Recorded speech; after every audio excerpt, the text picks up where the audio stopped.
You are watching the Vodka stream.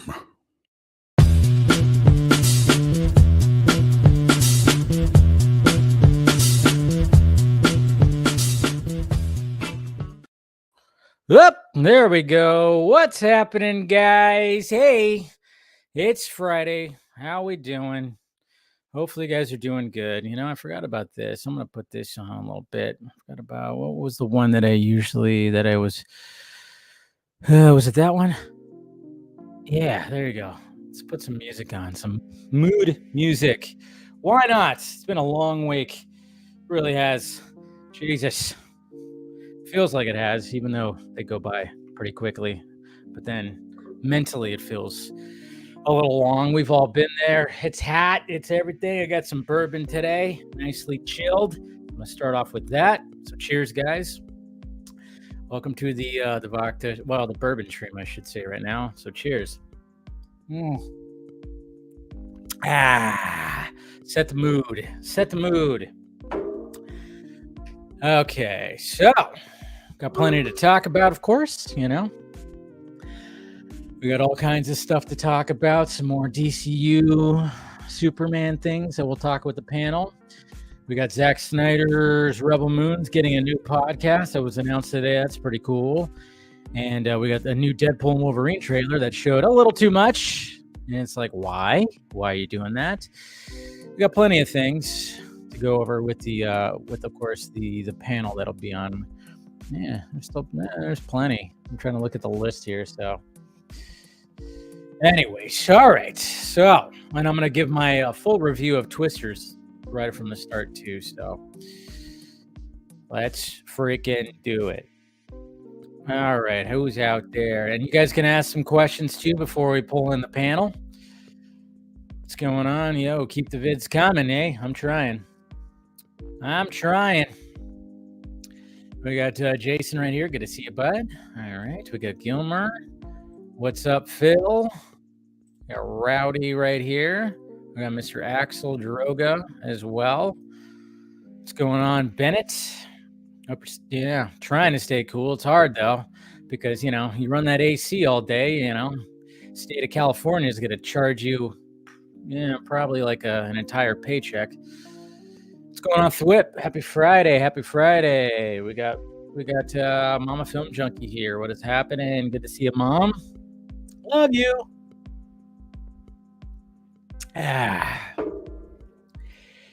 All right. Definitely felt like, it definitely was a long week, so. And everything. So what's the Zack Snyder thumbnail in the, it's the podcast, the Rebel Moon podcast that was announced today. That's what it was. What's going on, Soups Batsy? What's happening? Is that you, Max? What's going on? Alakazoo right here. We got RJ. What's going on? 6 more days up before I can't believe. I know. It's getting close. But yeah, go ahead and ask some questions, guys. So I'm going to give my full review of Twisters because you guys, hopefully saw my first reaction review at least. So. But, after sitting on it for a little bit, I wanted to give my full drinking review. I got to cut those. I haven't snipped one of those out in a little bit. So maybe if I get off my lazy ass tomorrow, I'll do that. So anyways, but yeah, we'll do, go ahead and ask some questions and I'm going to give my full drinking review of Twisters. That's right. So cheers.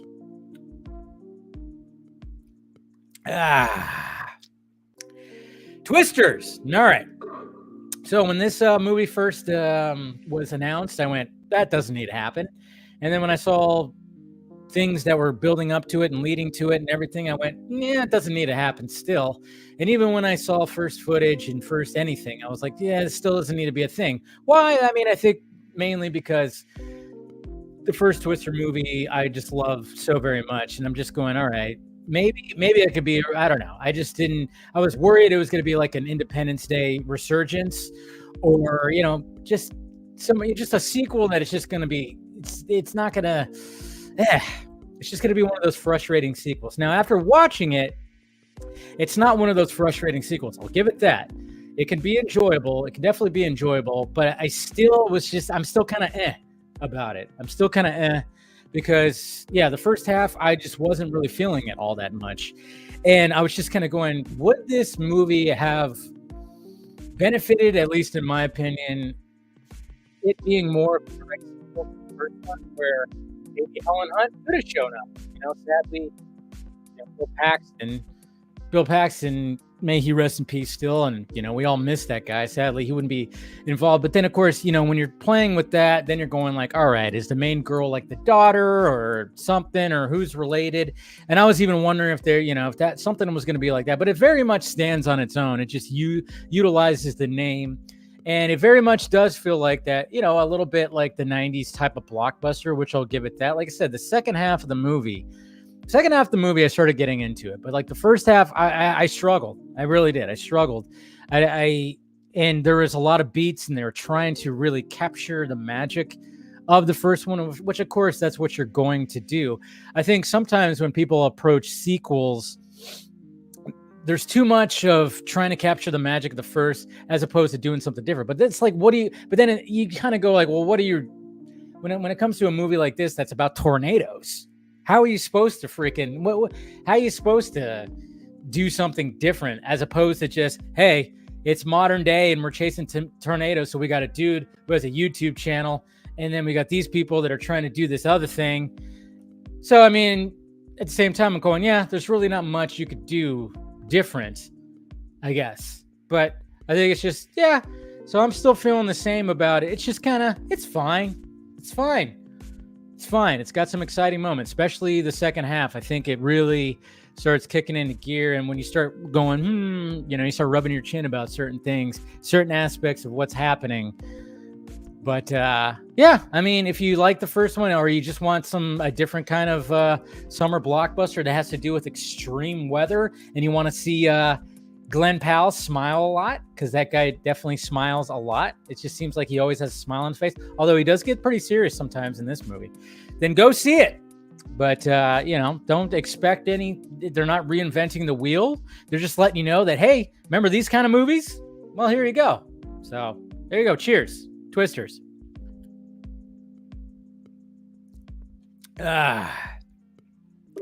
Anyways, all right.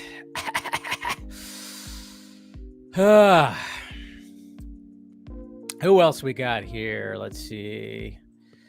Who's going to be well, it's not really a podcast as in they're talking about things. The podcast for Rebel Moon is actually going to be, it's called the I'm so bad at this. Well, when Scott gets in here, he'll have more details with this, but it's going to be a 6-part Rebel Moon podcast that's going to have, let's see, let's get more details. There was the video. Let me see here. There's like more details that I saw of a tweet that's right. So, Ella Purnell, who of course was in Army of the Dead, Jason Isaacs, Alfred Enoch, and Naveen Andrews have joined Zack Snyder's Rebel Moon universe as the voice of their respective James or Jimmy. So it's going to be about all them. So it's going to call the Senescals? The Senescal?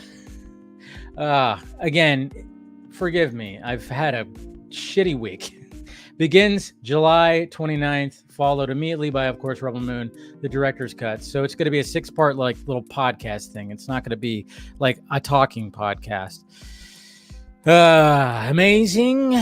Although I kind of messed up my sleep schedule, so I'm awake at 4. Oh, it's 4 a.m. where you're at. You're crazy. Go get some sleep. For the upcoming Cape Crusader on Amazon Prime, do you plan to binge all the episodes or try to spread it out and watch them? Well, I'm really bad nowadays. It seems like I can't just binge anything anymore because, I don't know, after I watch 2 episodes of something, then I'm like, I got to get up and do something. So I'll probably slowly watch it. I'm not going to binge it all in like a weekend, though, for sure. Yay, Wonder Meg, 42 months, a member. Good to see you, Meg. Cheers. Hope all is well.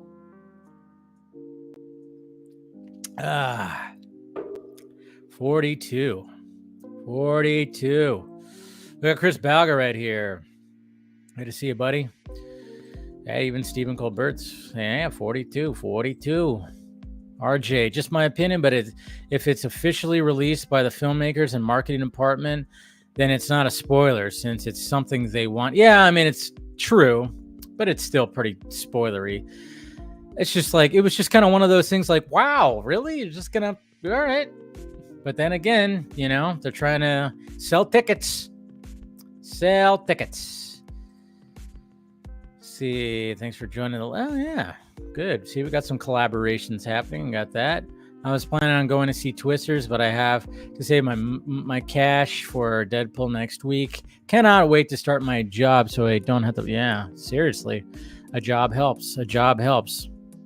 What's going on, Rhea? It's me. What is happening? Okay, let's see. Let me start.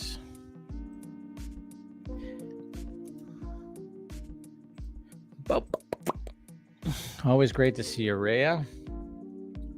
If you want to join tonight, hey, you can join tonight too if you want to. If you're not doing anything.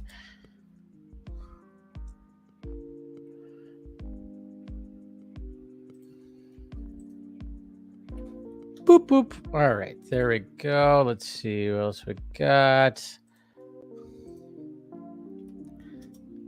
I actually did reach out to somebody today to see if they wanted to come on the stream for a possible future guest to see what happens with that. I was like, oh, their DMs are open.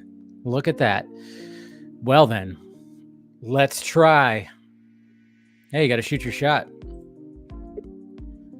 All right, we got Mahdi of Steel. Good to see ya. Done. Okay. Quartet, what's happening? Good evening.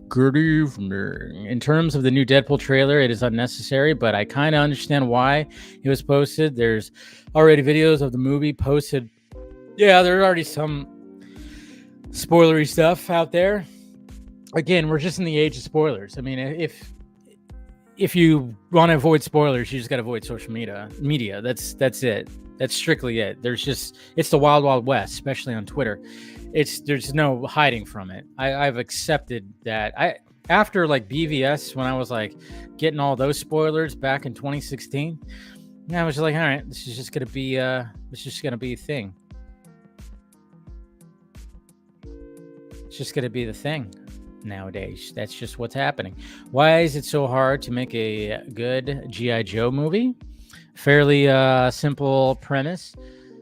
Yeah. Well, hopefully, I mean, they are going to be doing a crossover with Transformers, right?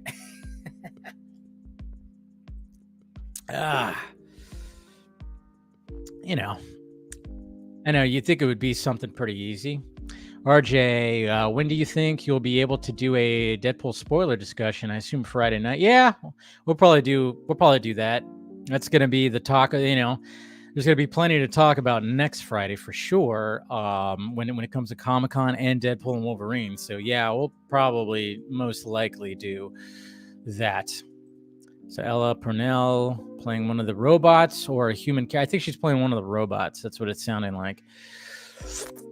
What's a villain you'd like to see in season 2 of Batman Caped Crusader? In that world, let's see. What villain would I want to see in there? Well, I mean, obviously the Joker wasn't shown, so that would be one of them. But if I was going to go for a little bit of something else, Scarecrow? I wonder well, is Scarecrow in there? No, he's not, right? No, right? God damn. See, my mind is just, I don't even know where my mind's at. Yeah, maybe. Anyways. All right, who else we got here? Hey, we're showing some members right here. We got Mr. William Powell, good to 33 months, and we got Rhea, who's at 30 months. So yeah, if you guys want to join too, support the channel, be part of the member program. I'm probably going to end up seeing Deadpool 3 times that weekend with different groups of people and family. Yeah, I'm kind of wondering. I know I'm seeing it Thursday. I already got my tickets. It's going to be a long day for me. I'm going to a Dodger game earlier that day. And then RJ, 8 months. We got Alakazoo, 40 months. So that's pretty sweet. So what's going on, Stephanie? Good to see you. movie guy. Kind of didn't want to bring this up, but on Twitter, people are passing around an article from Superman 85th Anniversary magazine calling Zack. Oh, well, that's been out there. Ayn Rand, yeah, that's been out there because, yeah, that's just been out there. That's not anything new. We've already dealt with that. I don't understand why not wait for the movie, but where's the fun of watching a movie then? In the age of the internet, it's just the way it is. It's just the way it is. Let's see. BBS fucked up on trailer 2. Final trailer was better. Well, I thought the final trailer is when they showed Doomsday. So I was like, all right. So there is, okay. And then, of course, there we go. We got some Phil right here saying Black Mask, Man Bat, and Deacon Blackfire. So there's some suggestions right there. Some Mr. Trevino. Salud. How do you feel about the new Rebel Moon podcast that Zach announced today about Jimmy's backstory? I love it because Jimmy is the GOAT. So I'm looking forward to it. It's going to be a good listen on my long plane ride to LA for the Rebel Moon event. Well, I'll see you there.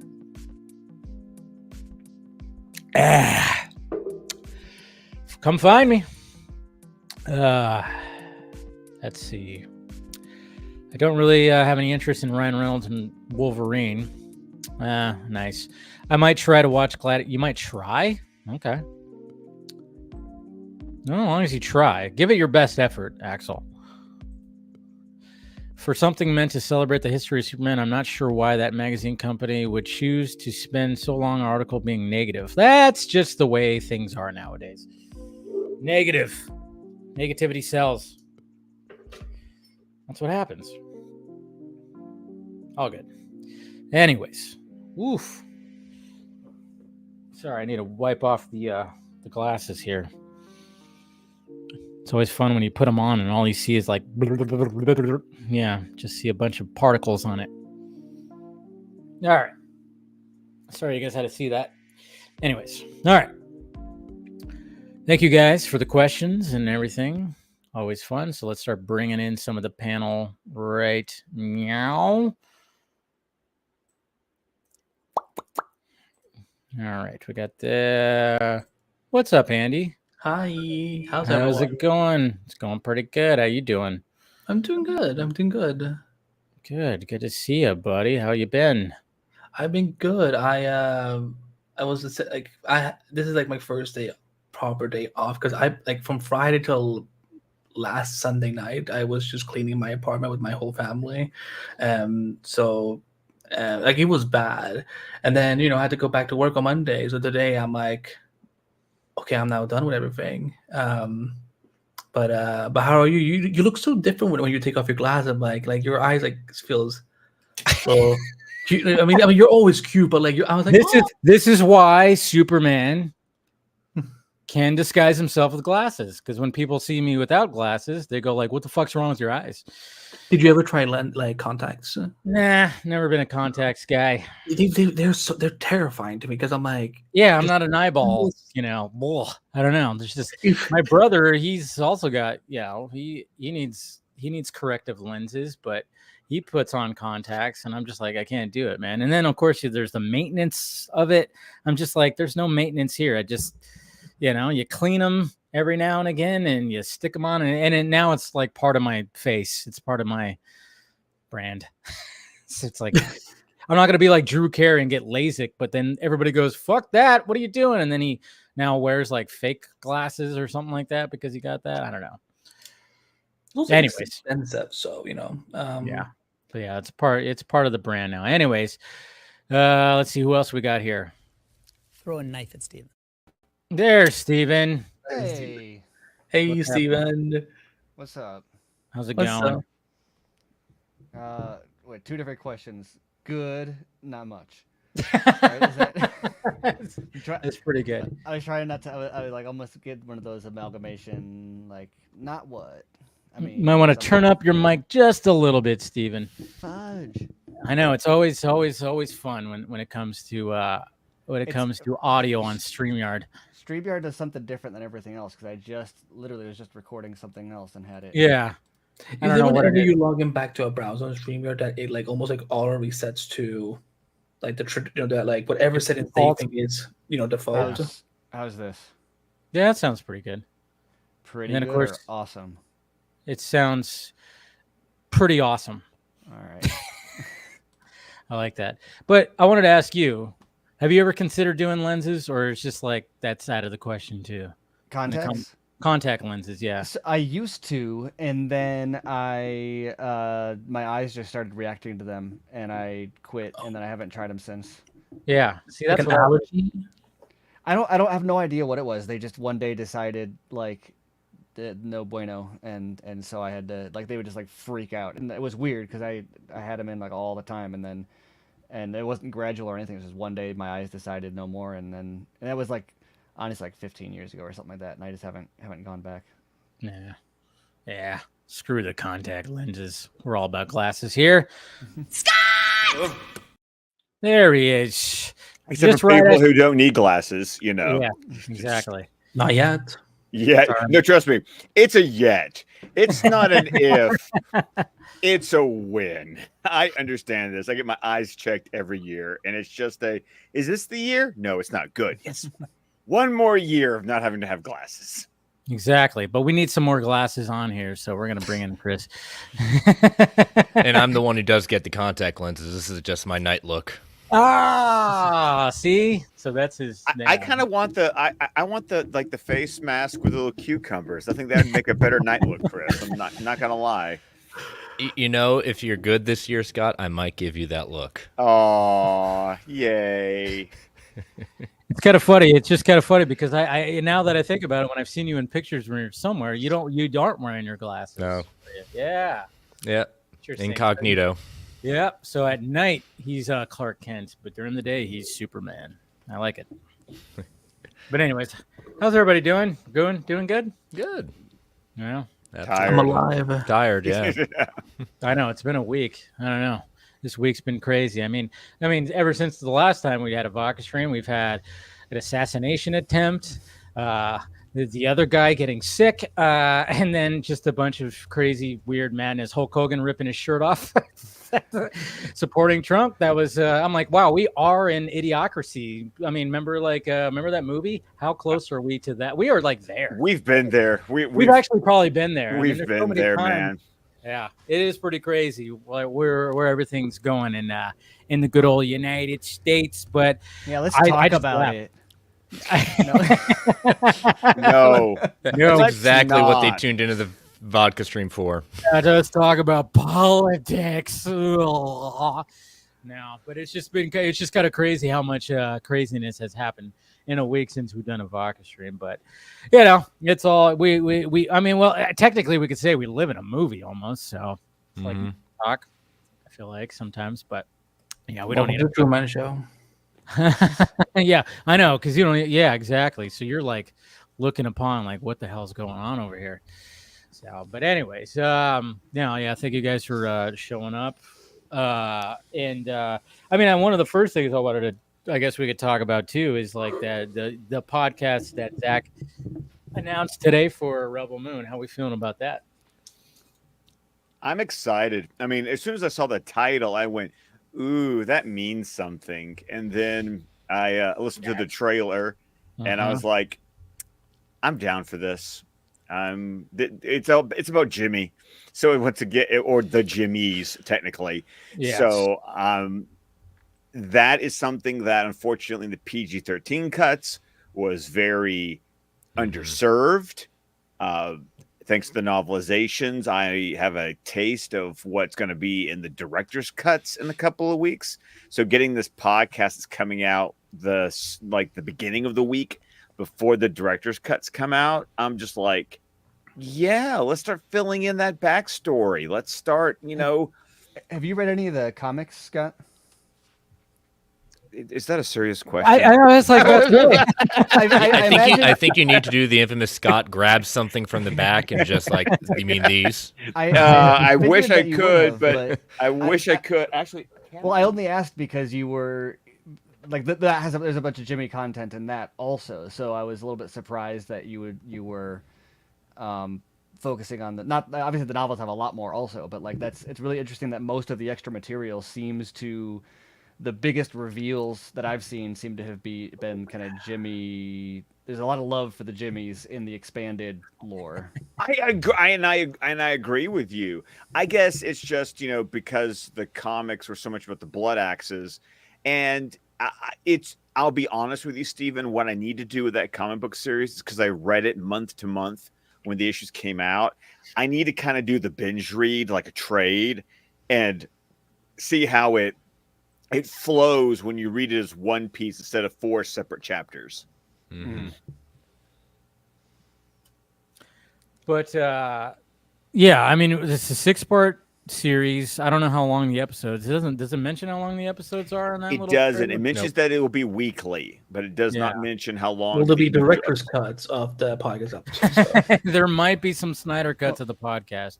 I'm really excited because he's so particular about his audio engineering.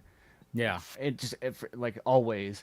And so I'm even wonder if like Scott Hecker or like some of his audio guys are even involved with this, just because his movies are such like an audio sensation. Like people talk about the visuals, but like if you look at the music obviously is big too, but like the actual sound effects that he chooses, the Foley and everything is like very particular and just as kind of grandiose as the actual visible visual spectacle.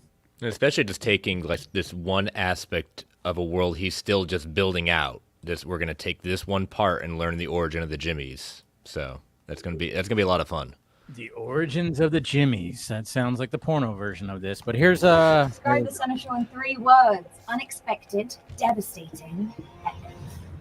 Hi, I'm Zack Snyder, director of Rebel Moon, and I'm excited to bring you the new podcast set in the same world as Rebel Moon, but 500 years earlier. And it tells the story of the 500 creation years. of our robots, the Jimmies. It is my honor to serve. Hi, I'm Ella Purnell, and I play Raina. I'm Naveen Andrews, and I play Grigory. My name's Alfredino, and I play Adwin. I'm Peter Serafinovich, and I play Bartholomew. Hey, I'm Jason Isaacs. I play King Omar. Now that you've met the Jimmies in the movie, I want to tell their story, their creation, and how they came to be. I can't wait for you to listen. I like that right there. It's a cool little like thumbnail for it. All right, so we got a good cast right here. Mm-hmm. Okay, so obviously we know her obviously from Fallout that just came out recently, but of course she was in Army of the Dead. Yep. And I always forget that she has an accent. I always forget that. She is British. Yes. Yeah, she is British.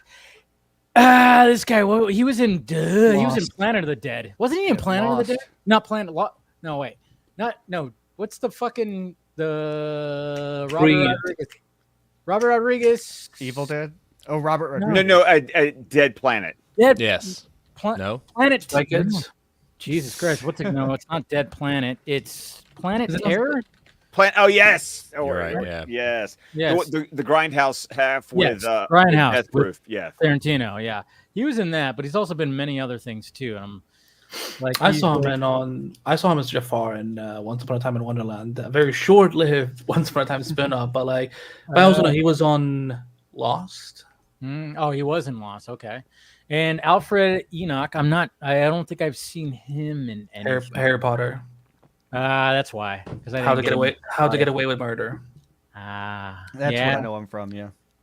Yeah, and then he was. I remember Peter right here was in Shaun of the Dead. He's the original Darth Maul voice. Yes. Is he really? Yeah. No shit. Last we'll reveal ourselves to the Jedi in Phantom Menace. That's him. That's right. Oh, interesting. But yeah, I just remember him from. He was like the roommate in Shaun of the Dead. And he's the sommelier, and right? Is that who in John Wick?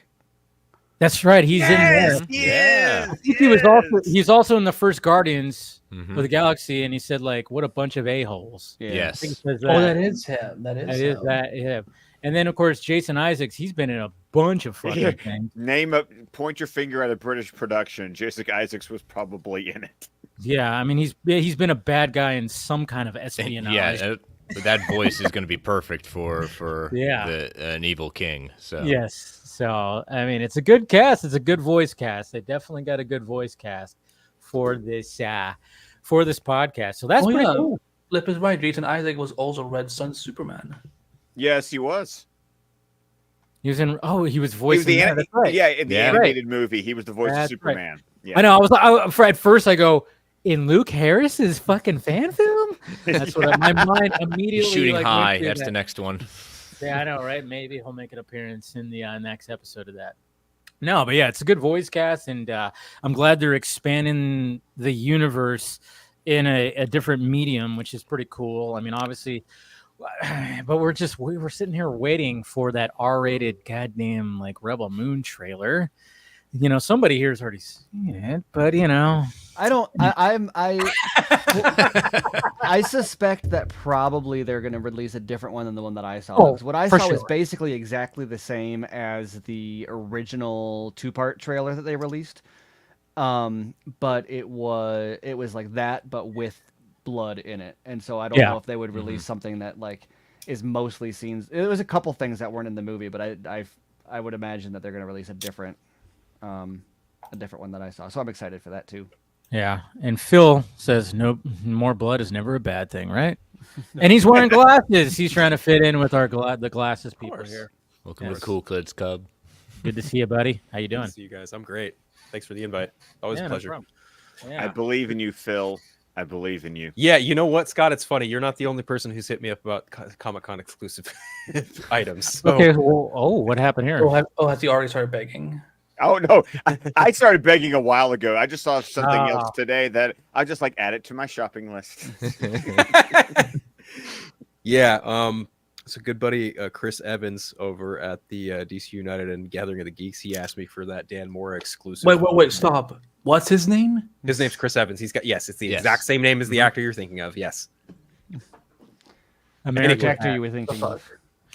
He asked me for a Dan Mora exclusive piece where it's basically the first appearance of Batman, DC Comics number 27, but instead of it like looking like 1940s Batman, it's the Dark Knight. It's Christian Bale's Batman saving the dude. It looks slick. So I'm probably going to pick up one of those. I'm getting something for Andy and another guy who wants something Yu-Gi-Oh related, and then Scott wants a couple different things. One of which I'm is going to live vicariously through you, Phil. That's what I'm just going to do. All your experience. I want the Superman t-shirt and cap.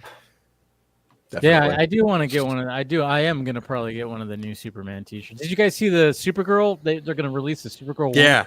Yep. A lot of people are freaking out because they were going, is this going to be like the movie? And it's like, no, it's not going to be the movie. I'm pretty sure they're just trying to build up hype for the movie, but it's not going to be like the actual logo of the movie. Although, to be fair, she's had, Sheen Clark usually on a lot of DC Comics, iterations she's had, they've had different S's.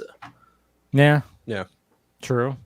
I mean, I get that. But at the same time, I think it's more of a build up and try to be like, hey, here's some merch from this and, buy the book because we're going to make a movie that's based on the book and whatever the hell. So just try to build up some hype, I guess you can say, for, I still need to read that damn book. Rebecca's going to have a pop quiz for you at some point. So, Hey, she was like, hey, I might have to send you it. And I was like, well, if you want to, it's fine. But, she doesn't have to. One of these days I will go and get the book and because I know it's a good book. But we'll see. But yeah, we were just talking some Rebel Moon, Phil, before you got here. Obviously, you were hearing backstage.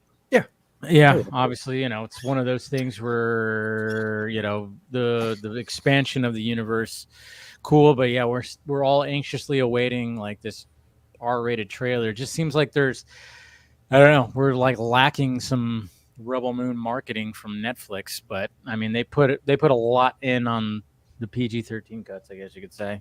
I'm going to be brutally honest, I even know this podcast was happening until about a half hour ago. Yeah, I think some people, that's true. I think some people probably didn't. It was renounced like early today. Yeah, it was like 9 this morning. I mean, I had my Twitter notifications turned on. So when Zach tweeted about it, I found out about it like 11 minutes after he tweeted about it. And then I immediately followed the links to subscribe so I could, get the episodes as they, come out. We'll see. Fair enough. I don't have those notifications because I don't have that app, but that makes total sense. I mean, there's plenty that show up on Instagram, though, I'm sure. Oh, you know what? They might have. I just probably didn't see it. For someone who loves taking photos, I'm surprised that Zach has never joined Instagram. Yeah, he likes Vero. Vero is his photo app, It's quieter. It's He used to have an way Instagram. quieter. Instagram is pretty quiet. It's just the algorithm of like watching something like, the chronological order now that is messed up. Like I could see a post that was made like 4 weeks ago, and I'm like, I don't understand why, but it's a good photo app, Blaze, if he needs one more. That's the thing, though. It used to be the photo app, but now it's like, well, everything has just short videos now. Everything's like they have reels. That's all. I put my freaking clips up there now. It's like, but then I try to be like, hey, I'll post photos, thumbnails. I don't know that too, but it's like all the TikTok, Instagram, YouTube. They're like, hey, clips. Let's do all that. So it's like, all right, throw them on. TikTok See is what the only happens. place where you're able to see the full Deadpool and Wolverine movie, but at some point next week, because some fucking fan screen is probably gonna screen the gets to see it. They will have the camera up. Because Marvel, we don't care about spoilers these days, do we? I don't know. If you've watched the trailer, which I haven't, I've avoided the cameo. So you don't even know who it is. You guys don't even know who it is, Nope. right? No, Okay. I know who it is because I saw a EW story talking about it, and then I realized, oh, there was a new trailer so I found out about who the cameo was, and I haven't even watched the trailer yet, just because it was a news story and let's talk about it, and I was interesting. I was bummed that I found out about the cameo, but at least I haven't watched the trailer, so I don't know what it looks like. I don't know the context.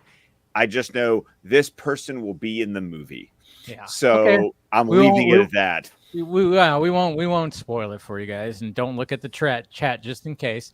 Yeah, I mean, it was just one of those things where I went, because it just seemed like every other day there's like there's a new trailer for Deadpool and Wolverine. There's our short trailers, a bunch of short trailers, and then we get this final one, and I go and I look, and I'm like, before it's out, like they need more. That they need more publicity for it. Final trailer, and I'm going, do I want to watch this? None of the Deadpool or Wolverine movies have ever hit $1 billion. So this one might. Considering, you never know. We'll see. I think it might get close. At least it might get close. Disney having $2 billion movies in a summer. It's been a bit. It's gonna take on Inside Out too. Need this one a lot. Oh, I think they're trying to push that. They're trying to push. Yeah, for they sure. want that billion for sure. They do. I mean, they got DiGiorno. They got Deadpool and Wolverine DiGiorno pizzas. Jack in a Box. Have you seen the Jack in a Box commercials? I had the best chicken and waffles from Jack in the Box earlier today. It was phenomenal for the Deadpool That says market. a lot about Jack in the Box there. Yeah. Hey, I will say though, when it comes to breakfast, when it comes to fast food and breakfast, Jack in a Box is, it's top. It's top for sure. Burger King is dog shit. Don't ever get breakfast there. No. Don't even get any food there. Burger King is the worst. But even McDonald's is not that great except for the McGriddles. I will say I'll enjoy McGriddles every now and again. But Jack in the Box, I enjoy their breakfast. I didn't realize they brought back the chicken and waffles because they've had it before. But They deliberately brought it back to market Deadpool and Wolverine. Wow. It was fucking amazing. Are they not doing anything with chimichangas at all? Okay. No, that's okay. With the DiGiorno's, with the DiGiorno pizzas, they have a chimichanga pizza. Oh wow! So I on the didn't see that. box of my chicken and waffles, like on the little flip box, it said, it's like a caption from Deadpool. It says, "I'm in love with you," and by you I mean the chimmies. That's pretty good. That's good. On brand. The DiGiorno pizzas are like there's a maximum pep, it's a maximum effort. It's like the pepperoni pizza. There's a spicy Wolverine. There's a chimichang for the chimichangas, and then there was another one. Oh, what was the flavors? It was weird. It was the Wade special is what it was called. But the back of the box apparently also is going to have like pop out Wolverine and Deadpool masks that you can like little cardboard masks that you can get off the box. So I like that. I mean, they're definitely pushing a lot of marketing, but yeah, when it comes, that's why I'm just going, why do we need to reveal another cameo? I mean, they already, there was already the previous one, and it was just like, okay. And then it was like this one, which was like, okay. I mean, I remember seeing the trailer, and I'm like, do I want to watch this? Because we're a week away. Do I really need to watch it? And I said, fuck it. I'm going to watch it. And then all of a sudden you see it and you go, I was like, okay, really? They're just going to just show that. All right. That seems like something that could have waited. And yeah, and then of course, I feel like usually when they do reveals like this, it's when some of these big studios are don't feel confident about their movies that are about to come up. Like Deadpool and Wolverine is like on track to do well in everything. Yeah, so but like what Steven said, they I don't think they're quite seeing the numbers, the projections to reach 1 billion, and that's what's happening nowadays. It's like there's literally probably like floors of offices at Marvel Studios crunching numbers, and they're like, we're only gonna make $792 million here, guys. If I projected it, that's probably what's happening. Only. But it was just one of those things. And then of course, that's why I just shot that little video. I'm like, really? Like what are we doing here? It's a week out and you're just gonna do that? Come on, we didn't need that, right? It would have been nice. MCU movie is True. pumping the spoilers before it comes out. I don't know. I mean, I caused problems with my views on this movie and the marketing a while ago anyway, so I don't need to get into that. But I'm curious. You, Steven, causing problems? Really? So problematic. No, but I mean, I get it. It's like, I mean, are you gonna go see the movie, Steven? Probably. I don't make it to the movies nearly as often in the past few months as I wish. Like I was gonna go see Horizon, and I didn't even get to go see that. So we'll see. Yeah, I mean, I might make it out, but I'm definitely not like rushing out day one. Yeah. I'm seeing Wednesday. Yeah, I already got my ticket. I'm seeing it Thursday and Friday. I don't know when I'm seeing it. Oh yeah, because you'll be a comic. Go to that first Hall H panel. You might see the whole movie right there. That's what I'm hoping for. I haven't gotten the email yet, but we'll see. I think that's what they're going to be doing. I mean, because that was one of the things that was released too. Well, there's the one that on Thursday you have to like actually get entry through a website. Yeah. Correct. Yeah. They're not going to show the film on Saturday's Hall H.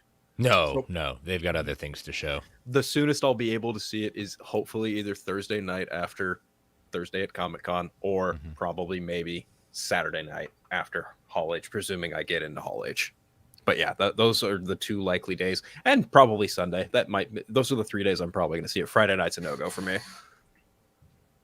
Yeah, you're going to be way too busy over there for sure. You never know. I mean, if you got a little break, but maybe not. But yeah, it seems like a little break of 2.5 hours. Yeah, 2.5 hours. You can have a little break right there. Get we would have to find a theater because I don't think that at least we're in the convention center area. I don't think there is a theater. At least from the times I went to Comic, I never saw a theater in that area.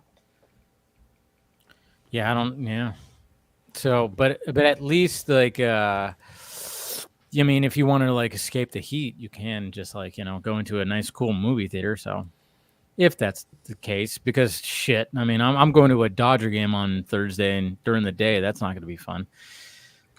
And yeah, I'm going to look forward to like sitting in that cool movie theater for sure. But when it comes to Comic-Con, are you like, okay, so since Phil, wow, I know. I mean, in fairness, Paul's been to Comic-Con, so yeah, is he going? He's not going this year though, right? No. No, yeah, he's like too busy moving and stuff like that. Yeah, right. But obviously we got the schedule that was pretty much released. And then when it comes to Marvel Studios, their big thing is going to be like Fantastic Four and all that stuff. But I mean, and then announcing more of the movie slate. I mean, it seems like they're going to bring the goods. Did you guys hear about this rumor that Robert Downey Jr. was going to be coming back as like Dr. Doom? And like that was so ridiculous. I mean, they did try to get him back for Deadpool and Wolverine. Yeah. But the fact that they said like Dr. Doom, I was like, no, I'm sorry, I'm not even giving it the time of day.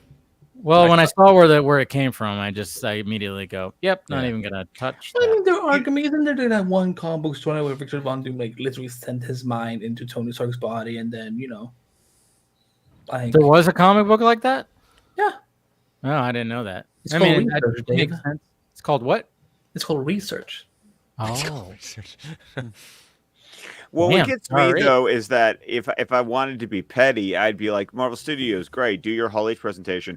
I'm still waiting on most of the movies you announced at the last time you did Hall H. That's my point. I mean, I made a What do big you mean, stink Blade? about that. I'm like, okay, you're gonna announce the slate. You're gonna put all the titles, and then none of them are gonna reach those dates. None of them, you know. But obviously, it's all just about presentation and not really. You know, there's not going to be anything. But I mean, there. like, what? I mean, like, what movies? I mean, besides Blade and Armor Wars. Armor Wars was actually never officially announced and put on the slate. No, I know, but like, besides those two films and the Avengers films, what else are we waiting for? Like, you know, like everything that is, you know, most have been announced for phase 5, and you know, beginning of phase 6 is, you know, it's happening, it's coming. It's just Avengers that we don't really know what's the dealio. We've heard rumors of finally a Shang-Chi 2, Doctor Strange 3. If they're trying to lean into the multiverse, I think Doctor Strange 3 is one of those that's going to have to be hanging out there. Same thing with Shang-Chi. Thor 5. So that's another one that comes every now and again. A fifth Thor Thor. Yeah. Thor 5, and they bring out Taka again. And it's like, Oh, no. that's how you bring out the actual director for Avengers 5 and 6. And, yeah, and watch then the he internet goes, explode. Actually, watch this is it the blow director. up. Yeah, I'm there for it. I'm there for I the think popcorn, just watching Twitter- Twitter explode. Twitter might actually crash, and Elon Musk is going to be like, "What happened?" Well, we were having a debate in our network chat saying what would cause the internet to explode more if he brought out Taika or Zack Snyder to direct Avengers 5 and 6. Oh yeah, I mean that's when they'll probably announce. Maybe they'll just bring out the Russos because that was like the big thing. Where Oh, that was totally not coincidental. Not at all. No, the timing. Because I like when they say they're in early talks.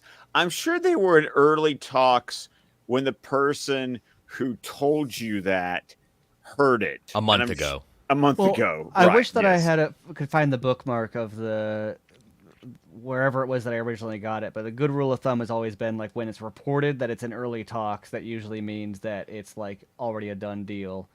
When it looks when you see they're considering, it means like they're already having talks. Or like if you say they passed on, it means it happened like months ago. Like there's an actual like consistency to like by the time the trades report it, usually it's not at all in the state of the process where they said it is. It's actually Well, several not months past always, that. because I remember when they did their big phase 3 like surprise like presentation at that theater.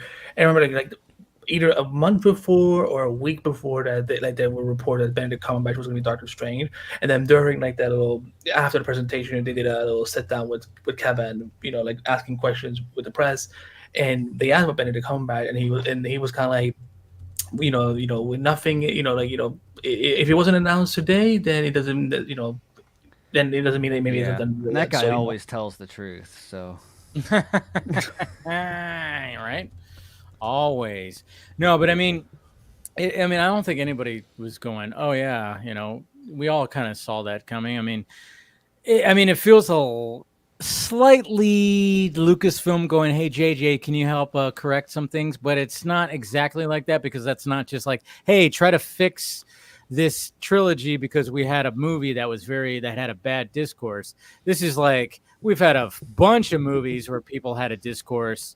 So then it's like, hey, Russos, can you come back and kind of like help this whole multiverse thing? You guys had an idea at one point, right? I don't know. It's like, it feels slightly like that on a different scale, obviously. But And then also on the flip side, you guys see that the Russos really haven't had much success. That's what I was about to get to. Yeah. I know. Because post, I just pulled up the IMDb page. Post, they've only directed 2 movies, which is Cherry. Anybody see Cherry with Tom Holland? I saw a scene from I saw Cherry. 10 minutes and I gave up. Yeah. I feel like I watched it all the way through, but I'd have to like refresh my memory on that. I don't remember. I think you were giving yourself a lobotomy at the point you lost consciousness half the way through. No. If you know what, I was going to say something mean. I'm not going to say anything mean. Oh, you should. Just say Good, it. Phil. Good. Just give it another hour. I'm sure it will come out. Yeah. But I didn't see Cherry, but I remember there was a specific scene where everybody was talking about it, and I think we all know what we're talking about when it came to the camera angle from a certain spot. Point of view. yeah, a certain Yes. point of view from Wait, the. they showed his dick. No, it was No, it was up just his. just around the corner. It's called, believe a suppository. Oh, okay. Yeah. So there was that. And then, of course, they did the Gray Man. Gray Man was enjoyable, but also forgettable, Yeah, in my so- opinion. I didn't read the book. Yeah. Did you read the book? No, think about- I have the audiobook in my queue for Audible, but have not read the book, nor have I seen the movie, even though it's been sitting in my Netflix queue for, it's one of those that's like 4 years after the fact. I'll eventually watch it. Yeah. I mean, you think about where the Russo, the Russo success outside of the MCU hasn't been stellar, to say the least, but they're the ones that have a $6.6 billion to their name of what they've done with it. They know what the studios are. Now, that is pre-COVID. So, but they know how to operate. They know how to work with Feige. If it, Sean Levy passed on it. I kind of really chuckled hard when I saw that I guess CAA was trying to push Greg Berlanti and another director, and Feige was like, I saw that no. rumor too. That was a little weird. But even Feige threw some shade It at it. wasn't my when- idea. It wasn't my idea. I promise. Greg Berlanti. That's news to me. Okay, Yes. so- Feige even threw some shade on when brought up about the Russos, saying like, I heard another person last week, so we'll see what happens this week too. So he's getting a little feisty But that about was it. the funniest dancing around I've ever seen, because he's like, he didn't say no, it's not true. He said no, I can't comment on that, and then he goes like, oh, different persons every week, and so probably they're gonna show up on the Hall H next Saturday if the deal is signed and done. Like when it comes to the Russos, I mean, they're mainly producers because you look at their producer creds post Marvel. I mean, they did, produce Extraction, which great action movie. Slugfest TV series, don't know what that is. Everything, Everywhere, All at Once. Yes, I remember seeing their names in the end credits when that rolled, and I Yeah. was like, "What the?" So at Throw some least money at it. There you go. it seems like when it comes to production, they can, do something. I mean, Citadel, I remember that TV series. I started watching it, but then it fell off for me. Like it had a strong opening, but didn't really follow through with that. And then of course Extraction 2, and then EPs on From and All Fun and Games. I don't even know what the hell those are, but so it's just like it makes sense. It's like just go back and make, get paid millions and millions to make more Avengers things. But it's like, okay, so they pitched an idea for Secret Wars, which was been mentioned before, got turned down, and then all of a sudden it's like, Kevin Feige and everybody's trying to find like, hey, Sean, you want to do it? He's all, no, I'm doing Star Wars. Okay. And then it's like, Sam Raimi, you doing it? It's like, fuck no, I'm going to make another horror movie, some weird shit over here. And they're just like going around, and it seems like nobody wants to like touch Avengers, and it's like, well, I think they've built what the MCU has really built is a machine, and they tried to start bringing like not more auteur voices, or more maybe not like just more dynamic directors into that machine, and that didn't really mix well.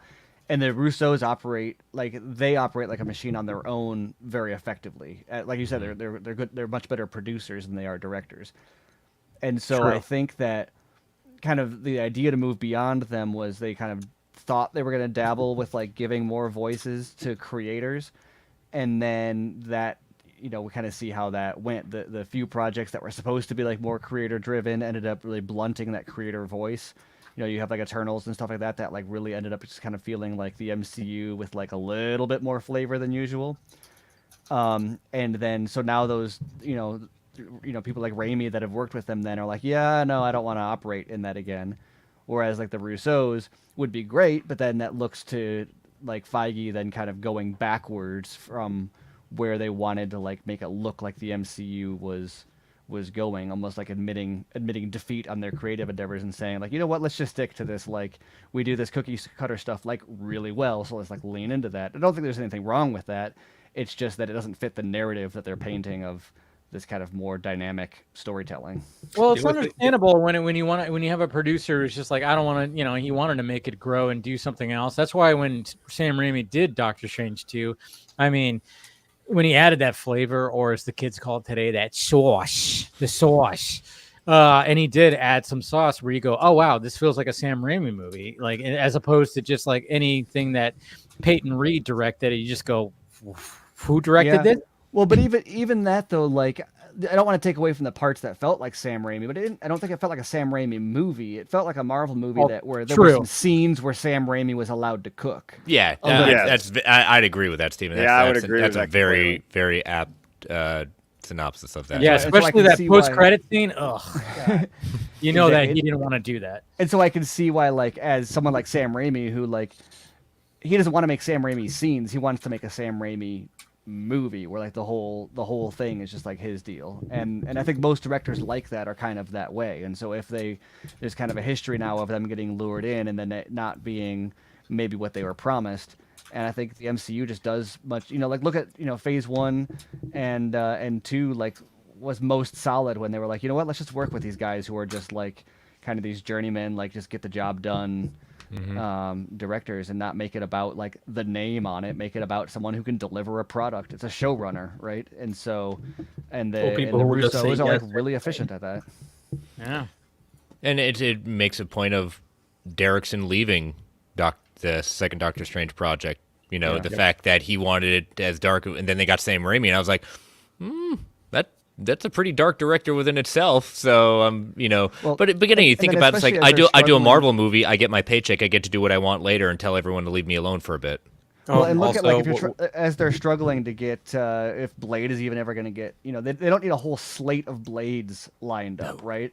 Like maybe you could try a Blade now and then, but imagine if they had like 4 movies where they were trying to do something like they were trying to do with Blade. That's kind of a lot more kind of creator driven. Like that derails the entire project. And kind of at this point, they need to go back to like, you know what? Let's go back to like what we know works. And like I would love it if they could figure out this more creative driven kind of approach. But it seems like every time they do that, it really kind of derails the franchise because they're not really willing to give the reins to this machine over to smaller voices. Or you get a half effort that when they try to combine the two, the general audience doesn't know what to make of it, and it fails at the box office. And I think that's where they're going in the sense of, man, we've tried to be quote unquote experimental as they would allow, and it really didn't work. So we're going to go back to what we were. Yeah, okay, people can say it's boring and lazy, but guess what? They have shareholders to report to, and they're not trying to appeal to us. They're trying to appeal to the general audience. Right. Yeah. I thought the reason they're bringing back the Russos is because there's been all this talk about how Secret Wars is rumored to be like it's going to lead to a soft reboot of the MCU, and I feel like if we're saying goodbye to this particular MCU before we get whatever it is that we get afterwards in Phase 7, I think the Russos make a lot of sense. And again, is it are these Avengers movies going to make $1 billion again just because they're attached? Again, we live this, look how films are doing these days. How many movies even made $1 billion in 2023, for example, besides Barbie? Outside of we got Inside Out. I think that was 2024. So yeah, I think the Avengers movies are probably a pretty solid lock for $1 billion unless there's a catastrophe. But the question is it going to be a $2 billion movie, right?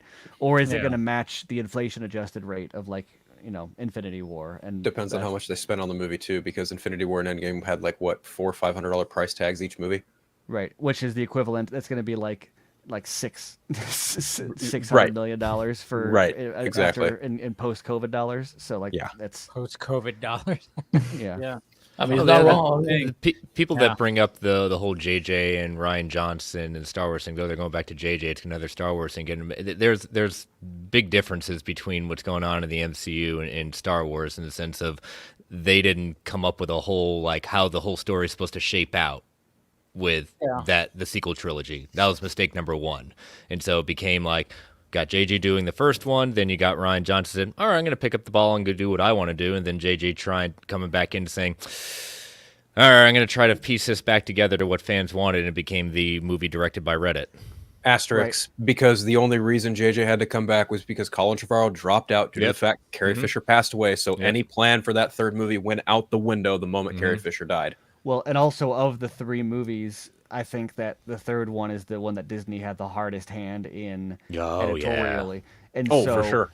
And so, like, you know, I'm not even a huge fan of like The Last Jedi, but I think that that's totally, you know, even the people that disliked it, I think it was totally salvageable if they just like kept on cooking. But it, kind of in the same way with what the MCU says, I think Disney got gun shy because of the reaction to that, and instead of allowing someone to cook a proper sequel to, they pulled a Warner Brothers. Yeah, exactly. What? And like instead of trying to do something like really interesting that like takes what The Last Jedi did, it goes to the next level. It was more like, let's go back and kind of try to recapture what we did with The Force Awakens, which then undermines all 3 of them together because it didn't actually really go anywhere. So yeah, The Last Jedi, in my opinion, could have benefited from someone else doing kind of like an oversight rewrite. Like case in point, Force Awakens was initially written by Michael Arndt, who did Toy Story 3. Then JJ and Lawrence Kasdan came in and revamped that entire script to do The Force Awakens. And then all of Last Jedi is entirely Rian Johnson with a little bit of script punching up from Carrie Fisher, allegedly. And then you get to 9. Well, that's a whole different conversation because that was initially Colin Trevorrow and Derek Connolly. And another cat came in and did a bit of a rewrite. And then JJ and Chris Terrio had to come and pick up the ball and take it where they took it and make the movie and rewrite it on the fly. What they did with it was like mostly studio notes too. That wasn't like JJ and Terrio cooking. That was JJ and Terrio fulfilling studio notes. Not only that, they literally had to build the movie around stock footage from Carrie Fisher, which that was a choice though. They didn't have to do that, but it's a difficult situation though. But I think that there are other things they could have done with that also. Absolutely, it's a rough situation regardless. Absolutely, 100%. It's all rough. Everything's rough. My God. That's why they're spoiling things in Deadpool. No, they're like, hey, we got to get people. It's like, it's not enough. We got to more. And they're, I mean, it's kind of crazy that I did not think Inside Out 2 was going to make this run that it did, that it has been making. I don't even know where it's at right now. But I mean, it makes sense because but at the same time, I'm also loving the fact that you got like Inside Out 2. It's already at what 1.3, whatever the hell it's at right now, $1 billion. And then you got something like Long Legs that came out last weekend that made 22 million domestic. I don't know where it's at right now exactly, but it's a small movie. I don't imagine it was probably anything north of $10 million. And it's like everybody's talking about it. I think people went a little too overboard when it came to like, oh my God, it's this generation, Silence of the Lambs. It's like 7 and Silence of the Lambs. I'm like, yeah, I get the vibe you're saying, but it's not exactly that if you actually watch the movie and compare it to those movies. Not exactly that, because there is a distinction, I would say. And no spoilers because I still want to see it. Yeah, I'm not going to spoil it. That's why I said like there's a distinction between them.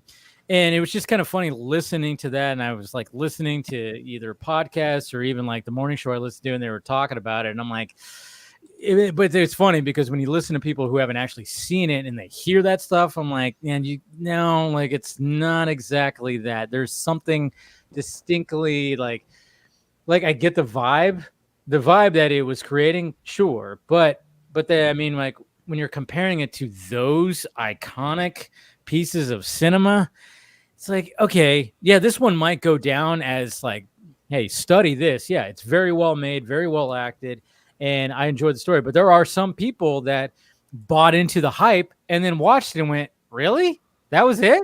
And there was a lot of people who were commenting that were worried that the hype, like it had gotten, overhyped.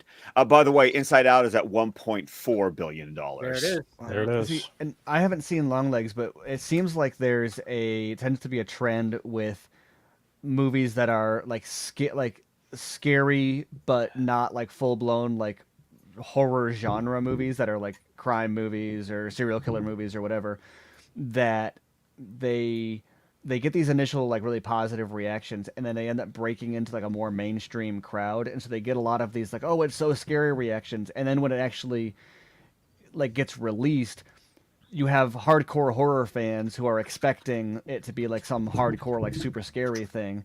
And then you have a bunch of other people who are expecting it to be like the next Seven and the next Silence of the Lambs, and it doesn't necessarily fit any of those categories. And it's a weird thing that happens specifically with horror, I think, more than other things, because that's still a really niche genre in the compared to others. Well, and Stephen, actually, that was my take on the mixed reactions that Maxine was getting, was because Maxine is definitely written and shot to be like a 1980s Brian De Palma thriller, where every film in that trilogy feels like a different kind of movie. Like it's a different, it's shot to mimic an homage, a different, era of cinema.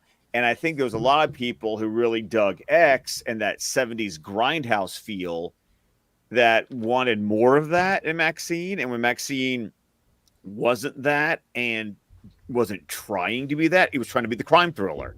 It was trying to be the serial killer kind of thing. The horror fans are like, what was that? I said I like that though. I haven't seen those movies yet, and I do plan on like watching all three of those, that trilogy. But at the same time, I'm like, but I like the fact that it is different, and I was appreciating that when I would see the trailers. I'm like, oh, this does not even feel like the previous ones. It's like, because you had X and then you had Pearl, which was supposed to be a prequel, right?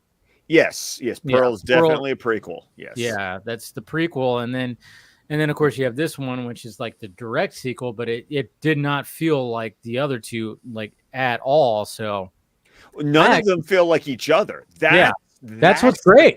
Yeah, like an anthology with the same character. I guess, I don't know, something like that.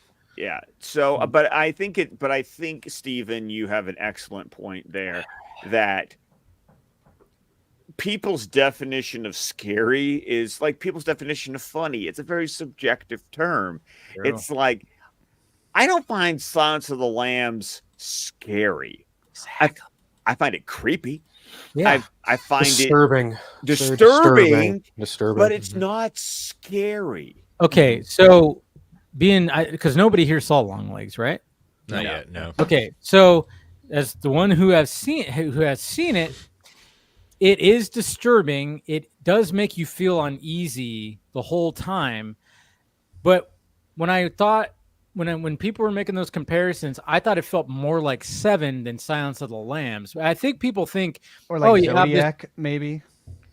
A little bit of that. There is a little bit of that. Or like you do have a feel of that as well. Because I think people are mainly, it's so weird how when they do these comparisons, I think people just go like, oh, we have this young lady FBI agent, and then we got this Nicolas Cage is this dude, and people are making it seem like, okay, that's the correlation to, oh yeah, that's why it's like people make the easy button all the time, because it's like, oh, this is something super popular that we can relate it to, no matter how superficial the connection is.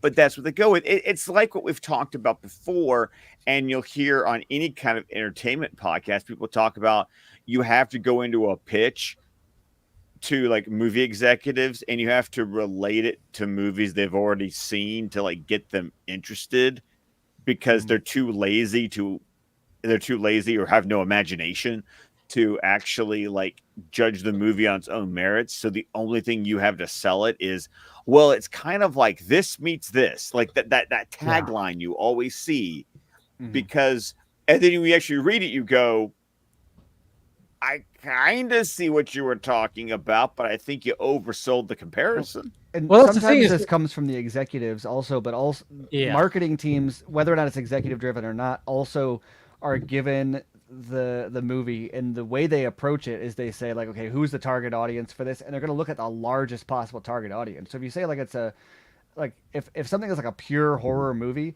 those usually don't get that mass audience appeal. But if it's not pure horror and it's something that they think can break into like a wider audience, then they're going to angle it into something that, regardless of what the actual movie is, trailers will look back at Suicide Squad, right? That literally changed the trajectory of that movie because they marketed it like a Guardians of the Galaxy movie, and that registered with the audience, so they went back to the movie and tried to change it to be more into that. And that's a case of like marketing actually hijacking the actual creative vision. But even in the cases where that doesn't happen, like look at how frequently people will go out and the trailers will lead them to expect one thing, and the movie's not that. Well, the reason the trailers led them to expect that is because that's the type of movie that is more marketable. They will market the version of the movie that is more marketable more often than they will market the version of the movie you should expect. Yeah, it's, I mean, like, especially when people are running with the whole, it's like Silence of the Lambs or Seven. I mean, obviously the marketing team's like, oh, we got to run with that because obviously, I mean, they're not even going to be like thinking twice about it. Like, okay, people are comparing it to that, let's do it. But then it sucks because then, when I'm like just scrolling through and I see people go like, wow, I was just, I just came out of Longlegs. Are you serious? This is supposed to be the scariest movie of the decade?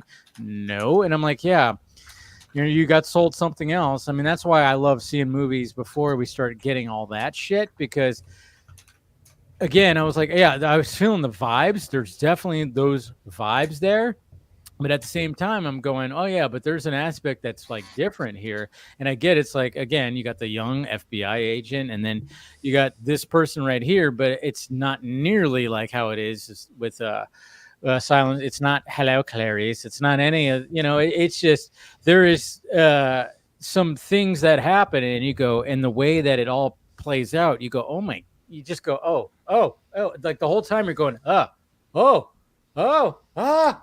then when you finally realize what happens, and then you just kind of just walk out going, Jesus, really? And you just feel a little uneasy, but it's not one of those uneasy feelings like I walked out of Midsummer or Mother or Men from Alex Garland, where I was like, I can't fucking watch that movie again for a while. I actually wanted to watch it immediately again because it's a very good story of like, oh, I see what was happening here.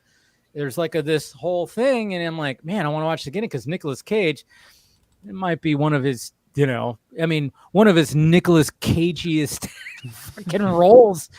And and again, it's not even a spoiler. I think people can assume that he's not in it all that much, but when he is there, you go, this guy is freaking the fuck. The whole time you're just going. And they do a good job of just kind of like keeping them very mysterious and very just like, you're just going, oh my God. And you're just seeing all the, you're in my head, I was just all the different Nicolas Cage roles that he's done where he's just crazy are just like wrapped up, like all like right here. Like he's just summoning different fucking Did he kill a giant spider? Huh? Did he kill a giant spider? No. In the third act. Yeah. Not quite, but But we got some more people joining right now. We got Mr. Sci-Fi Center William, and then we got Rhea also joining right now. Hi, Rhea. Hi, William. Hi, Andy. What's up, everyone? Hey. Hello. Nolan. Okay, Steven, I know you got to head out, and Scott, you do. So I was going to replace, Steven, you want to be here now? Rhea, you're my tag. Yeah, We're the tagging extra in. people. Yeah. I know, but I appreciate Steve, Scott. I know you guys got work and stuff, so I appreciate you guys. We're best in small doses. Yeah, that's so true.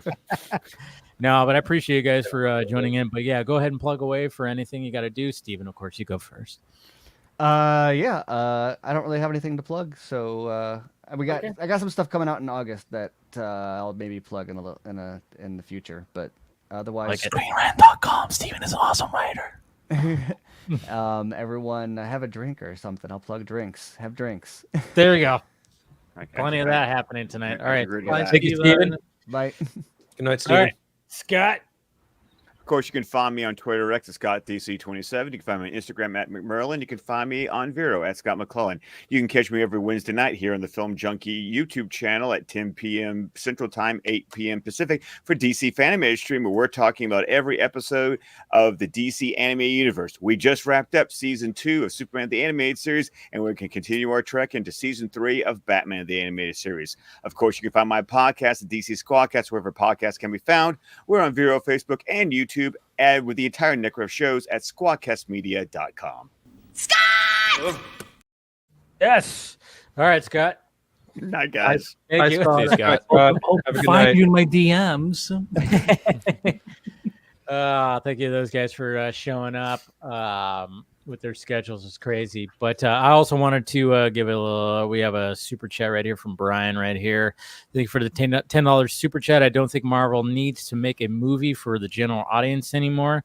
They have 2 decades under the belt, and how many people have they inspired to read and now have, but they're still going to be very audience driven. I mean, no matter what, that's what they're built upon, right? Right. I mean, William, right?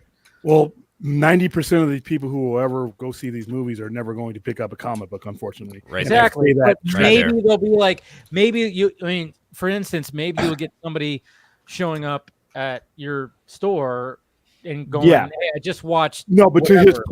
to his point, Marvel still needs to make their content for the general audience that's never going to pick up a comic book. It's my job as a dealer to do whatever I can to make that connection. Like if they come in here and they got a T-shirt on or they even mention it, then it's my job as a dealer to make the connection. But Marvel, I expect them to continue making things, keeping the formula that's worked for them. So, William, when new comic movies are coming out, like will you like I don't know what your store looks like on the front end, but like I assume you have like a big window. Like, do you put like a lot of comics that are like let's say Deadpool Wolverine comes out on Friday? Are you gonna put a bunch of Deadpool and I wish I could X-Men? take this camera and show you what Ray has seen it, and it's actually more complete than when she wasn't seeing it. I have an As Seen on TV section. So whenever there's anything that has to do with anything, whether any media, TV show, movie, anything, everything that I have segregated in that area. So say, for instance, I have something like this, but it's a bigger display. So when Sandman hit Netflix, the majority of the people that are going to come in here saw Sandman on that show, right? So because of where I'm at. That, so I have this set up next to all the other Sandman books so that they can start there. Planet of the Apes, I got a Planet of the Apes one. Anything that's remotely connected to any type of media, it's all there. Now, when something comes out, like obviously next week we'll have Deadpool coming out. Those are highlighted in that section. You just rotate the merchandise to where that's the first thing that they can see. The Boys, things like that, whatever's, in season, you rotate that in. But overall, there's a section dedicated to things that the majority of the people that come through my door are going to have experience these ITP. Like I was telling you before, somebody came in and saw, what's the one, the Amazon one, not The Boys, but the Invincible. And they asked me, they always ask me, they made a comic book out of that. Because like I said, they don't make that connection most of the time. But like I said, I have no You don't see the problem credits where it says based on. Just out of curiosity, when Deadpool Detectives premiered on Netflix, did you have any readers, customers coming in being like, "Hey, have you ever heard of DVD?" Not directly, but they came in and they recognized Sandman, and from Sandman, I can get you anything that's in was Vertigo, is Vertigo, Black Label. That's my doorway. I don't even know how many. Like, are there a lot of DVD comics? I know there was something like a reboot a few years ago for them, but that's about it. They have a new comic. They have them. They're part of DC Black Label right now. But they were never. Vertigo was never really. That's their. No, I know what it is. I know it is. I just think it's weird that they're putting it under Black Label. They have nowhere else to put it though. Yeah, there's no Vertigo imprint anymore.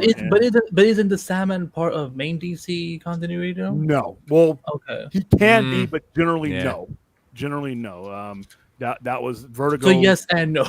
Yeah. Like they label like Sandman Universe, but it's really nobody really associates it with like mainline DC.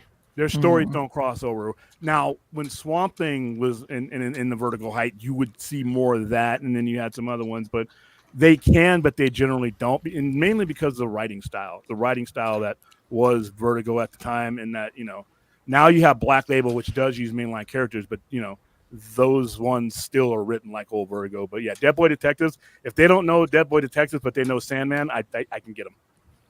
You can be like, hey, yeah. That's good. That's good. Because I've seen that too, where I've gone to comic book shops where it's like, hey, and they always have like those displays where you can put the books like right up front, where it's like, hey, you have actually like, hey, here's Ezra Miller as a Flash. Here's some Flash books. You have like that kind of stuff going on. So I mean, yeah. So you got to capitalize on what's out there, because there are going to be those people that show up and be like, hey, I just saw this movie. Can I read some shit or whatever? Do you know what you're gonna do with the Penguin, William? I already got it set up. Nice. I need a wireless. I know, right? So you can show it. Well, I did it before when I did it on the phone, but the internet's bad. But every now and then I'll do a tour of the store. I have a Batman tower, and it has a bat signal on it. So that one has that on there. On the top, the Batman section actually leads into the As Seen on TV section. So those comics roll around the top. Like so, an umbrella almost. Yeah, so I'll have, and a lot of like the last 5 years or so, a lot of the like, hold on for a second. Oh, he's getting it. He's getting it. And speaking of the Penguin, well, first off, Rhea, how you doing? I'm doing great. I totally didn't just wake up from a nap. Yeah, I know. No judgment. Love it. Still look cute though. Of course, you got. When I wake up, I'm tired. When I wake up from a nap, I just look a. Oh yeah, it's like we all look like Grumpy Cat. Yeah. I missed the Comic-Con talk. That's what I was gonna like start getting into a little bit more, because I know you're going. Yeah. Yeah, we were talking about the Marvel schedule, but I was gonna bring up the fact that the Penguin panel is gonna be at Hall H as well. Yeah. So, are you going to be making it to a Hall H? I know Phil is also going to be there. I'm sure you guys are going to hook up to, see. Oh, you're starting to ship them already. Good lord. Oh, stop it, Andy. Jesus. Hashtag pay is real. But I'm gonna try to go to as much Hall H as I can. Like, I got nothing but time because I'm going with exhibitors. So yeah, like I don't really have like an agenda really, but yeah, like as much Hall H as possible, that would be cool. And then any other like non-Hall H stuff that is really cool, I would like to go to as well. Like, so you'll get stuff. Yeah. Oh, I'm sorry. Oh no, go ahead. Sorry, you'll get stuff like this, like when the movies come out. Can we full screen, please? Yeah, you're basically you get the variant covers for it, right? And then the variant covers will line up with the movies. So like when this came out, the Batman was out, and then you see the Batmobile. Yeah. Oh, that's what it. Okay. And then like things like this. So when Peacemaker came out, right? So they'll always do a variant like this. Phil's favorite. They'll put the recognizable. They'll put the recognizable one that the layman would know. And then from that point, I can get them into, if you want to look up old Peacemaker, you can. And then you'll get the older generation that, connects with Superman 78. Yeah. So oh, that's sweet. All of that is, the store is broken down into those segments, but this stuff like this is over in that section. So that as soon as they walk in there, everything that they look around in that little square is basically stuff that they can instantly connect to. Do you have they're not collectors. Have you started prepping for Creature Commandos? No. Yeah, I don't think anybody. There's nothing out for it right now. There's nothing for them to make a connection other than once it's out and I see how it resonates, then I'll respond accordingly. If it takes off to where I get people walking in saying, "Ooh, you have a well, you know what you need Weasel to, anywhere." you know what you do in October. You need to have Death of Superman up on display when Superman Lois comes back. Death of Superman. No. It's a taboo. For that. Is that what they're kind of indicating? Yeah. Yeah. I need guys. The comic book world, in the creative world, I want a 25-year moratorium on the Death of Superman. But people will buy it. No, that is the one story. Trust me, dude. Listen. Oh yeah, he's talked about this before on here. I'm sure on his streams right too. Now, Andy, if you want a stocking stuffer, I might have about 3 or 4 Death of Superman number 75s for you, still in the bag. I get them in every other day, and I buy them on the back end because they have no value. The story has no value monetarily wise, because that was the era where they printed so many issues. It took away the collectability. I mean, there were more. It saturated the market, and if everybody wonders what happened in the mid-90s, I always say hard with that. Yeah, the mid 90s. It wasn't just DC. Marvel did it with Spider-Man and a lot of other Lady Death, Chaos. Everybody printed so many stuff that there was so much in circulation. And then when that speculator buyer went on to something else and left us hardcore guys with all their extra stuff that nobody wanted to buy, it killed the market. So no, I don't think there's anything that could make the Death of Superman, those comics, worth anything. I have the trade paperbacks here. I got a couple of those, but that to me is the sore spot. And it sucks because it is a good story, and it's funny because I remember reading as a kid the novel before I read the graphic novel. Like I remember because I was part of that book club thing back in the 90s when all that happened, where you're like, and then I remember seeing the novelization for it. I still have it in a box somewhere, but it was just like the novelization of the Death of Superman.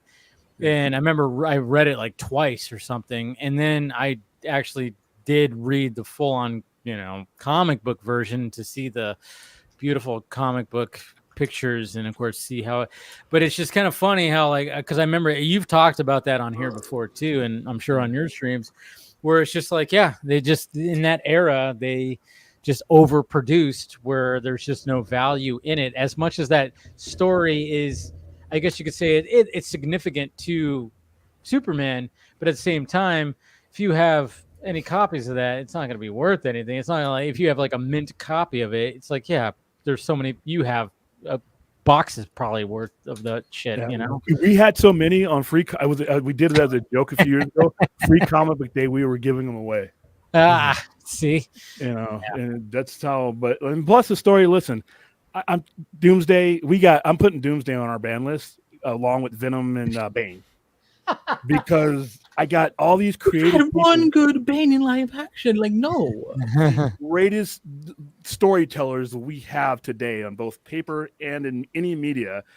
Man, it's almost like as soon as they break in, as soon as they can get to Doomsday, Venom or Bane, I got to do it.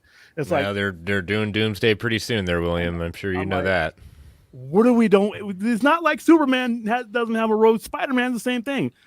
Those two characters, along with Batman, have the best rogues gallery out there. And here we are. Even Krypton, a show I liked.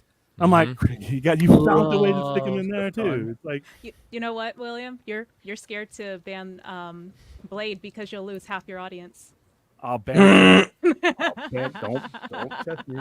I don't have a problem with Blade. I have a problem with Blade being given disproportionate credit for where comic book movies are. I was there when Blade Road was released. People didn't go see Blade because of the comic book movie. They didn't even know what the hell it was. They didn't even know. I count it as a little. They went because I look at. The only reason, we bring up Blade so much is because it triggers William so much. That and the CW. Yes, those two topics. I actually enjoy, legitimately, I love talking about those topics, but they're just so contentious and controversial. We can talk about Ant-Man 4, Ray, if you want. Sorry, but we can talk about Ant-Man 4. Oh yeah, and that's going to be the biggest Hall H announcement of. Oh, that would be hilarious. I'll Red comes walking in. He's all, I defeated Kang, everybody. He's no longer around. On a giant animatronic ant. Yeah, that would be fucking hilarious. But no, I think X-Men. X-Men is the most important comic book movie. Totally. It showed Hollywood that we could do this. I will say Sam Raimi's Spider-Man. Spider-Man. I would. Them too. They're up there. Because it was like 1999 and 2000. Yeah, when it came to Blade, I'm with you on that because I think I remember even when I watched it for the first time. Me and my dad. I was visiting my dad for the summer, and we went to go see it. And I think I was aware of it. He wasn't aware. I don't think anybody was aware. Like, oh yeah, this is actually a comic book character. But I think the fact that the movie, especially that first movie, just did so well that everybody now is just going, hey, here we go right here. Well, what are we doing? Let's do this. And then of course the follow-up from Del Toro was also, I thought, was pretty great. And then of course you have David Goyer who tried to do a third one, which didn't. Yeah, I don't know what he was trying there. Although Ryan Reynolds. We all make mistakes. We all learn. So Dracula. Let's bring back Dracula. Pomeranian, Triple H. Yeah, but again, it was Ryan Reynolds. I always say it's his audition for Deadpool, and I thought it worked. And Jessica Biel was hot as fuck. So sorry. Hey, she's still beautiful as fuck. So she totally is. I mean, she was like you know, she was super. She got super fit, and she had that scene where she was like sitting in the shower. I don't know. It was hot. I bet you love that one. You all right, man? Wow. Yeah. I love that he's looking away from the camera. He's like, "This is my favorite scene." I was pouring another glass right now, but I mean, but hey, Ryan was also pretty shredded in that too, so it was something for both, for all. Ooh, he's gonna show something else. Yeah, Big Bang thing. What do you what got The Spider-Man section. You know, you're on live right now. Jeez, that's pretty cool. I love that. That's cool. Fan art. Nifty. Yeah, I got a Spider-Man section. So like this is going to replace the ceiling panel. That's pretty sweet. I like it. Speaking of comics, all in. Yeah, all in. What are we doing here? Okay, so how you? Okay, let's. Did you get your shirt? Let's. Okay. All right. Sorry. I was like, "Are you? Well, you didn't send me the shirt yet, Are you safe, William? Are you safe?" Yeah, you were large, right? You say you were a large, but I think you're a medium, Dave. Me, I'm a medium. Yeah. Yeah, toss me a medium. No, I wear mediums. You know, I wear very large to me. Yeah. Try to you know. No, you're fit. You look good. Yeah, that's why I go for the mediums. Like when it comes to like all the graphic tees, yeah, like you have to pull it inside out and order a size up to make sure when you wash Powell's it, on here. it See, retains its quality. That's actually in the movie too. That's the merchandise that he sells in the movie. And his hat, his logo. Yeah, it's. I mean, well, it was funny because William like sent me pictures. Like, I got some shirts for me. I was like, you know, and I was like, cool. But and then when I saw the movie, I'm like, oh yeah, of course that's in the movie. Anyways, what were you saying, Rhea? Yes. Oh yeah, I was just saying like how to care for graphic tees because I'm like I buy those all the time. Just pull them inside out and buy a size up. If you want to, you know, continue to wear it. Exactly right. I don't know. I'm a medium guy, so you know, I'm not a big dude, so I like them fitted. It's weird. There should be a size between medium and large. That's where I think I fit because there's sometimes where I'll buy like a medium, like Jesus Christ, I'm like suffocating, like this is too tight, and then I'll get a large, and I'm like I'm swimming in this thing. What are we doing here? Like it's just there should be a middle ground. There should be a medium. Medium and marge. Yes, there should be a marge. There should be a marge. Neutral. Just neutral. Yeah. And then of course you get slim fit and this kind of stuff. It's like, oh, anytime I see slim fit, I'm like, maybe I should do a large because I've gotten some slim fits, and then you just put them on. I'm like, I'm wearing a kid shirt right now. What the hell am I doing? You just want to do the Incredible Hulk, you know? Pretty much where I feel like if I just did that, I'm just gonna like burst out of the whole freaking thing. But yeah. So but you know, yeah, I saw that when you sent me those shirts before I even saw the movie, William. I was like, oh yeah, and then I'm like, and I even thought, I'm like, oh yeah, that shirt's gonna be in the movie, and sure enough, yep, shirt's in the movie. I get some weird stuff. Sometimes I get nothing. Sometimes I get a bunch. Like we got. Yeah. And then even the hat, the logo on the hat, I'm like, yep, that's Glenn Powell's character's logo for his whole little thing, you know. That's Rhea's hat, by the way. That's the last one. Yeah. Oh yeah, I love a good dad hat. That is a dad hat. Because I even told him, I'm like, yeah, the hat, not really my style, you know, because I'm like, yeah, and you're right. You pinned it perfectly. It's totally a dad hat. I'm like, yep, that's not. I like the trucker style hats. If they had a trucker style hat with that logo, totally be about netting, it. The netting in the back. Yeah. Were you rocking Ed Hardy back in the day or current day? Me? Yeah. Fuck no. I will say though, I had two Metallica shirts that were very Hardy-esque because there was a lot of things that were happening all throughout the shirt. That's about it. I never got into Ed Hardy because, you know, those shirts were very bedazzled and had a lot of things going on. But the only thing I had close to it was there was two Metallica shirts that had two of the albums, and they very much designed it like that. And I thought, oh, this is cool. And then I realized, wow, I shouldn't be wearing this. This is way too much. It's too much. It's too loud. I think somebody told me that too. Like, your shirt's loud. Too loud. This is a new song. Yeah, Too loud. it's too loud. Where I think somebody actually told me that. They're like, hey, your shirt's pretty loud. I'm like, yeah, it's kind of Ed Hardy-ish. And I'm like, that's not me. I like just simple, like, hey, just give me like a decal right here, right in front. I got Martian Manhunter's face, you know. That's all I need. You know, I just need something simple. I'm a simple man.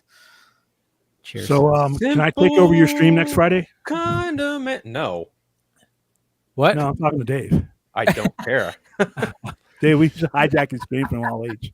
No. Yeah, no. If if you guys, no, I would love for you, like you, Rhea, Phil, if you guys can, yeah, I want you guys to show up next Friday if you can. To let's do some reporting. Let's talk about what you guys are seeing over there.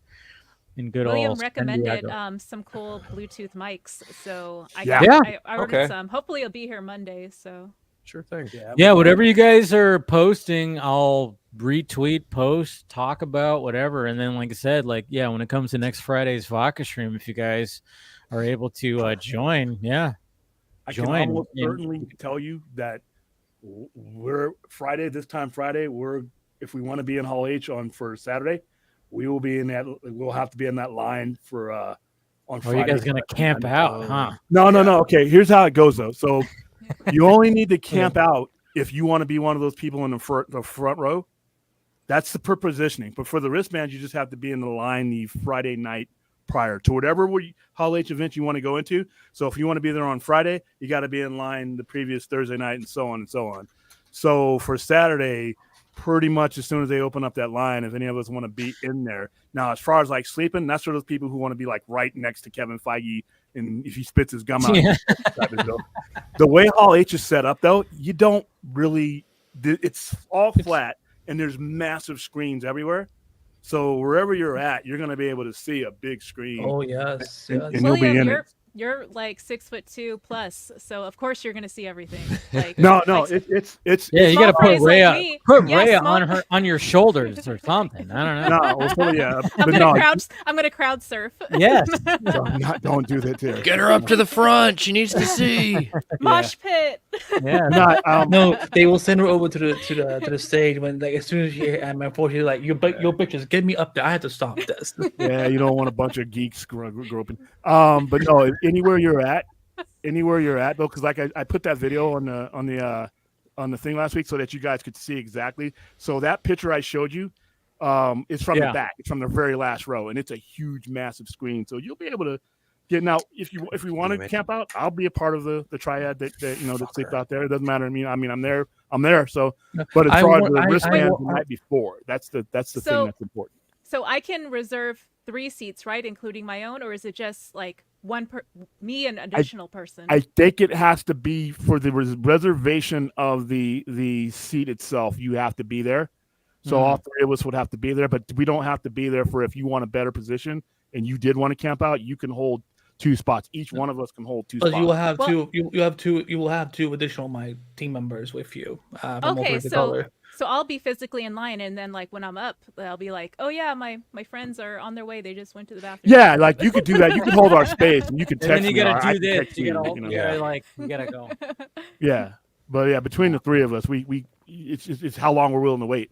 No, Because you guys it's- will be all right. Yeah, I'm 6,000 alright seats. waiting. We should. I think I'm actually going to do some streaming too during those panels, like the Marvel panel for sure. I think I might. I don't know. I'm thinking about it. Maybe I'll just do another, something where why not? Well, Dave, if you want to come through for at least Saturday or someday, make that drive to San I know I Diego. could. I'm like, Hey, right there, man. I know, yeah, but I looking just forward I to don't it. know. But yeah, a lot of it is Next year for sure. Next year I'm probably going to go there for sure. I think finally I'm going to pull the trigger on it next year. Get the maps ready. Got all my strategy ready. So. Oh, I actually wanted to ask, I guess William and Phil's opinion, or I guess the panel's opinion too. Do you feel like if you had the opportunity, well, Phil, me and you kind of talked about it, but for other folks who may have an opinion, if you had the opportunity to go to the premiere of the Deadpool movie in Hall H, is it worth the time and experience just to be there, or do you feel like I basically saw all the movie through the ads already, so I'm fine seeing it at a theater now? What do you? No, think? I would see that at a. Well, who wants to go first? No, I was just saying I would go to a premiere. Yeah, 100%. I plan on seeing it Thursday night because that thing that they're having, that thing of life, that's actually not a premiere of the movie. I think that's just them up there doing their panel. and Ryan written all that. I don't think they're showing the movie there. So I'd rather just know that I got a good seat. You get your reserved seat at a theater, I think the AMC, whoever has the popcorn buckets, I'm gonna go see it that night. So I'm probably gonna have my ticket. So that's probably how I'll wrap up the Thursday night, because after that we'll be waiting in line for Hall H, and then there's other stuff out there. Give me a ticket too. I'll reimburse. Yeah, I'll get you. I'll just get you all three. If you want, Phil, you want to go? Sorry, I'm publishing my review of The Boys. Say that one more time. Deadpool. You want to go see Deadpool Thursday night after we're done with the convention? Yes. Okay. I would love to. I'll I'll hit up my cousin too, because I know he wants to see it as well. So whatever you need, I'll float you the cash for that. Okay, cool. Yeah. So that's how we'll wrap up Thursday. I apologize, Phil. Because there's Will and then there's Phil. The resemblance is uncanny. The resemblance is uncanny. So, Phil, you actually have an opportunity to potentially see it in Hall H, though. Like, you're one of the lucky few. Yeah, I did sign up for that. I haven't gotten the. We don't know. We don't know yet. So I'm checking my email right now. Just to me, I think that they would actually show it. I don't know. Lips, check your junk book just to be safe, because sometimes it will send them those things. You're right. Yeah, Andy's right.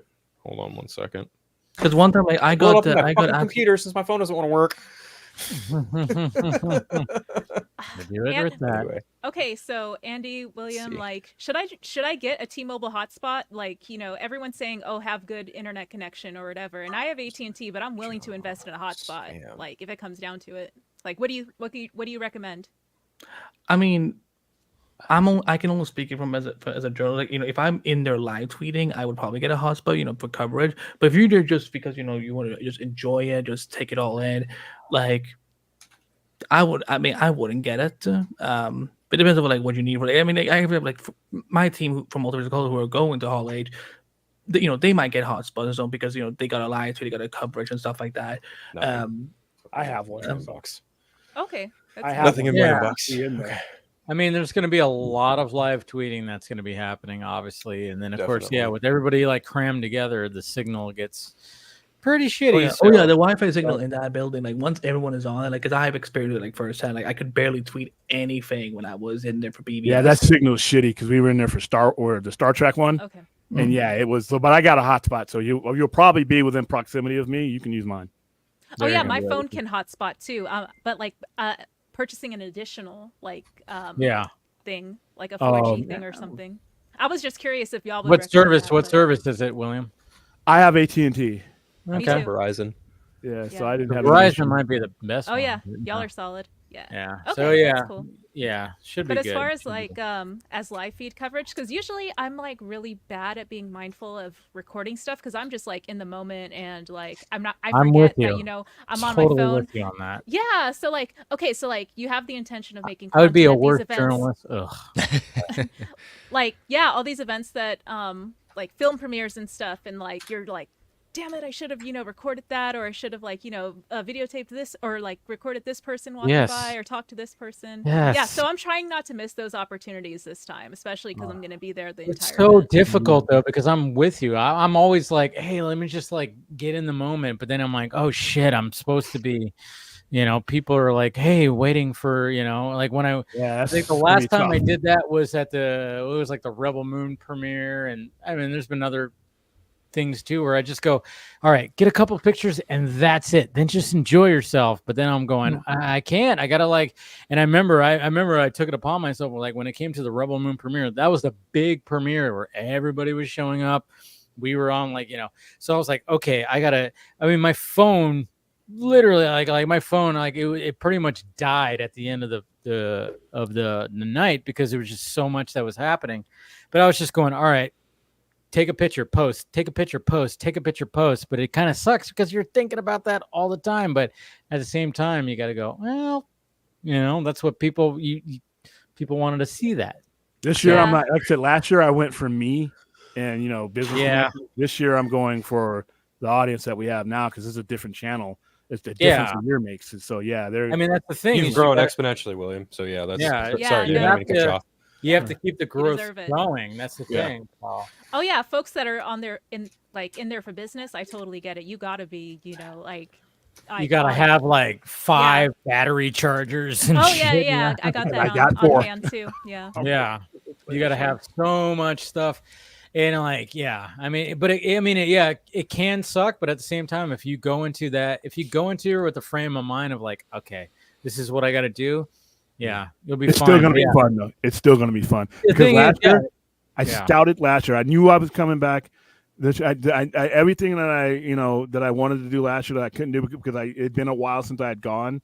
And so I scouted out. I'm like, next year, this is what I'm going to do. Next year, I'm going to go with the proper mics. I'm going to go with the proper, better phone, laptop, better place to set up and do post things and like that. I've actually hired somebody that's I'm going to be uploading stuff to them consistently, and they're going to be the ones posting the shorts and everything in real time. We're going to do some live streaming of the entire convention, live chat. People say, where do you want me to go? Because like I said, I'm not a big anime dude personally. We carry it in the store, but there's going to be people in the audience that say, can you go to this booth? Let's go to that booth and talk to the guy who's attending that booth. I mean, it's going to be more wide open like that. So this year I'm going to still have fun because like I said, I'm getting the fuck out of this 114 degree and going into 70 degree. That alone, I may not come back here, but that alone is going to be cool. And then this is the environment. It's about just being immersed with fellow geeks of all sizes, shapes, and walks of life.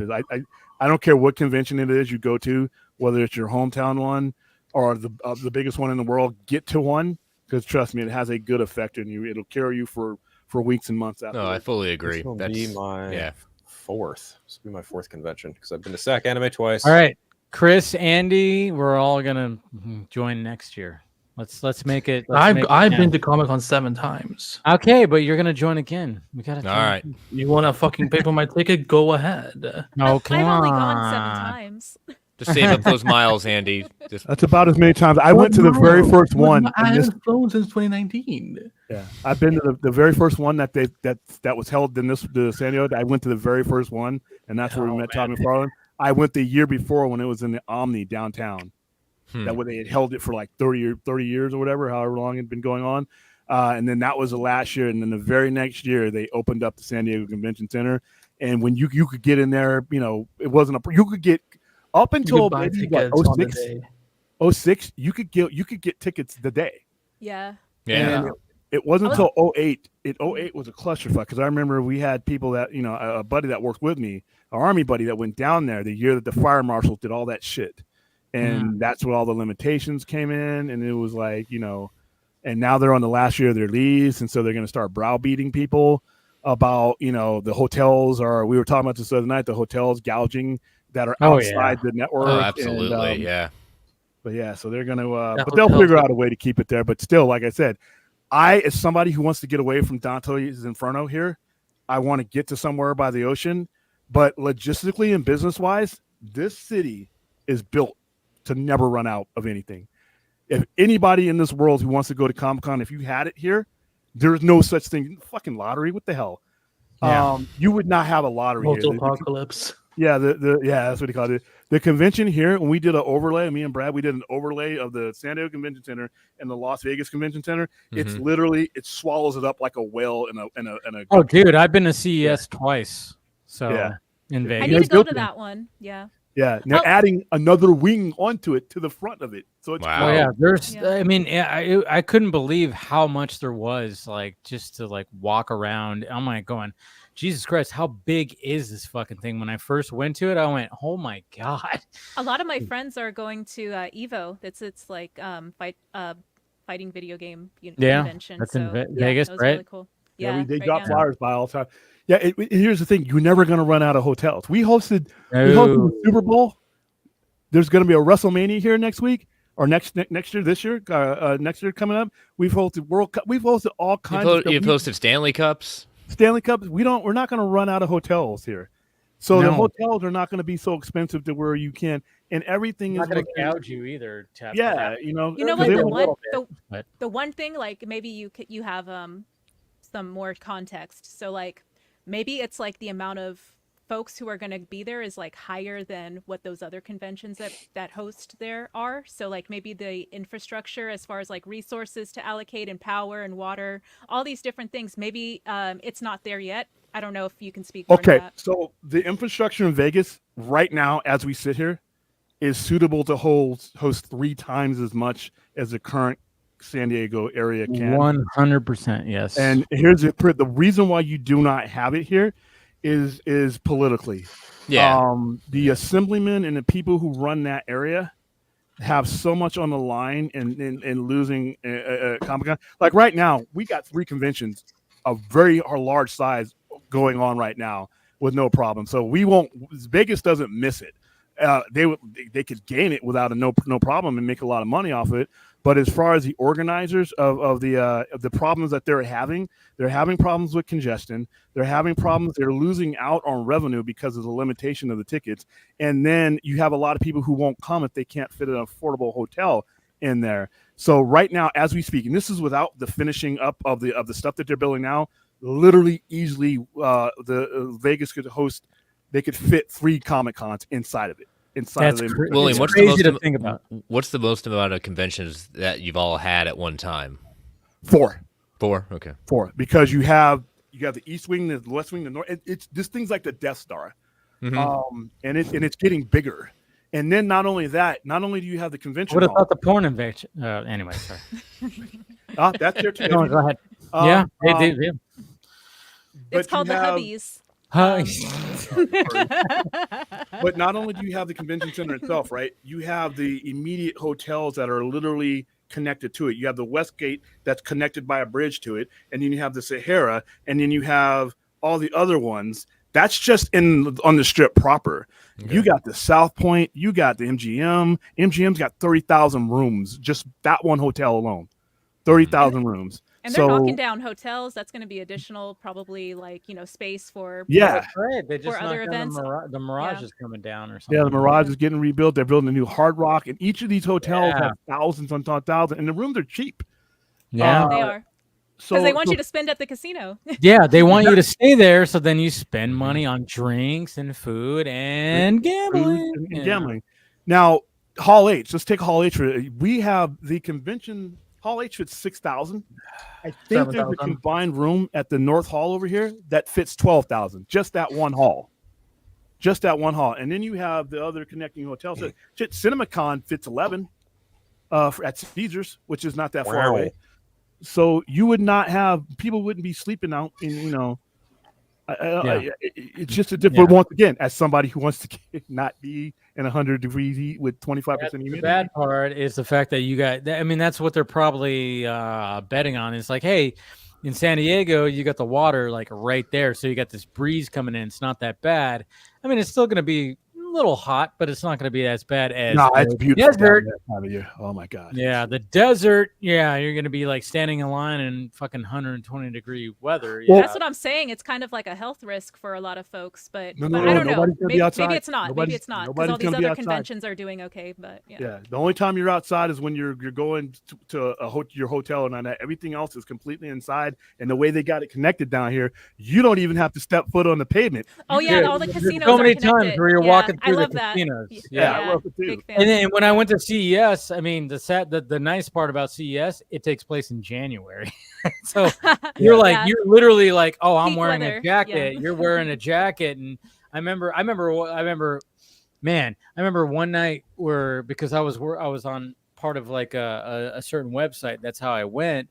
And we got invited to some kind of party, and it was bottle service and everything. And let's just say I don't remember much of that night. And then when me and my partner woke up the next day, I remember texting him. I was like, dude, are you okay? And he goes, I feel like fucking hell. And I'm like, yep. And I remember I was like, when I finally started feeling good, I was like, all right, I got to go back to the convention. I remember I got all my stuff, and I was like, all I could think, I still felt like shit. You know, it was the fact that I was like, wow, I'm putting on a jacket, jeans, and I'm like, because it was still cold. It was cold, and I'm like, if it was hot, I would not even want to leave my hotel room because I was like that hungover.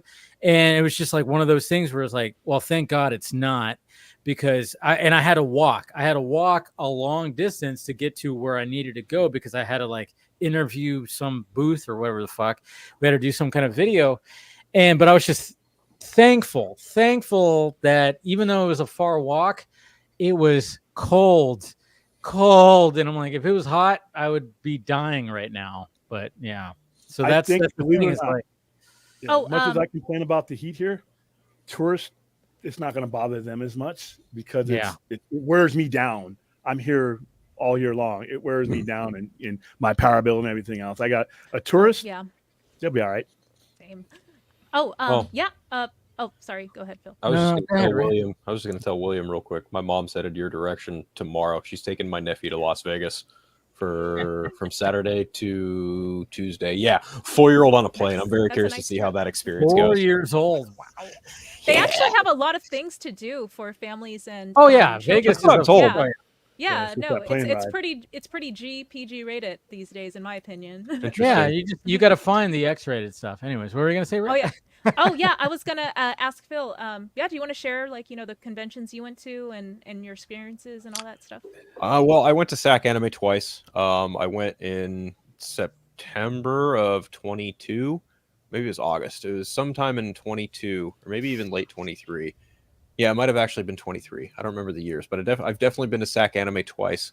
The second time I went is when I met Yuri Lowenthal, who's the voice of Spider-Man in the Spider-Man video games for Insomniac. I also met Brandon McKinley, who's a storyboard artist on a bunch of stuff, most notably the Harley Quinn animated TV show, Star Trek Lower Decks, a couple other big name stuff too. I'm sure if you Google his name, you'll probably see his repertoire there. He was a really cool guy to talk to.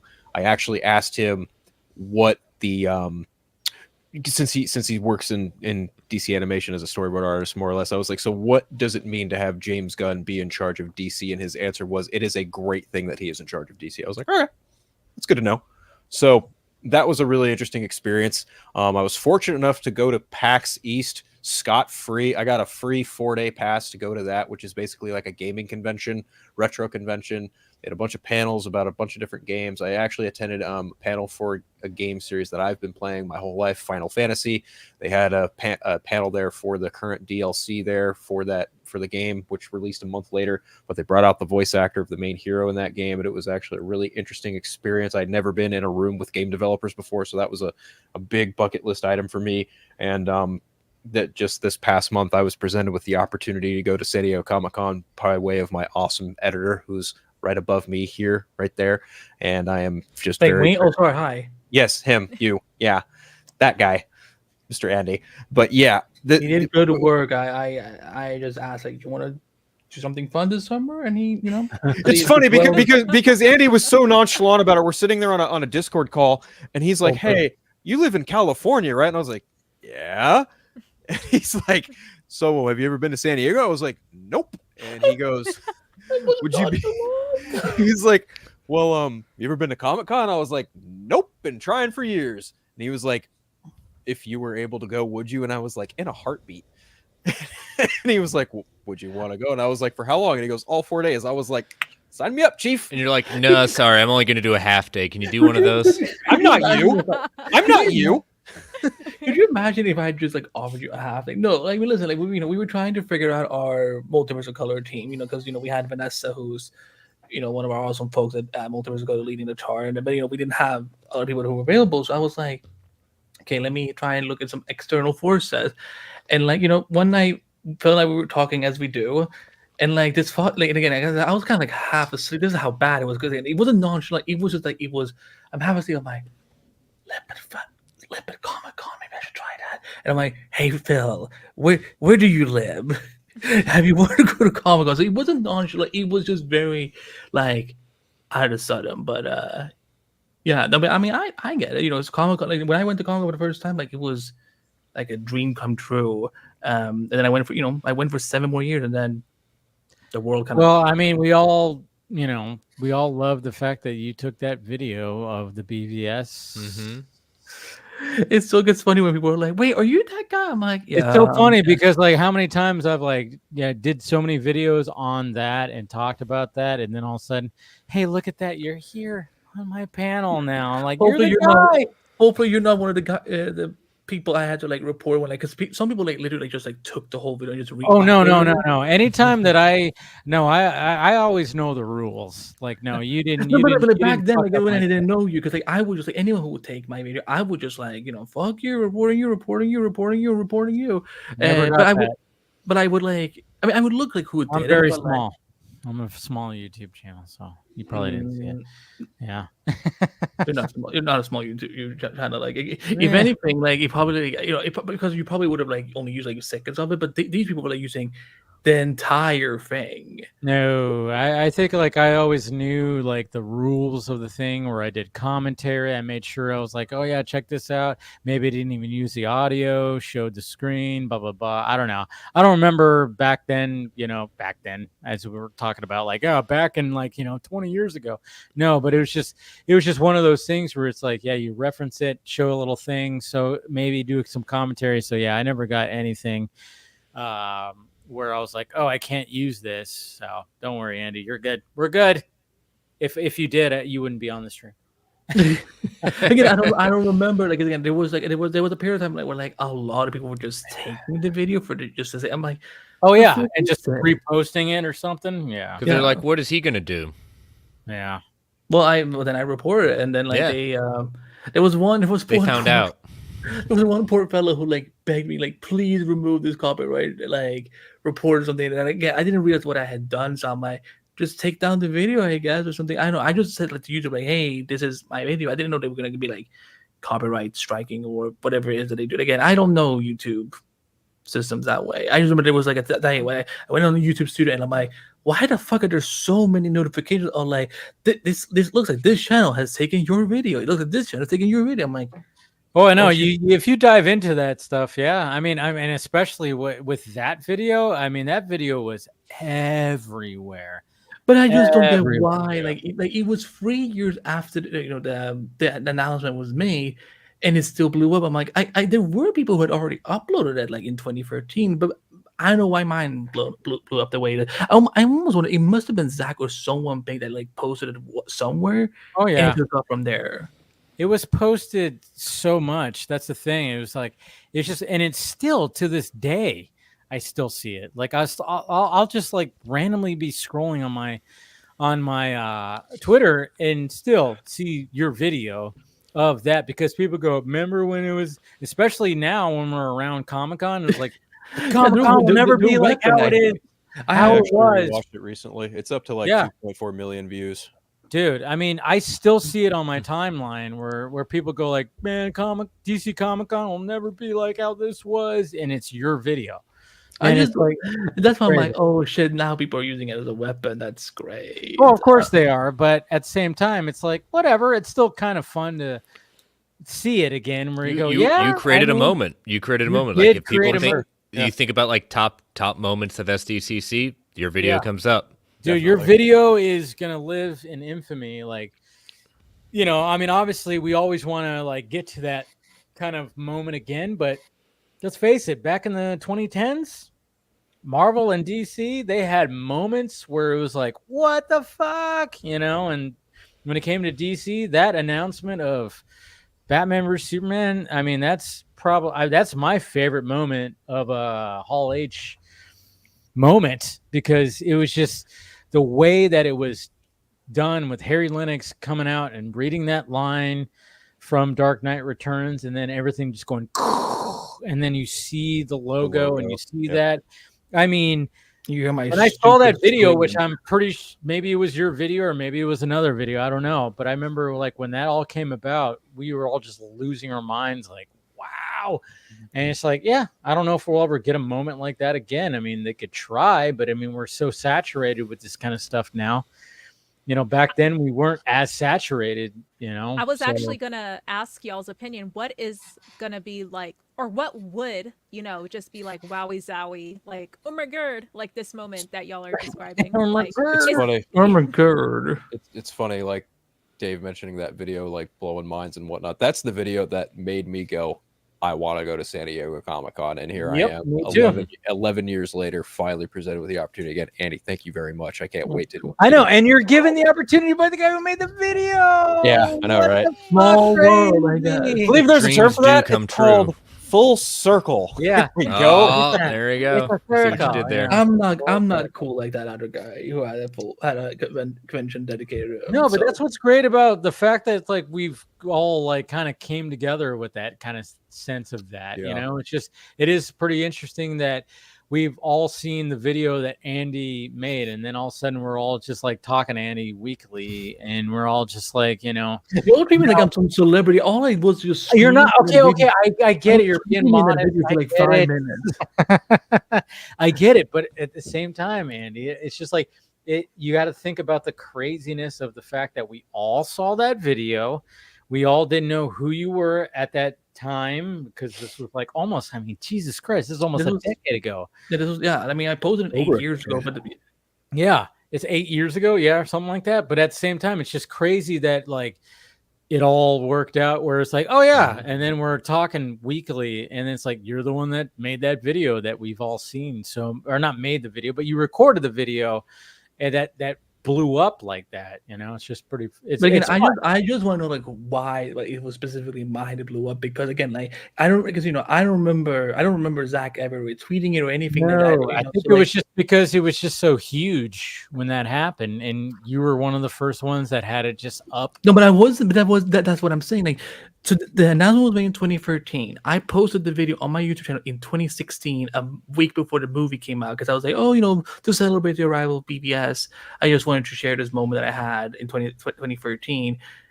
And then suddenly, like within like 5 years, like it was like at a million views, and I'm like, who posted that? I think because there were so many like limited things, so many limited videos or whatever the hell.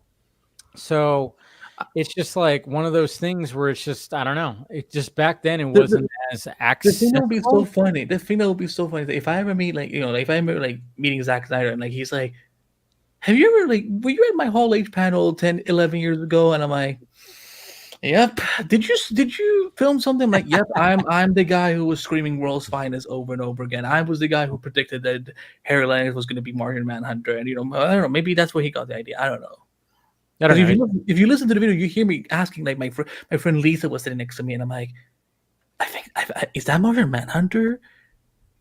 When he came up on stage. Oh, okay. There it is. I mean, that's the thing. It's like that's why those videos. I mean, again, you just never know what's gonna fucking pop off, and yeah, I mean, perfect timing for when you posted it. That's the thing. Cheers.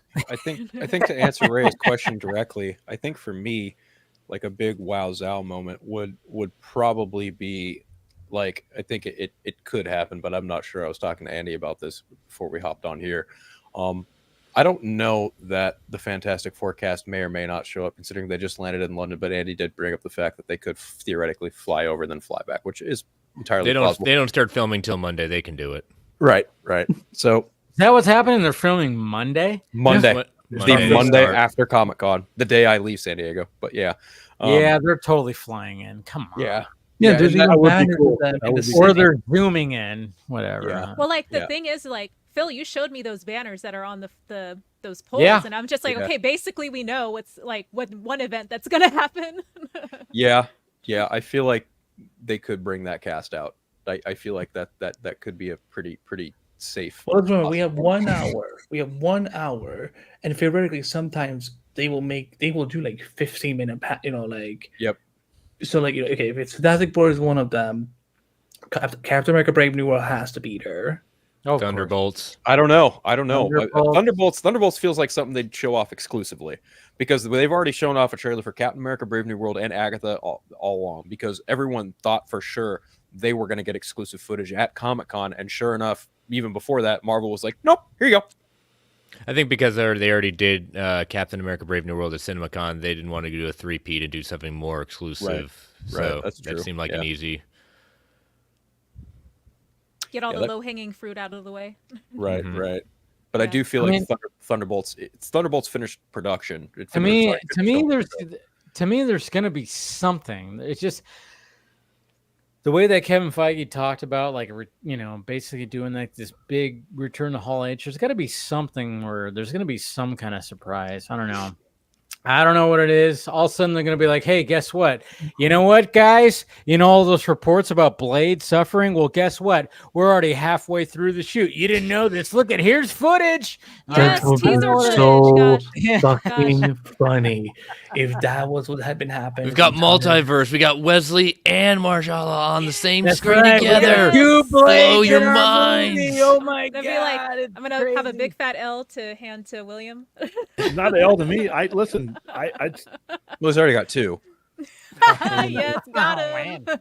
No, I don't know what your vendetta is against, King Snipes. I just don't know. No, I love Wesley Snipes back when he was acting, back when he was, he was doing his thing. He was at the height.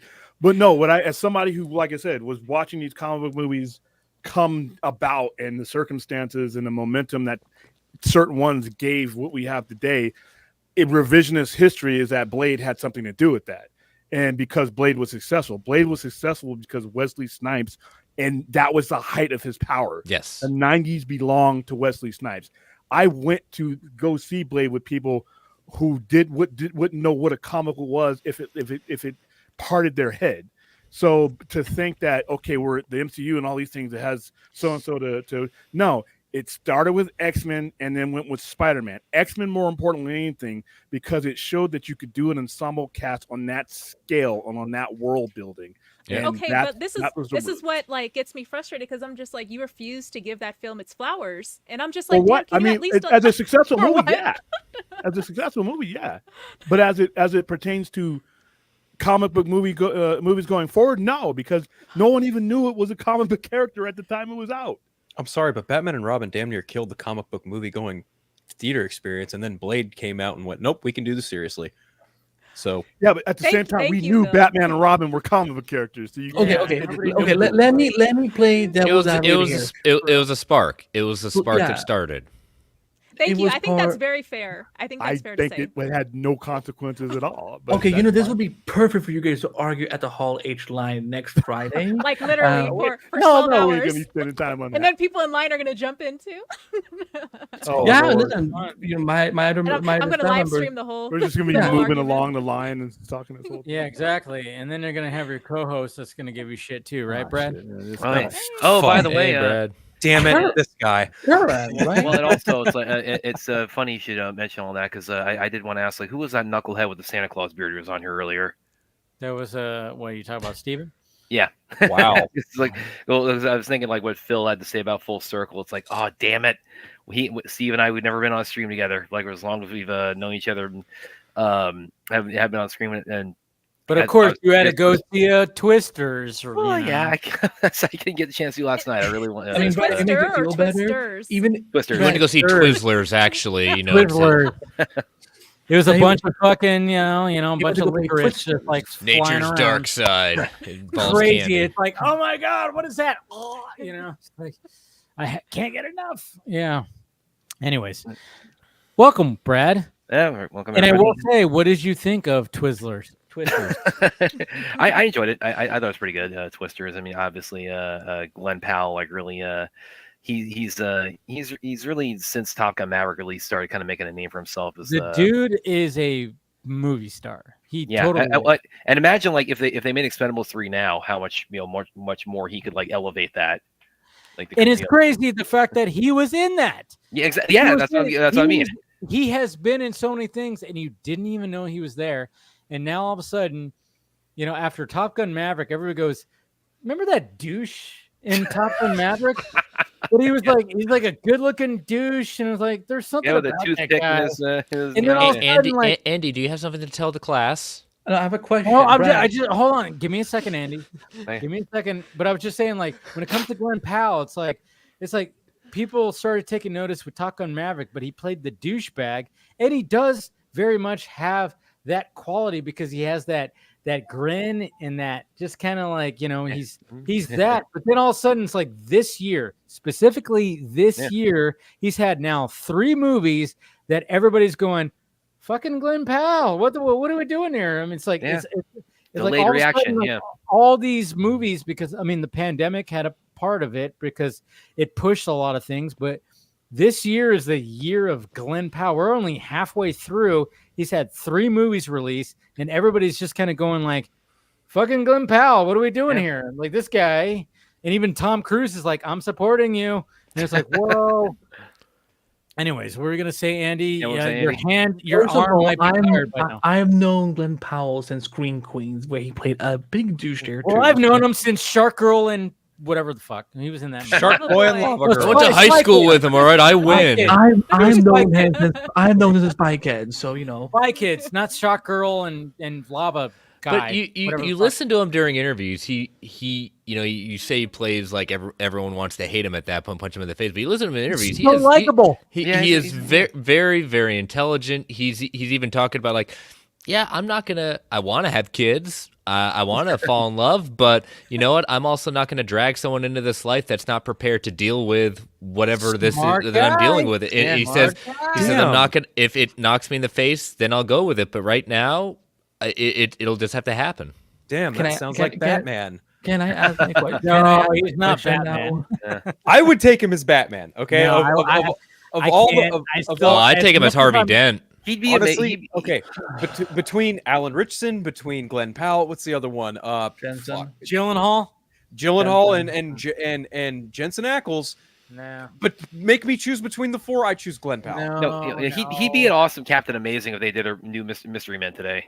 No, he's Booster Gold. What are we talking about here? I mean, Can I ask my question to Brad now, please? Go for it, man. How was David Corenswet in the film? Oh, you know, it's funny you should say that actually, because he's actually kind of he's kind of douchebag. Yeah, he died in 10 minutes. Please tell me he dies. Kind of no, he doesn't die at 10 minutes. But he basically play the Carrie Elways kind of character. Yes. Kind of. Well, it's No, he is that. He totally is Jonas. He's Jonas. Well, but he's also he's not as he's not as he doesn't like have the same fireworks to his character that Carrie Elways had. No, of course not, because he's not. I mean, okay, it's weird because I was kind of going like, all right, we're like Glenn Powell with his character, you automatically think, okay, he's the opposition, but the way the story goes, they kind of like flip it on you a little bit, and I'm like. And I like that aspect of the story because you when you get introduced to Glenn Powell's character, you go, oh yeah, I want to hate him. But then all of a sudden you go, oh shit. Like his character development is probably the best of all the characters in Twisters, because even like the main girl, I forgot what her actual name is. But I mean, she goes through something and it's like they very much do the story of like what happened in the original Twister. It's like, trauma in the opening scene. And then it's like, okay, then she's like, okay, I have trauma. And that's like throughout the whole movie. It's just like Helen Hunt's character. I didn't like the fact, one of the reasons why I didn't like the first half, I was like, with her character, they were dressing her up in like Helen Hunt Twister gear. Like, what has Helen Hunt been up to lately? Because she's kind of. I know. I was kind of hoping she was gonna like make some kind of cameo. I think so too. Yeah. I would have cheered it. I would have been in the theater by myself, going, "Yes!" It's like, "There's Joe." I would have totally, because I had a crush on her when I loved that movie so much. Total '90s crush. Helen Hunt, Twister, loved it, and I was like, "Is she gonna show up?" She, and I mean, I don't think it's not even a spoilery thing because it's not a direct sequel, that the fact that she wasn't going to be a part of it, we already heard, we would have heard of it by now. But there was like times where like especially in the first half where they were trying to make her kind of look like her. She had like the white undershirt, the wife beater as we call it, and then the pants. And I was like they're kind of trying, but then in the second half they kind of like transition her character to be like, all right, take a charge. And I mean, I thought in the first, like when you have I won't go too much into spoilers, but like you have like the opening kind of prologue that has the first tornado. I didn't really like it. And then it's there's the jump, the time jump to a few years later, and that's when I first got the sense of like, oh yeah, they give her a bit of a makeover there. It's like, yeah, you're kind of giving a little bit of giving her a bit of a Helen Hunt look here. A little bit. But when it comes to David Corenswet, he's not a main character. He's like one of the side characters. But it was kind of funny because haven't seen too much with David Cornsweet, so I'm just, right. Immediately I'm going, Superman. There's Superman. That's Superman. Yeah, it looks like Superman. And then hearing him talk, I'm like, okay. But he gave me like a very John Krasinski kind of vibe to him a little bit. I don't know why. There was something about his voice and his cadence that gave me like John Krasinski vibes. I'm like, oh, okay. But yeah, he's very much a douchebag in this movie. Yeah. But yeah, Carrie. As far as like the villains of these two movies, I think Carrie Elway still is kind of like the top of that because Carrie Elways, he's a hard act to follow, definitely. He totally is, because Carrie Elways could play the good guy and the bad guy so well. Oh yeah, so well. Because how many times have you seen him as the good guy? I mean, you could talk about Princess Bride. And then you can like look at something like, he was like the antagonist in Hot Shots, which I love that movie. And Mission Impossible. Mission Impossible. Yeah, there's just he's got that dynamic where he can do both. Where it's like it's Carrie Elways. He kind of does that too with his character trajectory in the Saw franchise. True. Yeah. And personal plug, I have interviewed Carrie a while back. Have you? Oh, yeah. Nice. Yeah, it was for damn it, what was it about? It was the one he did with Guy Ritchie. Why does the name escape me? But that was before Rebel Moon came out, so I did get to Ministry of Ungentlemanly Warfare. No, not that one. The one before that. Was he in that? Yeah, he was. It was yes, the one he was. Did with, I still have to watch that movie. God damn it! Yeah, it was the one so he was good, in dude. With, it was Oh, the I'm one he was in sure. with Statham. Oh! Damn it! I'll be right back. On top of my head. Damn. I know what I'm one gonna look you're- it up real quick. Like it's at the tip of my tongue. Yeah. It's the one he did after Arthur. It's the one he did after King Arthur. By the way, his King Arthur is really awesome. His King Arthur Yes, is it really is. underrated. It's a real shame that movie fucking failed the box office too. Operation Fortune or Rooster de Guerre. That's what it is. Yeah, so I got to interview Carrie Elways for that, and it was pretty cool. And that was actually, of course, it was before Rebel Moon came out, so of course I, kind of had at the end there. Oh, so what can you say, if anything, about Rebel Moon? And he's, of course, I knew he'd say, yeah. So there's tons of NDAs again, go in depth, but he said, yeah, I've known Zach for a while, and we wanted to, work together. So he said, yeah, he's really just got this explosive, expansive universe cooking here, which of course, as we all know, is now moving into podcast form as well. So yeah, but that's a notch in my belt. I'll always be proud of, as I got to interview Carrie Elways. It's funny too, because like asking people like what they most know him for, because I when I did the interview, I like just kind of asked a couple of friends, like what's the first thing you think of when they think of him. And it's so weird how diverse, like a lot of people say Princess Bride, obviously, of course, that's what I would say. Well, my thing I would either list Robin Hood, Men in Tights, or Liar Liar. That's where I first saw him. So the claw's gonna get you. The claw's gonna get you. Just stop. Just yeah. No, I mean, that's the thing. It's like, Carrie always just like shows. I mean, yeah, I think the first thing that I remember him from was actually Hot Shots, because I was just obsessed with that movie when I was a kid. But then, of course, there was Princess Bride. Yeah, that's the one thing. As you wish, I mean, that's the thing. Is like, he was Wesley, and he was dreamy and everything, and he was just that guy. William, if you want to do a watch, what's up? I was about to say, William, if you want to do a watch party of a spoof that's actually funny, I could suggest Robin Hood, Men in Tights. Yeah, do that, guys. You'll get around to it. Instead of torturing me with scary movie Cat in the Hat. Unlike most I like Robin how Hoods, he does this Andy. with I an like how English Andy accent. is like bowed down, where you can only see his eyes and eyebrows. I'm reading something on my phone. Okay. Just making sure, because you looked very mischievous right there. Anyways, I was gonna say, they should try and revamp Tremors, but they've made numerous attempts to do so, and it just didn't take off. Guys, good luck. Guys, I am so excited. Because when I went to the movies last night to watch Twisters in my theater right here, I saw a commercial where they are showing Tremors on Tuesday over here, and I went, "Oh, I'm so coming back." Oh yeah, Tuesday. Yes, I was like, Tuesday. I don't do a stream. I don't do anything. I'm like, you know what? Because they do like, they'll just show like an old movie every now and again, and I saw a commercial before the movie started that they were showing Tremors on Tuesday, and I set a reminder on my phone, buy tickets to Tremors on Tuesday. I'm like, because that one of my all-time favorite movies, Tremors, I'm like, oh man, I'm gonna watch it on the big screen on Tuesday. So I'm so excited to this Tuesday. I'm going to be watching Tremors on my local movie theater. That's gonna be fun. Nice. Oh, I can't wait. I can't wait. It's so great. Okay. There was like a revival attempt they had a couple of years ago where they tried to do like they had one TV show in the early 2000s, and there was one they tried to do with Kevin Bacon that didn't take off. Unfortunately. Yeah. They did a pilot for a new series with Kevin Bacon back as Valentine, and they scrapped it. I saw the trailer. I was like, oh my god, they're bringing it back. They're bringing it's like Val Logan back. with Tremors. Yeah, come on. Yeah, but then they scrapped it, and I'm like, what are we doing here? You guys did 5 B-roll Tremor movies with Bert, with what's his name, Michael Gross, Michael or Gross. whatever. Yeah. You did 5 fucking B-roll movies with him. You did 5 movies with him, which after 3, it was like going, all right, guys, what are we doing here?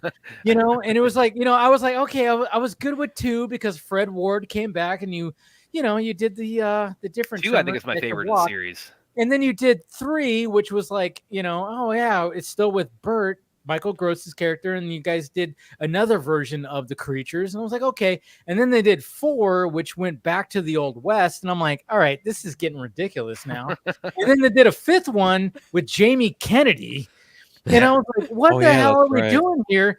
And then all of a sudden they go, all right, we're going to do a series, and we're bringing back Kevin Bacon, and they scrapped it. What are we doing? And it was like, it was Kevin Bacon being like paranoid. He was like a paranoid dude. He was like, graboids and stuff like that. I'm like, yes, this is what I'm talking about. This is the Tremors I wanted to see. They fucking scrapped it. What do we do? They blew all the budget on Kevin Bacon. Was David Zaslav canceled that? Was David Zaslav involved? I remember reading about that. Yeah. Was it David Zaslav who canceled that? Yeah, I don't know if it was speaking of old and new things, did anyone here see the new final trailer for Alien Romulus? Yes. Oh my gosh, pump that right in my veins, please. Yeah. Bring it on. That looks incredible. You want to talk about a revitalization of a franchise right there. Yeah, 100%. Did you guys see my tweet that I posted? Because I literally saw a picture earlier that day, and I was like, that's a good picture. And I'm like, that's and then I just did that whole like when people say like, hey, me and the group showing up for a movie. Mm-hmm. This is the tweet right here. Me and the group showing up opening night. And it's this picture right here from behind the scenes from Aliens with Bill Paxton and these 3 people. You ever been mistaken for a man? No, have you? But I was like, what? Because this was yesterday, right? Yeah. Yeah, we just broke it down the other night. There's a bunch of trailers. There's like 3 trailers that came out yesterday, and I was like, I had such a busy day at work, I couldn't watch all the trailers.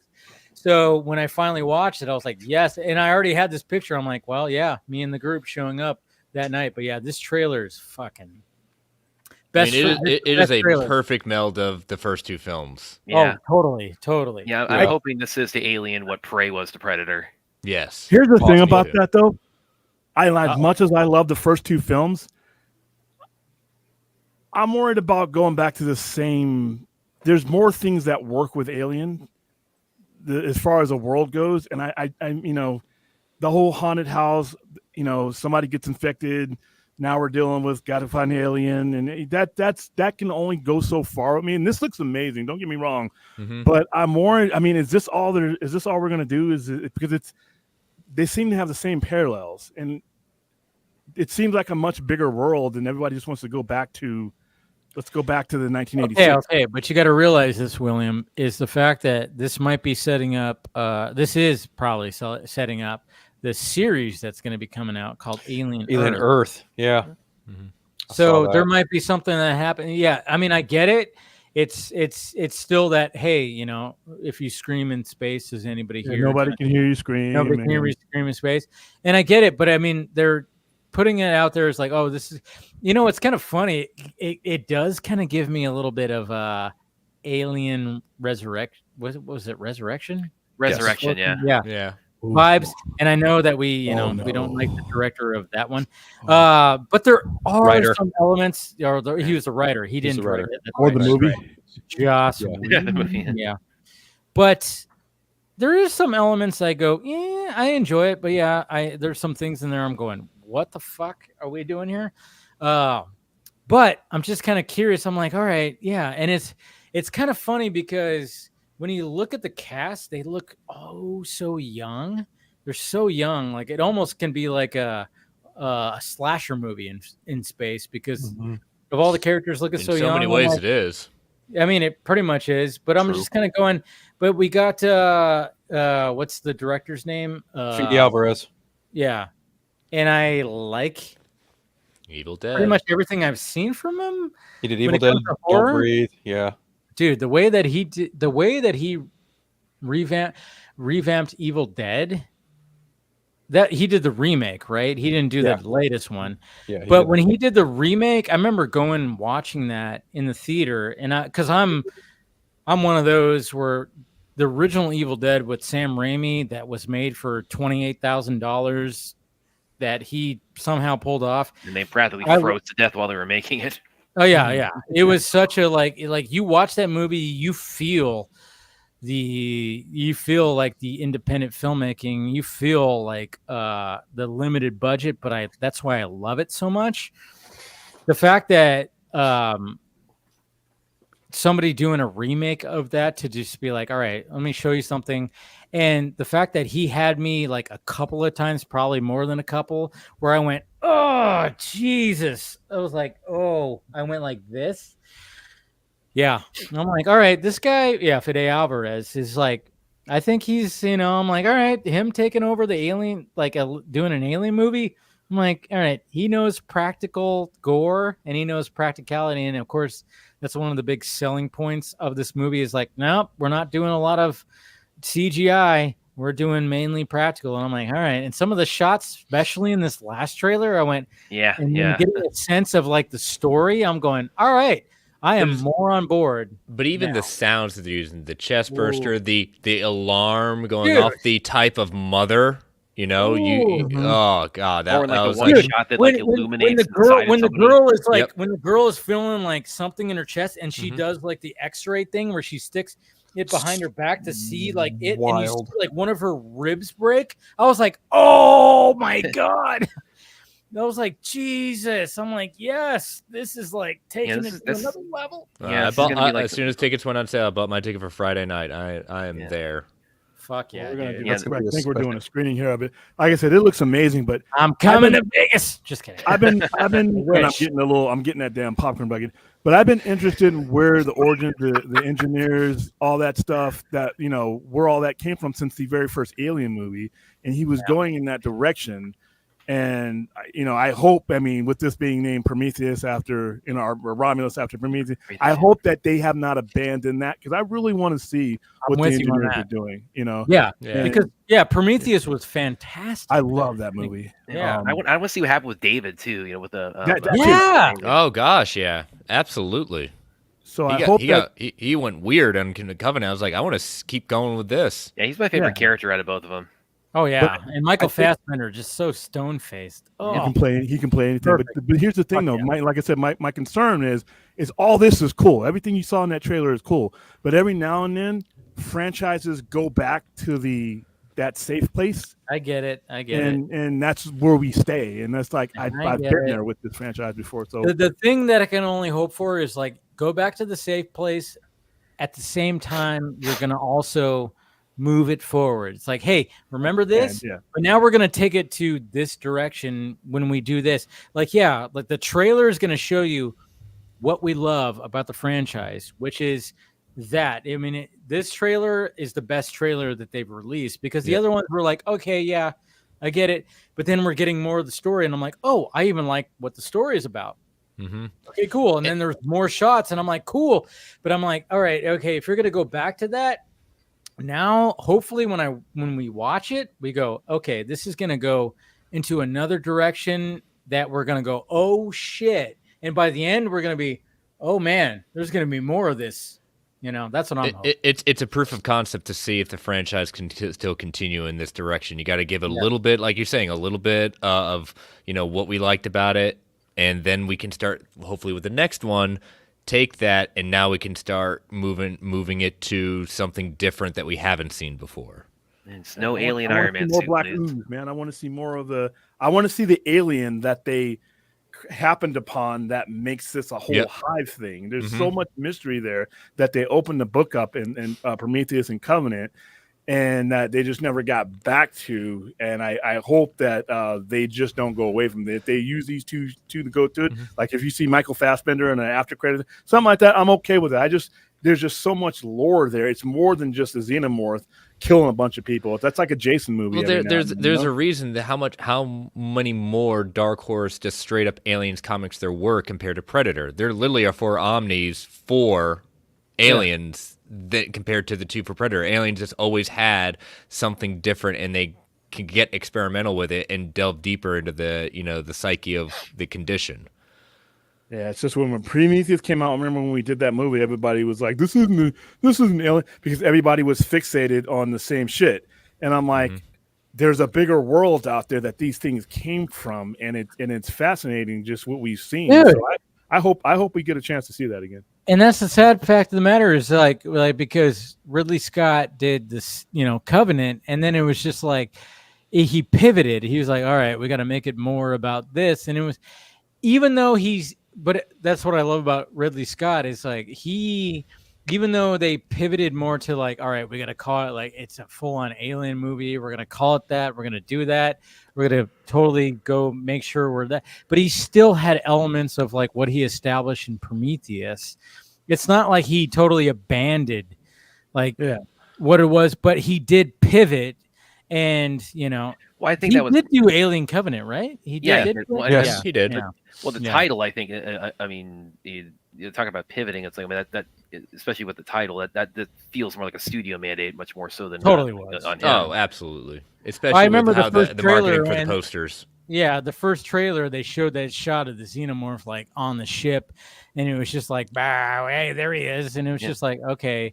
And I even went, okay, but I was kind of digging what was going on in Prometheus, where we were trying to get an origin and all this shit, you know. And I don't know, it was such a I don't know. I just wish they didn't pivot so hard, I guess you could say, when it came to Alien Covenant. I don't know. I mean, the one I'll still lament always that we haven't seen is the one that Neil Blomkamp wanted to do. That was the direct sequel to Alien. It had Hicks and Newt in it. Oh man, that's like that hurts. That never got off the ground because I was. But see, at the same time, Brad, the thing that I worry about that is it might have had a Dark Fate kind of that's true. Yeah. conclusion, because when Dark Fate came out and everything, everybody was like, "Oh my god, we got Sarah Connor back. We're finally gonna do a proper sequel."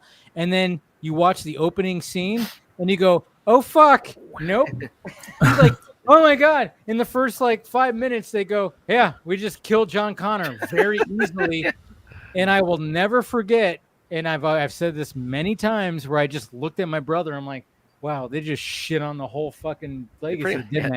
I remember thinking when I saw it, it's like, yeah, the first thing I thought was like, yeah, this is Alien 3 again.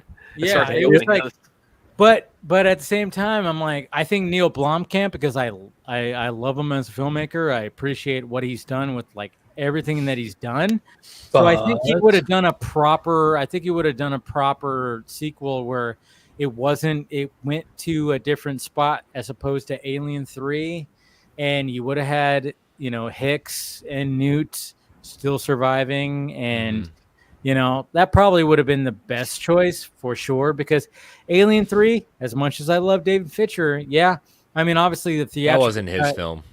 The theatrical cut was not.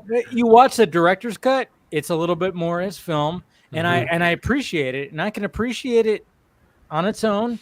I can watch that and be like, you know what, the director's cut, hey, that's a good Alien film, fine. But at the same time, it's just, you just can't. I love Sigourney's Ripley's speech, encompassing the trilogy right there. I say that's one of my favorite parts of that whole movie. The crew expendable, then the Marines are expendable, and they're not going to care about you guys. Yeah. Yep. Yeah, what makes you think that they're going to care? A bunch of convicts who found God at the butt end of space. Yeah, I gotta be honest. Cardboard dog I alien. don't though, think. man. I gotta be honest. I actually prefer Alien 3 to Aliens. I think. What? I've said that before. Wow. Oh, that's a hot take. That is a hot take, Phil. Wow. That's a How tragedy. dare you? That's a tragedy. So You just loud. dropped a Your bomb in forehead the hot group. Wow. Head held high. I God. say that proud. Yeah, I say that proudly. Yeah, no, You I should don't. have with Bill Paxton going, "It's over, man. Game Dude, over." I gotta. I just. you too? Are you want some Look, of this? Terminator and Terminator 2 are one of two of my favorite movies ever made of all time. But I think Aliens is just a lazy retread of the first film with more aliens in action. That's it. This Other time, than but it's war, Well, Phil. hey, It's hey, war. It's I don't subjective. care. It looks, it's fine. It looks fine, but it's just bombastic and loud and noisy. And I just know James Cameron is so much Yeah, better than Jordan's that. like, what did Phil say? Dude, I thought that's what made it better. It was like the fact that it was because It's I a war actually, movie, man. I actually like Aliens a little bit more than Alien. I like Man. Alien. But they're Alien's two my movies. favorite. They're two Okay. movies. It's hard to compare them. It really is. They're One's a two war- one's a completely war different movie, one's movies. a horror movie. Right. Yeah. That's the Yeah. point. Was it the best movie? Was it the best movie since The Dark Knight? Darn, it hadn't even been made yet. It's the best one. since No, Dark I Knight. know that. Well, thank you for explaining my joke. It's so much funnier now.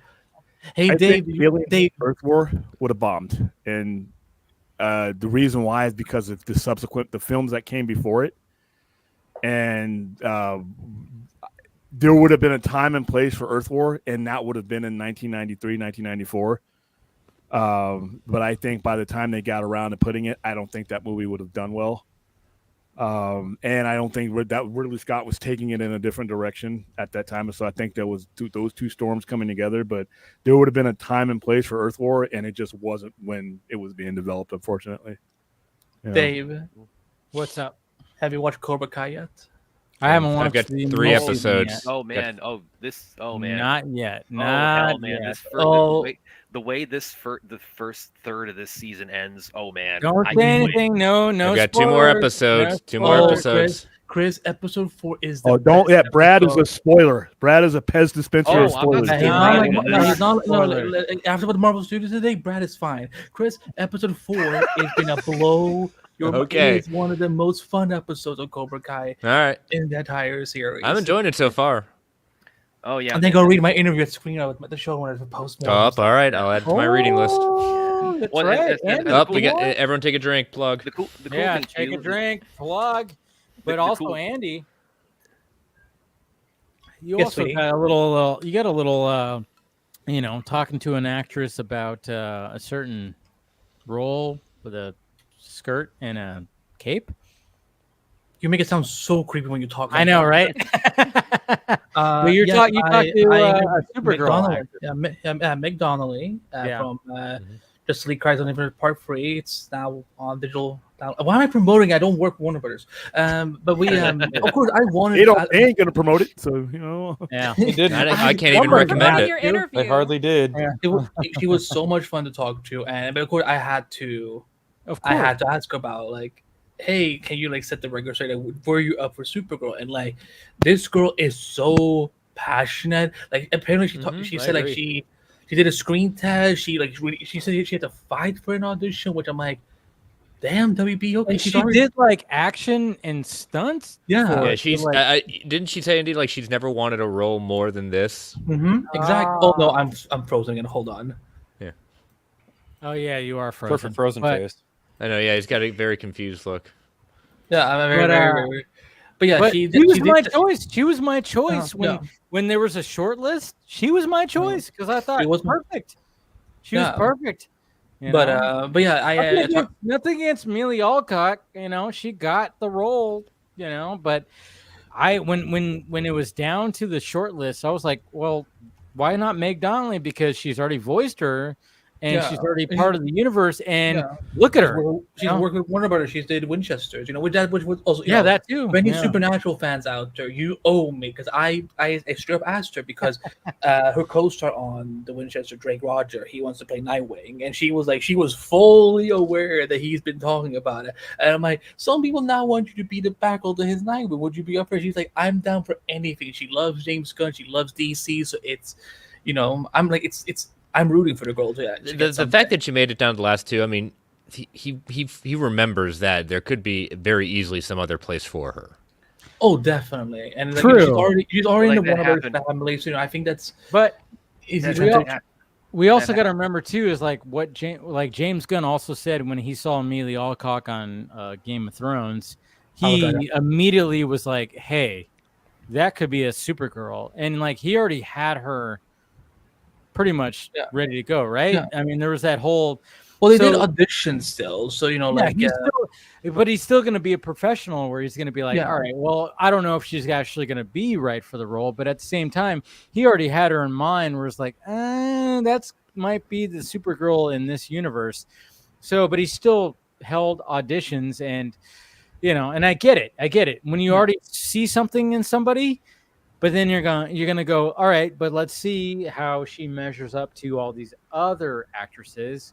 And he did that. He did his duty as a fucking, you know, running DC Studios. Is like, all right, are you going to be the Supergirl? Put her up against, you know, the other actresses, and you know, obviously Meg Donnelly being one of them. And Meg Donnelly was like right up there because, you know, she was passionate. She's already been part of the DC universe, and she was my choice, and probably a lot of people's choices. But at the same time, James Gunn was still. Amelia Alcock. I think Meg will get in there somewhere else, though. I think, you know, she, you know, like having a good dynamic with the studio already is good. You know, there's, there's a lot of like, I mean, I could see her as like a potential Batgirl, you know, but if they're doing Barbara or whatnot. She also voiced her, right? Did she voice her? No, she didn't. But she was a lot of fun to talk to, and the full interview will run next week. So there you go. So check that out, guys, because Andy's killing it with some interviews. Apparently I am. You are killing it, dude. I mean, you know, the people you're interviewing. When you send me that shit, I'm like, Jesus Christ, man. I'm just sending because I want to retweet. Like I'm just want to ego boost. I have no problem saying that whatsoever. Yeah. Like if you're proud of me, I'm like cool. I'm like, you know, I'll take it as a bonus bomb. Well, that's always fun when you get like stuff retweeted by you know, people who are who are involved with the kind of things. I mean, I just recently had Scott Adkins like retweet an article I had go up with him on Kung Fu Kingdom. Scott Adkins is great. I want to talk to that guy. Were your interactions like could you just see like all the like readers like they're spamming in like for the last like 10 for the next 10 minutes or something? Say again? So when he retweeted you, like were you busy just seeing your interactions, just like constantly updating you, like 10 people have retweeted now 30 people retweeted? Oh no, that's I've had that happen before, but not so much with that one, but that's I'm trying to think like what was one of my favorites that I had. I mean, I obviously with him it's like because I've interviewed him a bunch of times too, so he's shared retweet a lot of my stuff all the time. Similar like Michael Jai White, I've interviewed quite a few times too. He shared a lot of things I've done. I had I don't know if I shared on the Vodka stream. I had back during the Snyder Cut time. I had one that I wrote about all the AFSP stuff we had done at that point in time, and I think to that point it was like 120,000 we had raised. It was something along those lines. So because we've gone in excess of 1 million now. But I just had a news article, go live. It was like January 2020 about that, and went live like on a Thursday, and then the next night I'm out doing some errands at Target, and all of a sudden my phone goes bonkers, and I'm like, "What the hell's going on?" I thought what happened because it was just beeping just over and over with the Twitter notifications, and I thought, "Oh, did he drop another photo or something?" And and then I saw it's like, "Oh no, he took the article and shared it." So it's amazing what this fandom has done. And Steve actually, he tagged me in that, and he said Brad Kern just had a heart attack. And I tweeted back to him the gif of Homer Simpson having a heart attack because that's what it felt like. Which article was that? It was about I need to look at it again what the title was, but it was about the FSP charity stuff the fandom had done up to that point. So it was like as of January 2020, we had raised like over 100,000, 120,000. So it was talking about like how much the fandom had raised to that point, and Zach shared it. That made my day big time. Yeah, I'm sure that made your fucking year probably. Oh hell yeah. Jeez, I know when Zach shares something, you're like, oh my god, huh? There you go. I can retire. Well, William and I, we also, I mean, late last year with with the AFSP driver. Oh yeah.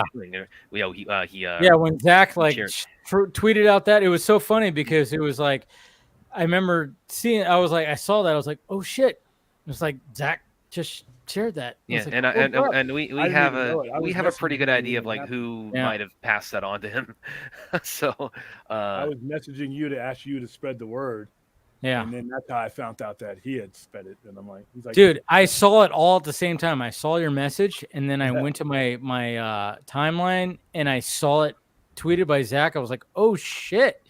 I was like, holy crap! And I was like, and then I think I messaged you back about something. I was like, Zach tweeted it. I was like, whoa! It wasn't me. I didn't send it to him. It was probably one of the guys that are closer to him. So. Yeah, that got us off. We never looked back from that point on. Yeah, because our goal was $5,000 and we raised over $15,000 with that. So that was that's how that happened. That was that 101 days straight of streaming too. That yeah. Which, we didn't plan that. It just happened. We just had shit. We just had stuff. You guys are crazy. You guys are crazy for doing that. I was like, damn. Well, again, we were still. I mean, December 5th to what? March something. We were still kind of finding our footing a lot to a certain extent at that point too, as far as like with the format. But again, there's nothing wrong with that. I mean, like I've said it here before, is like because somebody who I follow who has a big following. I mean, one of the things that he talks about, he goes, yeah, if you post 10x, you're going to get 10x back. And what happens is like, you keep on doing stuff. Guess what? You're going to get that response back. You're going to get if the quality, the quality is good and people are going to be tuning in, you're going to get that back. And look what's happened. It's like things moved up because you guys did that every day. That's probably the most important juncture of the channel so far was that 101. That was literally from where we were at, where we started at numbers wise, where we were views wise and everything else wise, until when we wrapped that show, that very last show up, and it was on Sunday.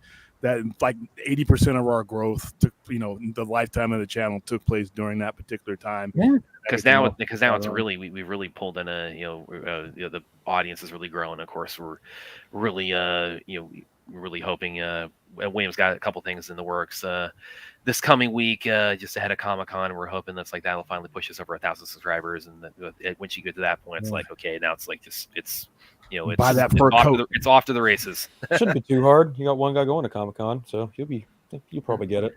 You need that fur coat for that 114. I need the one Dave has is too small for me. I guess I gotta buy my own.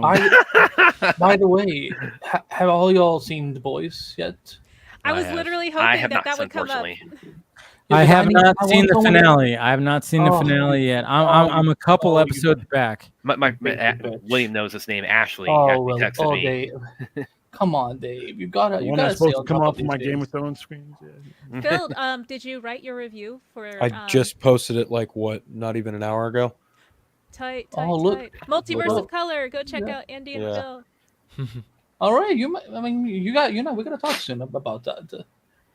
Yeah, I have not watched. I am like 5 episodes in. So. Oh, I hate you. Oh, you got 3 left. Oh, you're in for a show, buddy. Yeah. Oh, I know. I'm enjoying it, but sadly, when I look at my timeline, I already know some spoilers. So I'm like, God damn it! But have you gotten to the farm yet, or is that 6? Nope, I have not got to the farm yet. The next episode, 6, then. Yeah. The farm is fun. I'll say that. I'm sure. This definitely sure. This definitely ranks lower on my season. The finale brought it up a bit, but it's still the. Dare you? I kind of feel like Chris a little bit. Like I enjoyed the season for sure. I give it, a solid, 8 out of 10. It's just that it kind of feels like, a little bit of filler because I always feel like, they're chasing after Homelander again, and it's kind of, an additional sort of, I'm feeling that too. I'm feeling that a little bit too. Yeah. But I'm excited for. The quote unquote finale, but it's crazy how we end up waiting like almost 2 years per season, and we're all just so jazzed. Like, when we get. Well, they even said like the final season's not going to come out to 2026. That's why they'll have Gen V next year. I don't Gen think V will be next year. Yeah, Gen V. I don't think 2023 has been confirmed because when I spoke to Eric, he said that they were. This was like 2 months ago, so he said we are early into season 5. But then when I talked to Nathan Mitchell, who plays Black Noir and Black Noir 2 last week, he has some inklings of what's happening in season 5. So clearly, they're now starting to get an idea of what's going to happen in the final season. So because he another show he does is Ginny in Georgia, and I asked him like, "Are you filming?" Because season 3 and season 4 got picked up together. I asked him like, "Are you doing it back to back?" Like, no. I'll do season 3 of Ginny in Georgia, then I'm doing The Boys season 5 probably sometime this year. So, I don't think we have to wait until this year. I think if anything, we will get The Boys in the fall. That's a big turnaround though. By the way, real quick, because I had take it back to Cobra Kai real quick, because this is something I mentioned on the show, William. Because this what came out this weekend. It's it's 15 episodes. The final season, they're releasing it in like 3 separate brackets. Yeah. So, but even then, that's not the end of the franchise, because they got the crossover movie coming up with Ralph Macchio and Jackie Chan. That's actually the Jackie Chan Karate Kid, of course, that started out originally was a remake and then they decided, no, we're actually going to integrate this into the proper Karate Kid franchise. And I was joking with William the other night. I said, I think I'm kind of wondering if they'll do this in the crossover Karate Kid movie that's coming up next year. It'll be like sometime after Cobra Kai wraps up. I thought, this would be so funny if they told a joke where like Daniel kind of tells his story to Mr. Han. And he says, "Yeah, I first learned karate. Was like I was getting bullied, and Mr. Miyagi trained me, and I met my bully at the tournament, and we cheated." And I thought it'd be cool if like Mr. Han would say, "Oh, it's so weird. Your story sounds so similar to I had this one kid who was getting picked on, and I trained him, and he had to confront his bullies at the tournament." So that's like, am I the only one who's like kind of like pondering like, like in universe they have like these two like perfectly parallel like stories of like on different continents of like Daniel and Jaden Smith. It's like they like beat for beat they have like the same kind of thing happen. I think it'd be kind of interesting if they had some kind of commentary on this. Like, what happened with you? I got a student who went through literally the exact same thing. If Johnny is not in that movie, it's not worth watching. Johnny's awesome. Yeah, Johnny is the best character in that whole universe. Oh, my favorite on the show on Cobra Kai is Tori. Tori is my she's oh my god, because she's had a heck of an arc because she's hot. She's in high school. Shut up. But she's 20 years old in real life. Come on, we're talking about Tori. She's 20 years old in real. Peyton List. Yeah. Okay, so I had sort of love-hate relationship with Tori because like when she came on, I'm like, oh my god, she is so fucking annoying, and she kept getting annoying. And this season, like, she won me over. And then, Dave, can you just hold your ears for 2 seconds or something like? Yeah, because don't do it, Andy. Don't do it, Andy. I'm not Marvel. Don't worry. When that thing happens, that leads to the final thing, I'm like, oh, for crying out loud! Like, come on now, like. And now they're gonna make us wait till November for us to see that. I'm like, yeah. Tori's had like a real like. I'll have to message you, Andy, when I get to that point tomorrow. But she's had a real journey on this, and it's like, I can't wait to see like how this wraps up for her because she's been my favorite character on Cobra Kai, and I won't say anymore. We will text each other, Brad. We can discuss more because I watched the screen and then I'm like. There's no one I can talk to. There's no one I can talk to, and I'm like, I should have told you. It's like I had the screeners too, man. Okay, well, I will text you as soon as possible. But yeah, the only thing Andy told me was like episode 4. You're gonna, it's episode 4, right? Yeah, like, I'm on an agenda for episode 4. I told the show like episode 4 is one of my all-time favorite episodes. Chris and Dave, when you all get to like, you're gonna understand. Like, it's a very fun episode. It's it has some good things in it, but it's a fun Cobra Kai episode that I think it could not have happened unless it was a final season. Yeah. Okay. And there's also one joke in I won't say what it is or what specifically happens, but it's, let's just say, it reminded me of Dumb and Dumber. Text it to me. Which one was it? Oh, come on, man. You know which one it was. Are you talking about the shitting scene? Oh, I already said too much. Well, I mean, the show's out now. When you think about Dumb and Dumber, yeah, for a day. All right.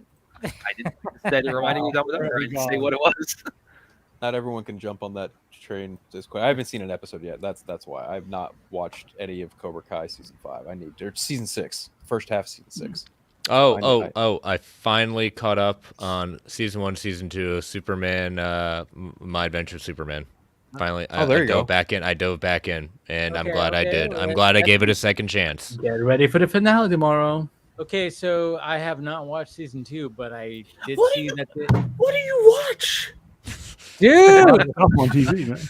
Don't you dude me? Besides being a film, don't you dude me? That needs to be on a T-shirt, like William. Like, get that on the Sci-Fi Center merch, man. Now I tapped out at an episode and a half of that. I couldn't do it anymore. Couldn't do it. Okay, but season 2, he does get a new costume. That he does. This past episode, yeah.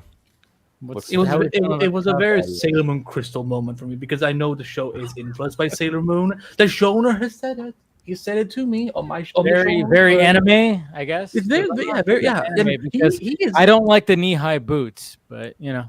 I'm not a fan of the animation. I just not been an anime fan, but I like the story. The story is keeping me, and I think my favorite episode is the Lois-centric story from season 1. Season 1.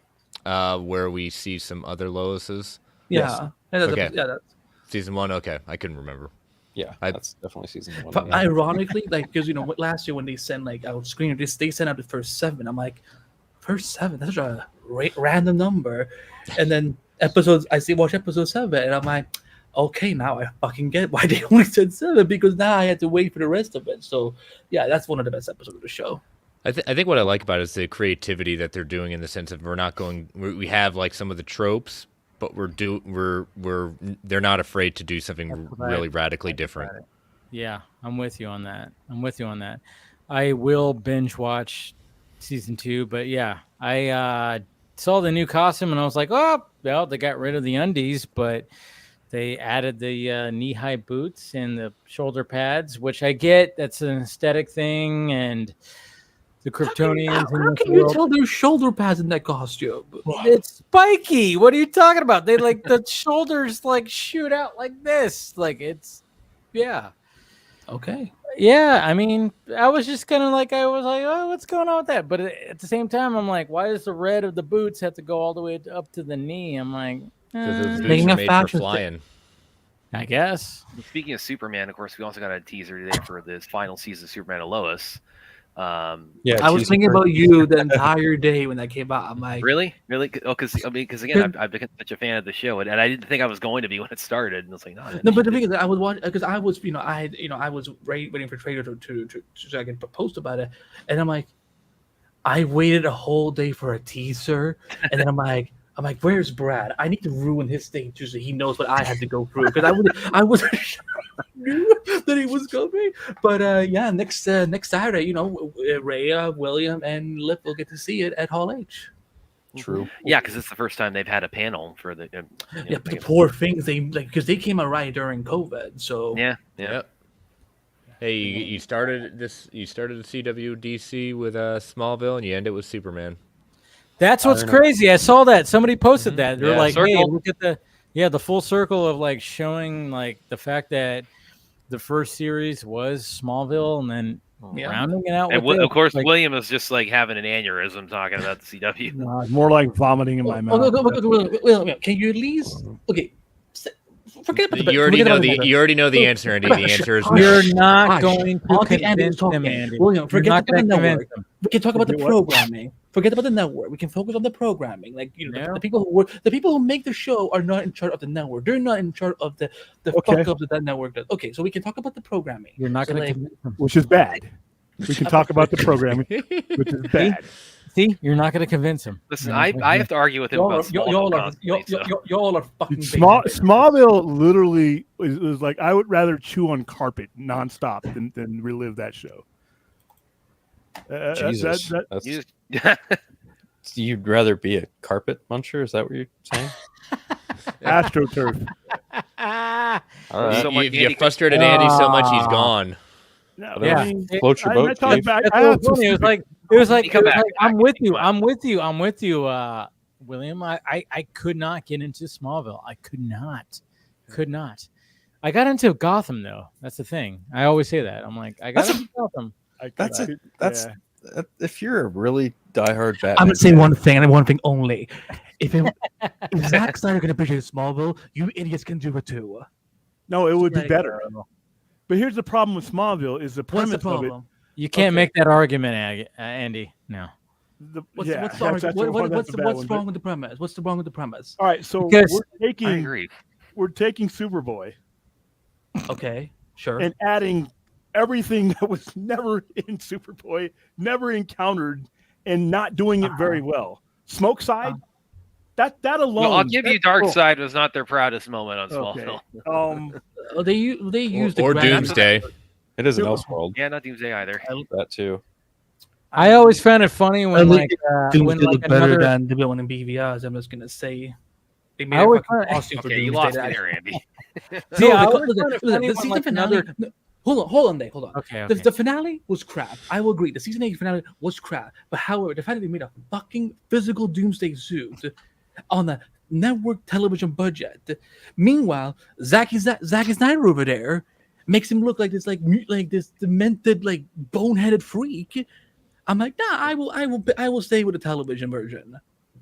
Well, I guess you're not going to find a fan of Doomsday on any level, so I can. Yeah, just William, just like he's But, he's like he's a gear out of the way. The thing I that's found fine, that's funny fine. about Smallville before you continue, William, is like anytime that another Justice League member showed up, and he just showed up, and it was almost like the Power Rangers when they would dress in the same colors as their costume. Yeah. And it was like you showed up, it was like, hey, there's a Flash, and he's wearing red and gold. Oh, there's Aquaman, he's wearing orange.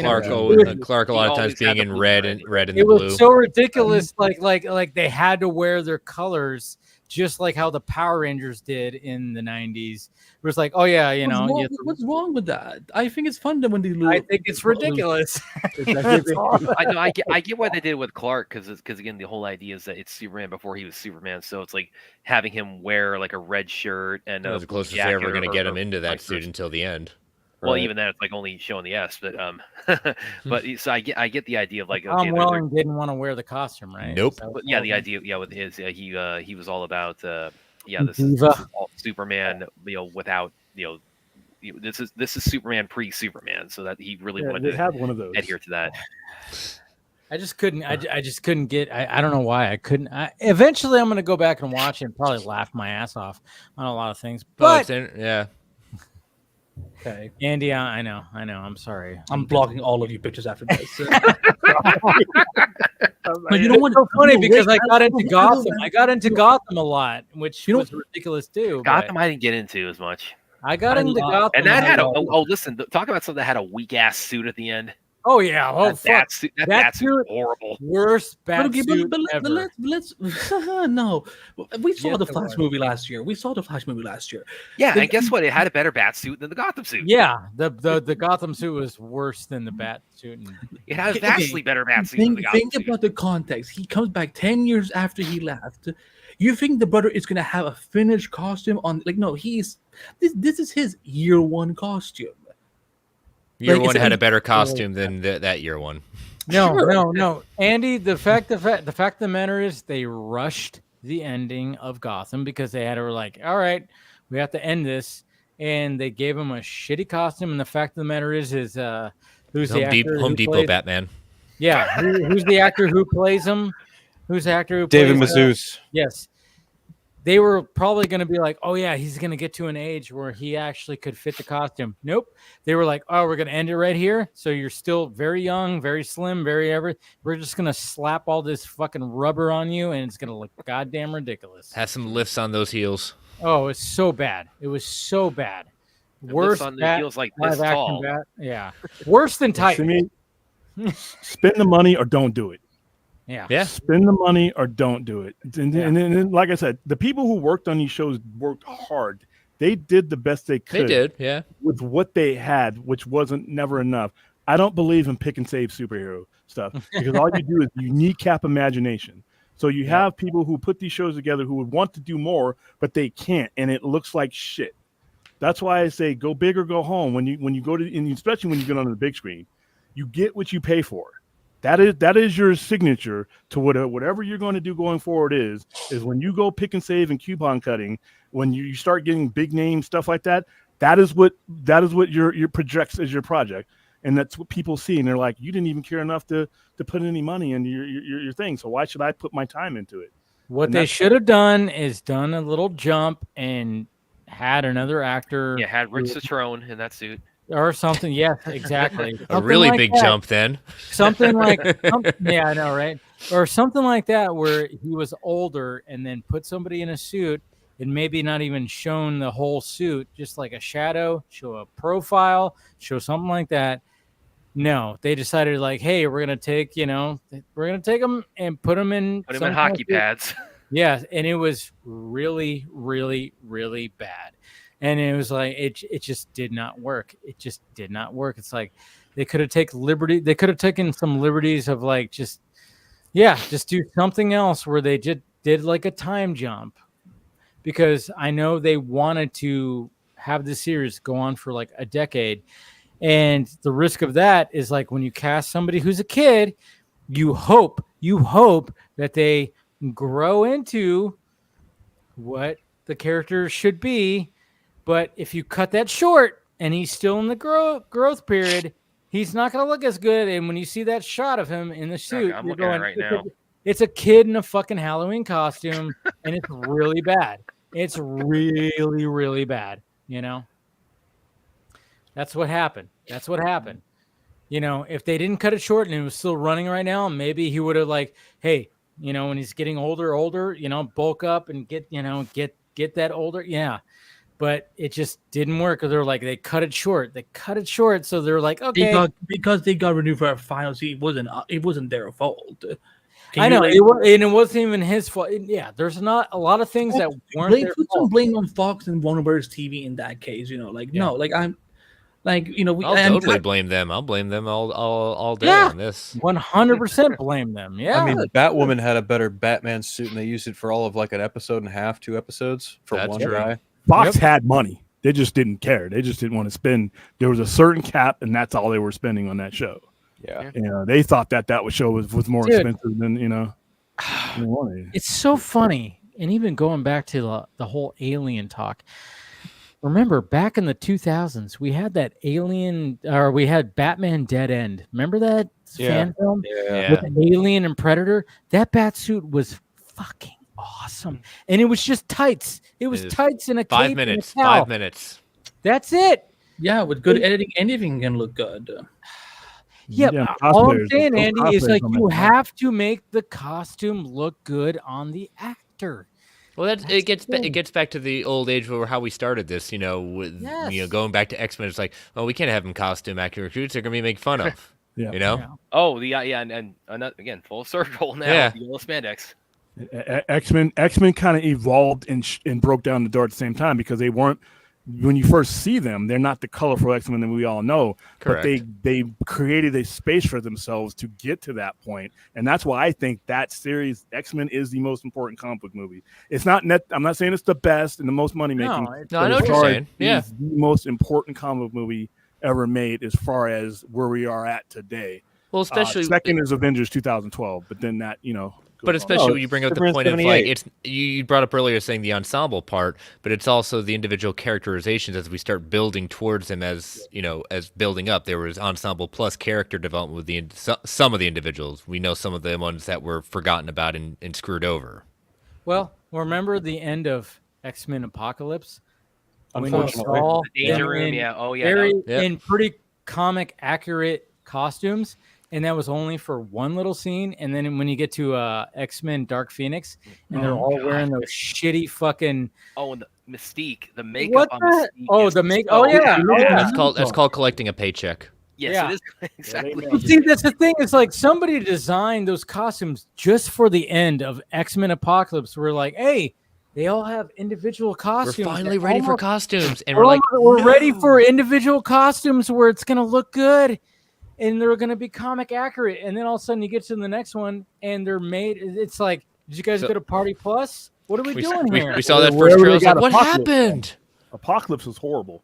That was a waste of a good actor. It was horrible. Ivan Ooze, the end of it. Ooze, oh, man. the end of Apocalypse was fun. Like when it came to Wolverine, and they actually did the full on Weapon X kind of thing, and like they did that. I was like, oh, that's pretty cool. What they did, that was cool. But then of course, when they showed the individual costumes, it was like, you guys really designed these costumes just for the ending, and you didn't do anything else with these costumes. Because Fox are morons. That's why Disney was finally able to buy them, because it's so bad. Yeah, I've never gone to a CBM knowing that it was as dead on arrival as it was when I saw Dark Phoenix. Oh, it was so Man, dead. that movie. Imagine having to That's explain another to thing me- that needs to go away for a while. Put The Dark best Phoenix, scene, put Phoenix away of that for a movie while. was a reshot scene, which was Train sad. scene, yeah. Yeah. When Magneto was fucking everybody up, and he was just like doing his thing, and he had Michael Fassbender just like fucking those guys up in the train. I was like, Jesus Christ, this is a reshot scene. This is the best scene in the movie. It was so crazy. It was like, yeah, man. I remember I watched the film with a bunch of friends, because I'm always the comic book guy in my social circle when I go meet with friends. So like they will, during the film be like, hey, is that something from comics, or like what's that, or like what does that mean, and so on. But throughout the whole film, like I kept like sinking and cringing, and they're like, and it's not that bad. I'm like, oh, you don't know how bad it really is. And then we get out, and they're like, Andy, I think you're being a little I think you're being a little over dramatic. I'm like, no, you don't understand. I've read Dark Phoenix. This is not it. This is like Catwoman 2003 type of bad. And they're like, okay, I'm gonna push back on that. I don't think it's. I'm not gonna go that far. Don't quite go that far, man. No, I give are you Dark on Phoenix. crack tonight or something? Like, what the fuck is it with these weird ass opinions? I didn't You're say it was defending- good. I just didn't say it's I just- Catwoman bad. Yeah, Catwoman's a whole other level of bad. I give You gotta earn that shit. I give Dark Phoenix more of a pass than I do Apocalypse. The best thing about Catwoman is just the outfit. And come on, It's also- Halle Berry, it's she's looking good in that outfit. Do we really want to call it an outfit? I mean, there's not a lot Yeah, there. there's barely an outfit. That's why I like it. Oh, I anyway. feel like it was made by the same people who made the Batsuit for the Gotham. Probably, yeah. Yeah, Well, but at the same that's time, offensive to them now. but at the same time, they knew, they were like, hey, we got Halle Berry. She's willing to be as sexy that's as fair. possible. All right, let's do it. That's fair. That's fair. So like when she does that, when we see the reveal and she does that little walk, it's like, okay, they were going for that. And That's the best part of the movie, and that's about it. When she does the walk, that's like 10 seconds of her, and like the rest of it is just like her CGI. Like, oh yeah, it's really action bad. Figure. Yeah, see, they weren't thinking about long term. They were thinking about that. They were not scene. thinking at all. That's it. They were like, that's the scene that we're going for right here. Is Halle Berry walking like that?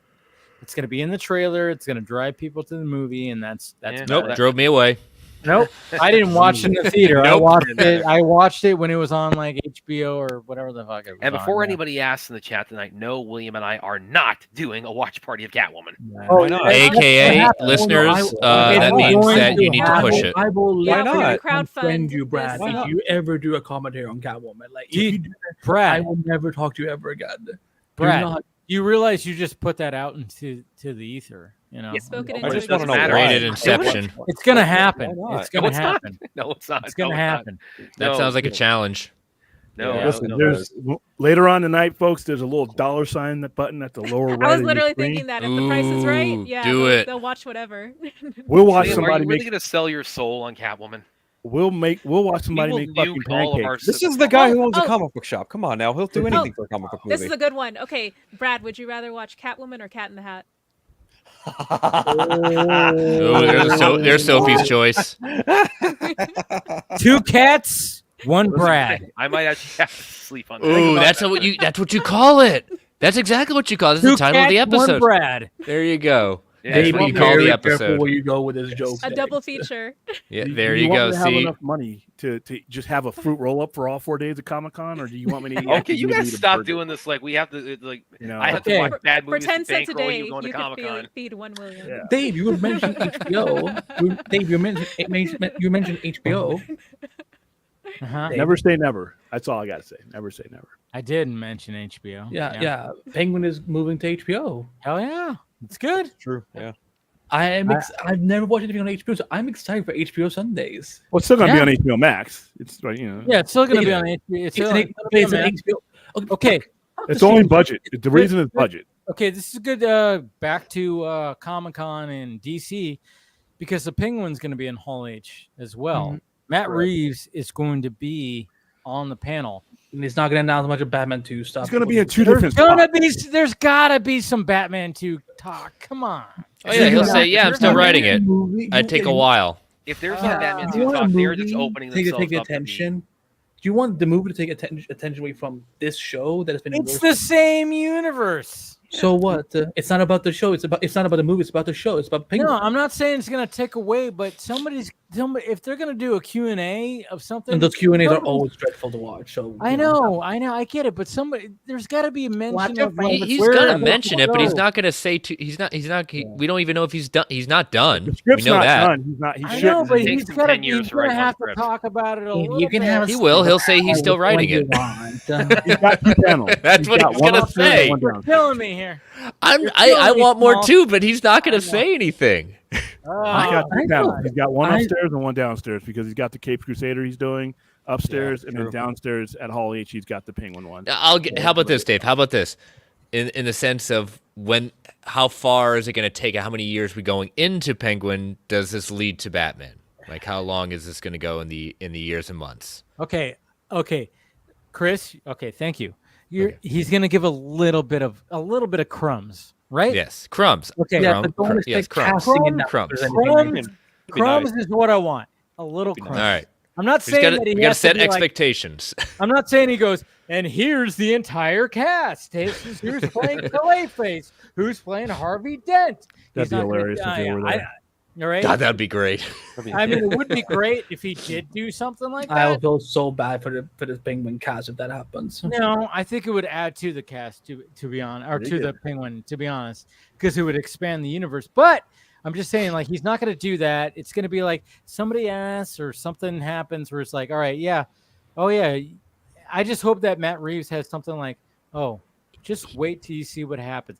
Long as he gives he's also assurance. sly during interviews too. He's very cheeky. He has fun, so And I think he's gonna, and I hope he has a little fun when it comes to this, because just to give a little bit like of an assurance, because it's been so long and we're just kind of going, Matt, just give us something. We hear nonstop that the company's falling apart too. That's the thing. It's like as much Divide as the I'm company going, into two. That was a smart idea. Yeah, not merging it at all. But, I still have a feeling they're gonna for some reason I feel they're gonna show the first episode of Comic-Con. Of what? Of which one? A Penguin. Yeah, they might. Yeah, it's ready. I wouldn't be surprised. Yeah, they it's might. like, they're not gonna do a whole hour. They're gonna show Cape Crusader, so I want to. Yeah, Fuck yeah. like 1 hour just Q&A. Like fuck, I would jump off a river if I had to do that. No, like I feel like it's gonna be like 15 minutes of discussion, and then they will show the pilot, then come out and be like, "We'll see you in September." Then they leave. By the way, here's the first 5 minutes of something we haven't filmed yet. Here we go. Go. Here's Robert Pattinson going, bound vengeance. What would I'm still vengeance. What this? Do you? No. He goes from I am Something vengeance in the to I way am it the plays night. in the background. I'm from I am to I am the night, and then save I am Batman for the next one. And actually, does it? I don't know how much of a like moot question this is, but what would everybody say like the odds you expect that he makes some kind of cameo in the Penguin? Oh, definitely 80%. Pretty 2,000%. Yeah. 100%. 100. 100. Yeah. Now the question is, here's a follow-up question to that. He's in it. What part of the season you put in? Beginning, middle, or end? End. And yeah, I would say so. Yeah, because I think no post credits or in the episode proper. In the episode proper. Yeah. Okay. Because I felt in the beginning of the season, because it picks up like the day after the flooding, like there's a natural reason for why he's going to be busy, and like like he's probably going to be measured like, oh, he did this, and so on. But then towards the end of the season, like when the city's kind of like back to normal, I guess, I think that's when like you will see him somehow. I could see him walk into episode proper at the end when Oz finally rises to the power that we all think he's going to get to, and Batman knowing he has to wheel and deal with him now. Well, what's going to happen is you're going to Oswald's going to be just in his lair, and there's going to be like this black background, and you're going to hear those chords. You're going to hear those chords. dun, dun, dun. No, You hear it's him- not that. There's gonna be like where something where like Oz is like looking out, and then all of a sudden you get like, so you're gonna hear like the voice, and he's gonna say something, and then all of a sudden you're gonna see like the shadowy, Take it corner easy, of the room. sweetheart. And then it's gonna be like dun dun, and then all of a sudden he just walks out. It's gonna be great. I don't know. Yeah, Something I like probably that. I probably listened to more Nirvana in like the month leading up to the Batman than I did like 10 years prior. Something's in your way. Right, yeah. Probably. Oh, imagine if he said that. It's like oh, I got this clock rather. Well, something's in the way, man. Oh, he said it. He said it. Yeah, a Roll little credits. too on the nose. Like video, like Oh, that would be funny. But I think it's cool. It's could be airing on HBO. I felt there's one. Like, I mean, they're probably gonna move all the DC shows that are doing live action to HBO. More than likely. Everything is going to go to HBO. Everything that's big money is always going to be on HBO, It, even if they it never wasn't the announce. plan from the beginning, though. No, once you determine the kind of money you're going to spend on these things, the subscriber-based money versus that's the budgeting was. If they announce something tomorrow and they say, well, it's the HBO Max exclusive, trust me, that's going to get funneled over to because the budget justification and where their money. Well, William, isn't like if you put on HBO, even like when it's subscriber based, it's worldwide as opposed to Max, right? Max is not worldwide. Yeah. Well, now Max is being more worldwide because it's trying to be, but not as much as like the different HBO like we got HBO and other planets practically. Yeah, it's pretty like, much people on Mars Omicron Persei and Venus are like There you watching, go. HBO. So if it's going to cost money, if it's going to cost something like that level, even if they don't say it at first, that's where the money is, because you can only justify what you're putting on Max with it according to their own words. Which hey, it could be bullshit because it's Zaslav, but the justification is where the financial base is, and there's more. That's where their financial base is between that and streaming. It should be have switched to streaming, but the way they started HBO Max, remember how botched that was? Yeah. And he made it worse with the Max thing, and it's just like it could have. They should have Well, I been. remember They're 2 years behind. Clay Boys initially said that they couldn't do Penguin on HBO because they had already started licensing it internationally as a Max original. But then I guess they were able to change it legally or fix it somehow because now it's coming to HBO. So But see, they own all all the licensing comes from. I mean, I know what he said, but I thought about that. I'm like, all that licensing comes from. It's a parent organization. The parent organization holds the license. Listen, they're idiots, William. What do you want me to do? Like that? And what they say, like I said, I every time I hear something that comes from them, I think of CinemaCon, and I'm like, okay, this could be a lie, or this could be you just don't know. They just don't know how this works. But I mean, what they're about to do with this company, I'm like, what the fuck, dude? You're basically demerging the company. I don't. We're basically going backwards. We're doing what the Flash did. This is William and I, of course, we this is something we kind of tend to sort of focus all our attention on whenever we get these updates of like, oh, here's how the latest example of the studio being in total turmoil. It's like we pull up the article and say, yeah, it's like, here you go. I mean, it's what we've been kind of saying all along. It's like, I mean, not to like be Debbie Downers on like the DCU talk, but it's like, listen, it's like, this just very much is a factor in all that. Yeah, whether your company that produces the stuff is going to be the company is kind of important. I would think, and I would think, yeah, what they're doing and trying to push the debt into like they create a new company that is not burdened by the debt. I think it's a long shot because one of the companies is still burdened by the debt. It's not like, you're not going to fool a stockholder to be like, look at this hat, turn around and you just do the shell game. Ignore the man behind the curtain. Exactly. The money's still there. You're still 39 billion. Somebody's 39 billion in debt. Whether you want to hide it or not, I can see it. Unless you're going to create a new stock, which if you're not generating revenue, then that stock's going to, now you got two worthless stocks. So yeah, I don't know. I think this guy is just going to disappear. He's going to change his disguise and he's going to take his payout and he's going to go away.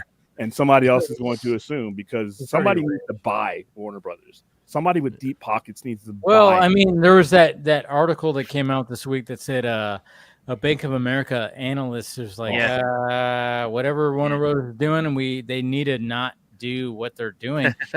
And then all of a sudden we get like a couple days later, it's like, oh, Warner Brothers thinking about splitting the whole movie and TV studio. It's like, okay, so you're gonna have, you're gonna. It felt like that James Franco gif in the movie where the interviewer was like, "Wait, what? Yeah, what are we doing?" Like, so you're gonna split Warner Brothers and Discovery? So it's like you basically went through all this trouble. Basically, you did this merger just to undo the merger. Yeah.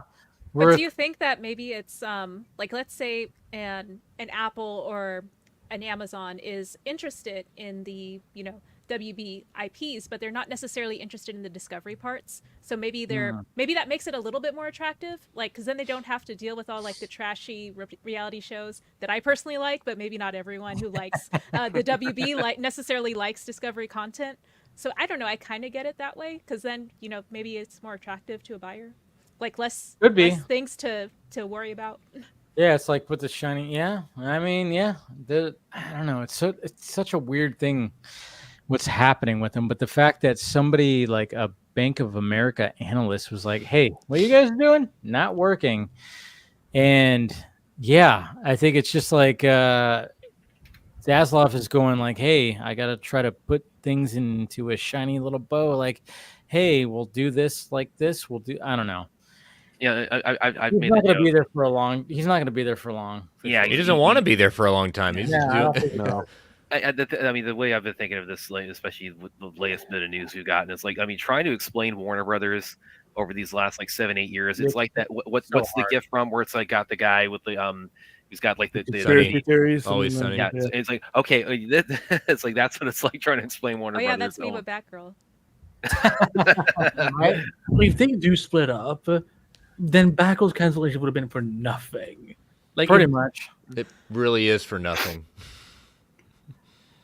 Even though I joke, I'm like, oh, everybody making fun of the leather outfits when it comes to Hawkgirl and Green Lantern. Hey, Batgirl was also wearing leather.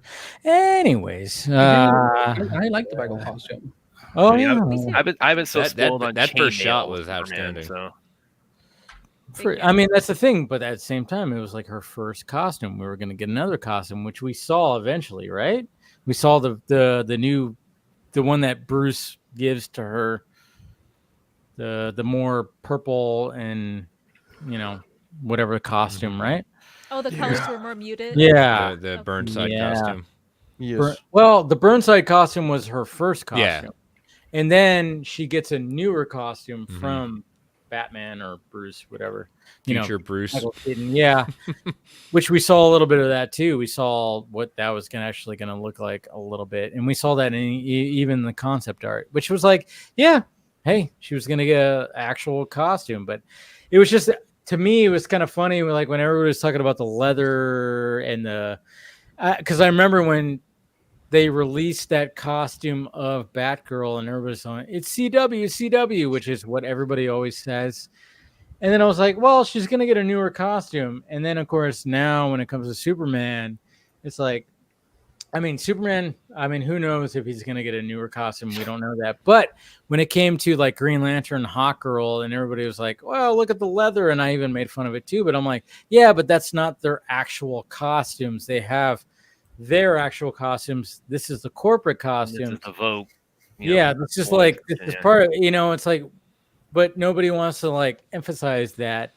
But then all of a sudden it's like, wait, did we all forget like when Batgirl, the first Batgirl image came out, and everybody, and there was like the same people were shitting on that, and then all of a sudden, I don't know, it was like similar because she wore like a literal, like it was like a leather jacket that she put up, I don't know. It's just like no one wants to talk about that in the sense. I know. I had a more damning question. Where's Okay. Batman? Where's Batman? I mean, that was my. See, and here's the thing, though. You're giving me the substitutes in the midst of the question mark that was all around the characters that you had already laid out.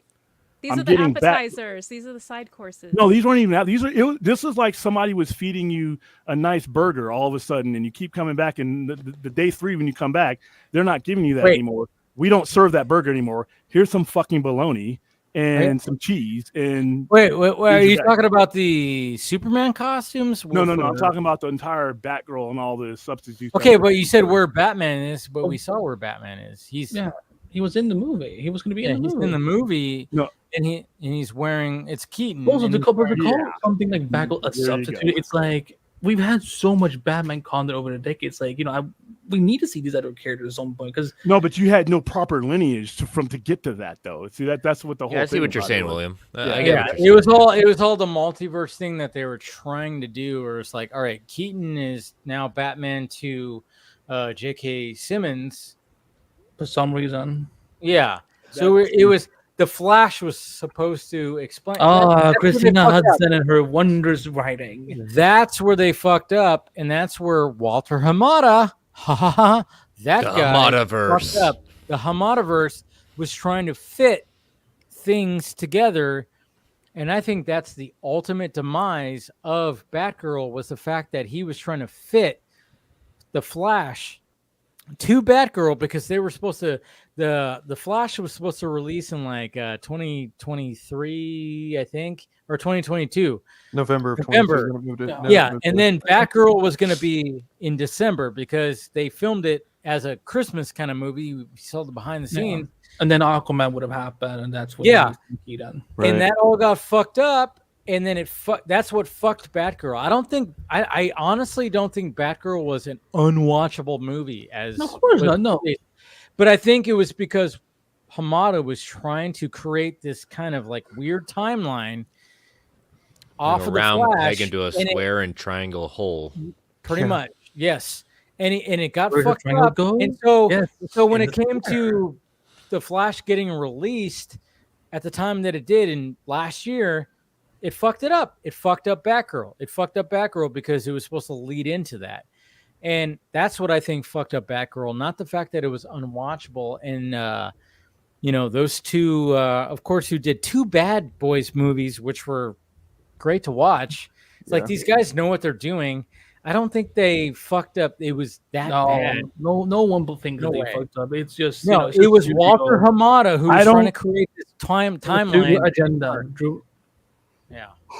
Just because they did Bad Boys and it was good doesn't mean that Batgirl was good. And here's why. It's the management. It's what you're being asked of and demanded of whatever management you're working for. When you're working for good management, that brings out the best in you and gives you the room and resources and organizational structure to do well, you get Bad Boys. When DC's just been nothing but bad management. So I can't say just because they did a good movie and they have a couple of good movies here. That's not what we're saying. That's not what we're saying. It's like we're talking about the fact that, like, yes, I mean, we will never know how good or bad it was. We just don't think the whole narrative that it was unwatchable was ever sufficient because, again, like they. Birds of Prey was unwatchable. Yeah. I disagree with that. Personally, it was not unwatchable. I'll watch Birds of Prey over the Flash and Aquaman. And it was not unwatchable. I'll just go to sleep. Fuck that. But I think the fact that the things that were happening in Batgirl that led into the fact that Michael Keaton was Batman in that movie was a direct like whatever happened in the Flash was supposed to set up what was happening in Batgirl, and they kind of rearranged that. Obviously, we've seen how they rearranged the ending. It fucked up Batgirl, and then they were just like, all right, we can't do this because it's not going to make any kind of sense now. Like, why are we going to do this? Like, people didn't respond to Michael Keaton coming back as Batman. That would have been funny if he did that. But anyways, I'm just saying, like, when he came back as Batman, people were like, I think the studio was going like, hey, we're going to get Michael Keaton back as Batman. It's going to be big. It's going to be big. And they thought it was going to be big. I thought it was going to be big. And it was going to set the stage. And I was like, okay. And it didn't. It did not resonate with people. They did not flock out to the theaters. Why did they think it was? I remember when this was happening, and I was on Poindexter, and everybody was throwing feces at me basically for calling him Fossil Batman. No disrespect to Michael Keaton himself, but you're putting a Batman that hadn't been relevantly on a big screen in almost 31, 32 years, and other Batman have come through that. Dude, I'm telling you, like from what I heard from my friend who was like in touch with all that, there was like people within Warner Brothers going, "This is a terrible idea. Like, what are we doing here?" Like, Yeah, they were making a Flash movie for themselves. They didn't make a Flash movie that us would like. It's catering to the likes of fans that they shouldn't be catering to. It's literally like, Justice League all over again, but on a much more contained scale.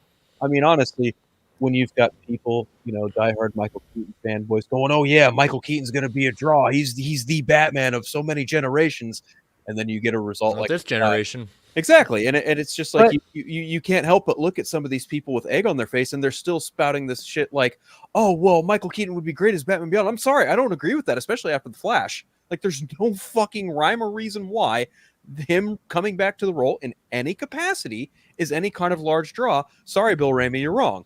Tough shit. But at the same time, it's like I kind of understood it because I'm from that. I'm from that generation who is like the first movie. I mean, pretty much the first movie I saw was 89.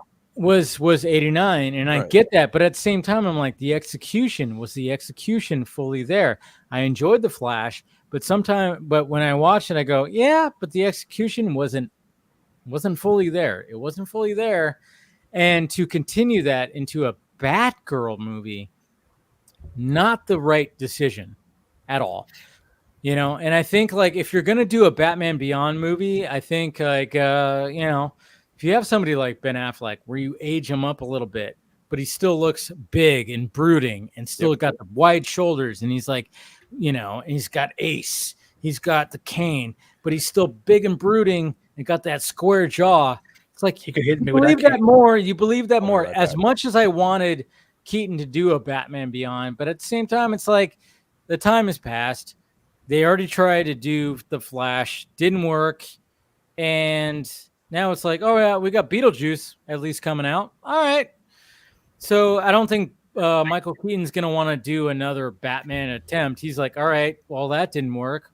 I think back to all the DC movies that came out last year, and all of them I liked. Other than like Blue Beetle, I just was kind of on, but all of them I did really like.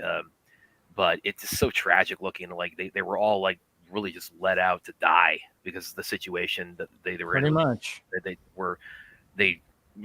I mean, the world was told, okay, we're pulling the plug, but here's 4 more movies in this franchise, and it's like, well, what did you think was going to happen financially after you did that? And then you spent 1.2 billion in pushing those movies that you ain't getting back. Nope. It kind of sucks because like I'm also interested in what they might have done with Sasha Calle's portrayal of Supergirl. Not that like I'm not stoked on Millie Alcock. Like I'm like a big fan of her from House of the Dragon, but yeah, like that portrayal of Supergirl really resonated seeing her with like me. punch Darkseid in the face.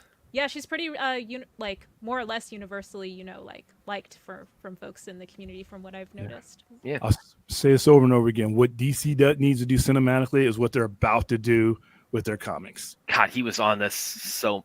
And they need. I mean, all in there. Talk about the all in. Yeah, what they're doing and how this. I'm fucking excited about this. Okay, that's what I was wondering, William. Are you excited about all in? Yes, Okay. on every level. On a fan level and as a retailer level, it creates a jumping on point where it is just this is going to do well. This is going to do well, and every dealer this is basically making it easy for you to get people into DC, and that is really a hard thing to do. And what he's doing now, what they're doing on paper, that really needs to be the structure of DC everywhere you put that fucking logo on. All right, stop with this one size fits all shit. Let's wait to see how this guy's universe does. Fuck all that. That is stupid. And I'm so happy that they're taking this approach.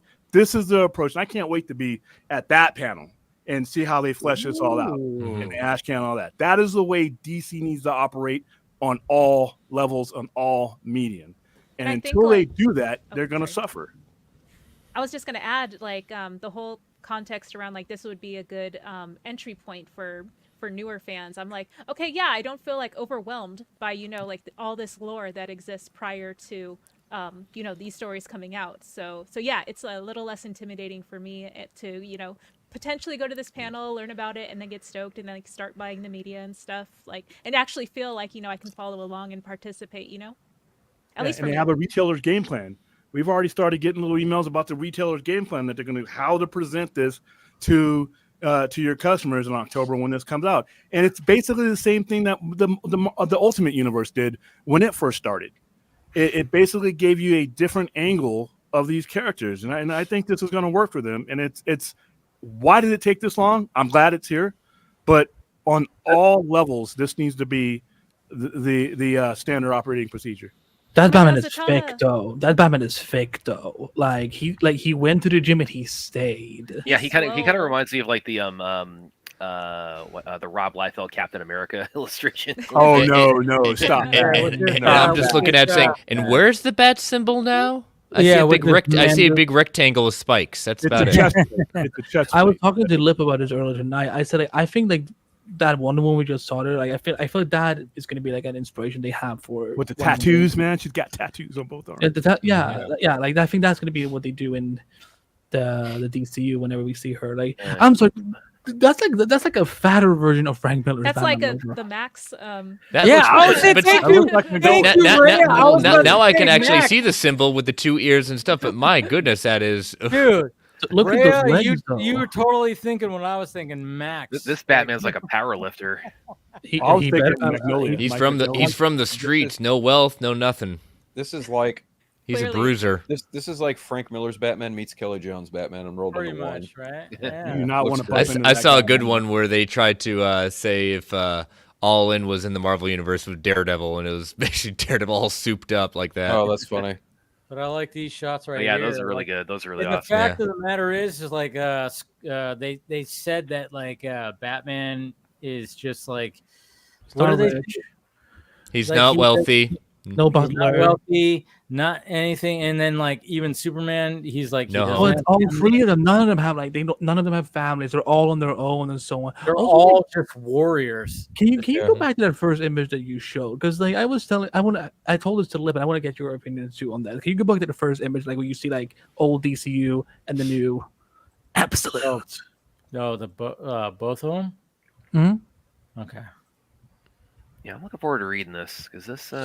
It's gonna be interesting. Oh, yeah, it's gonna drive. You get a whole list of number ones. Oh yeah, it's gonna drive people. Oh, for sure. Okay, is that not a brown Superman that we're seeing on the left? Oh, you mean? Yeah, you called it. Oh yeah.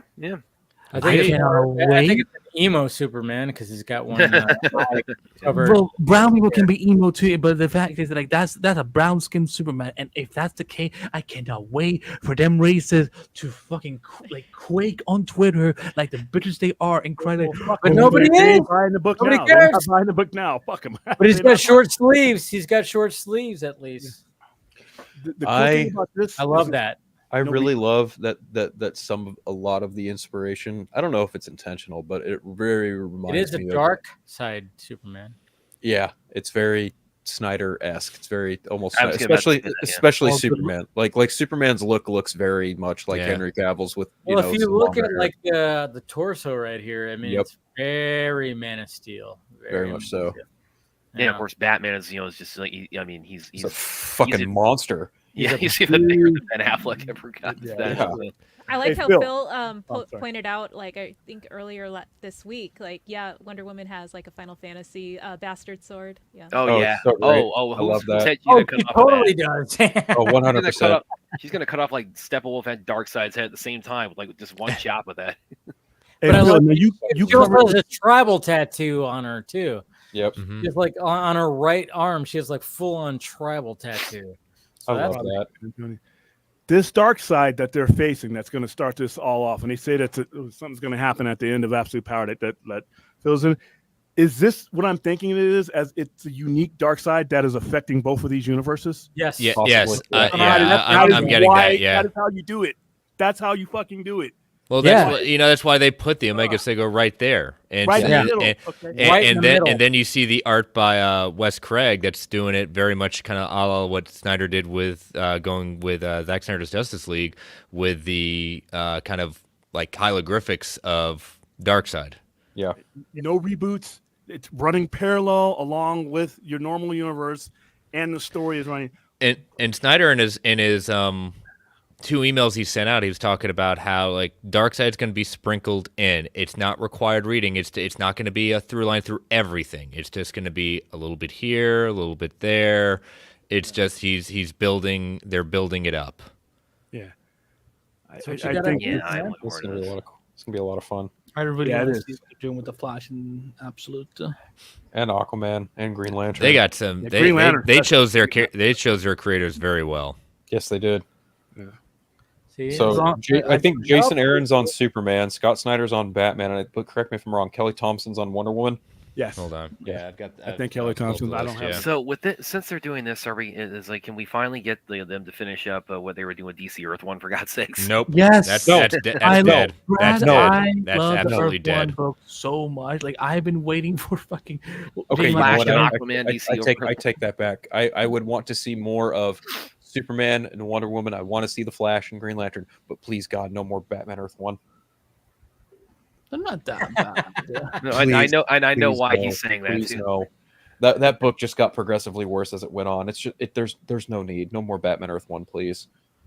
Gary Frank's a great artist, don't get me wrong, but man, that story nosedived hard. Yeah, it's not the best of the Earth 1 line. No, it's not. Like, Superman probably is my favorite of the Earth 1. Yeah, I that's, agree. yeah.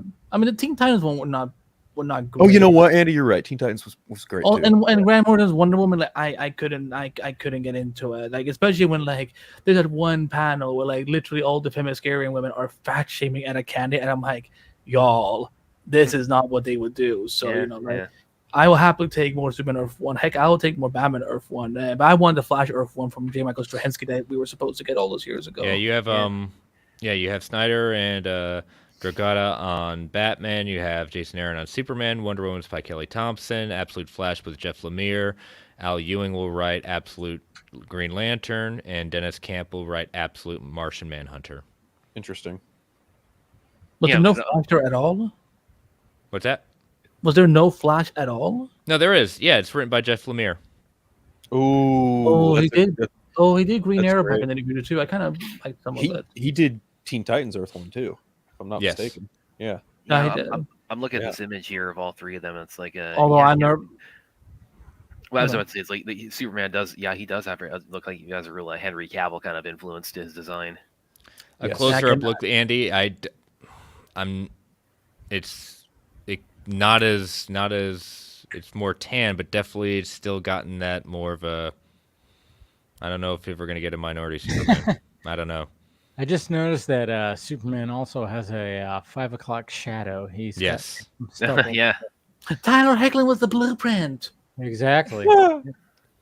Oh, good lord! We're gonna start. We're gonna see that like poor whoever's running DC social media are gonna get thousands of Zach was the blueprint or Tyler Hoechlin was the blueprint for the next every time they promote that fucking comic. That's what they're gonna get. Andy, to your point, I just really hope that Dean Cain is not the only POC. I agree. Of Superman that we ever see. I agree. Their presentation to announce this was something else that needs to be echoed throughout this entire company that can't market anything. You know, the way it just like I said, it was cool to see somebody working on something with DC that actually looks organized, looks well thought out, and could actually work, and that they're behind. Like I said, the rest of the company should follow that lead. Yeah, it's a little unfair to DC Studio. We haven't seen anything yet. The fact that there's a DC studio is there. You go. You're already at a point of disorganization that was necessitated to begin with, and a company that is talking about cutting itself in half after merging themselves. I disagree. I feel like they should have had DC Studios well over a decade ago. Oh yeah, that I agree with. As far as it should have been established, yeah, it should have been their own separate entity. But as far as like what it is now, I mean, how it's come about is how it's come about, I think is questionable, and its parent company is questionable. My question is this: how long is James Gunn under contract for? I think his contract is supposed to be. It's like a 4 year. 5 years, I thought. 2026, I think is when it's until. Technically, So it was announced not- 2022. Yeah. And so yeah, it would run to 2026. But yeah, he's obviously gonna extend that, because I would I don't think there's he has an a 10-year plan, right? Well, here's the thing though. Like I was saying before, if I'm somebody and you're cutting the meat, and you're making this sellable to me, and I'm looking at it as a prospective buyer, do I want your guy? I don't care who it is. Do I want you making a long-term decision for me? And as far as an extension, if I'm about to buy a company and possibly go in my own direction, wouldn't you wait until you actually were, whoever is in charge is going to be there for a substantial amount of time? Like, I don't want an outgoing guy picking. Would you rather that we go like 5 years without any DC content, until they figure out all these, like, if they're merging into this? If I'm purchasing the company, I don't give a fuck about that. I care about are you saddling me with a guy or gal that I may not want?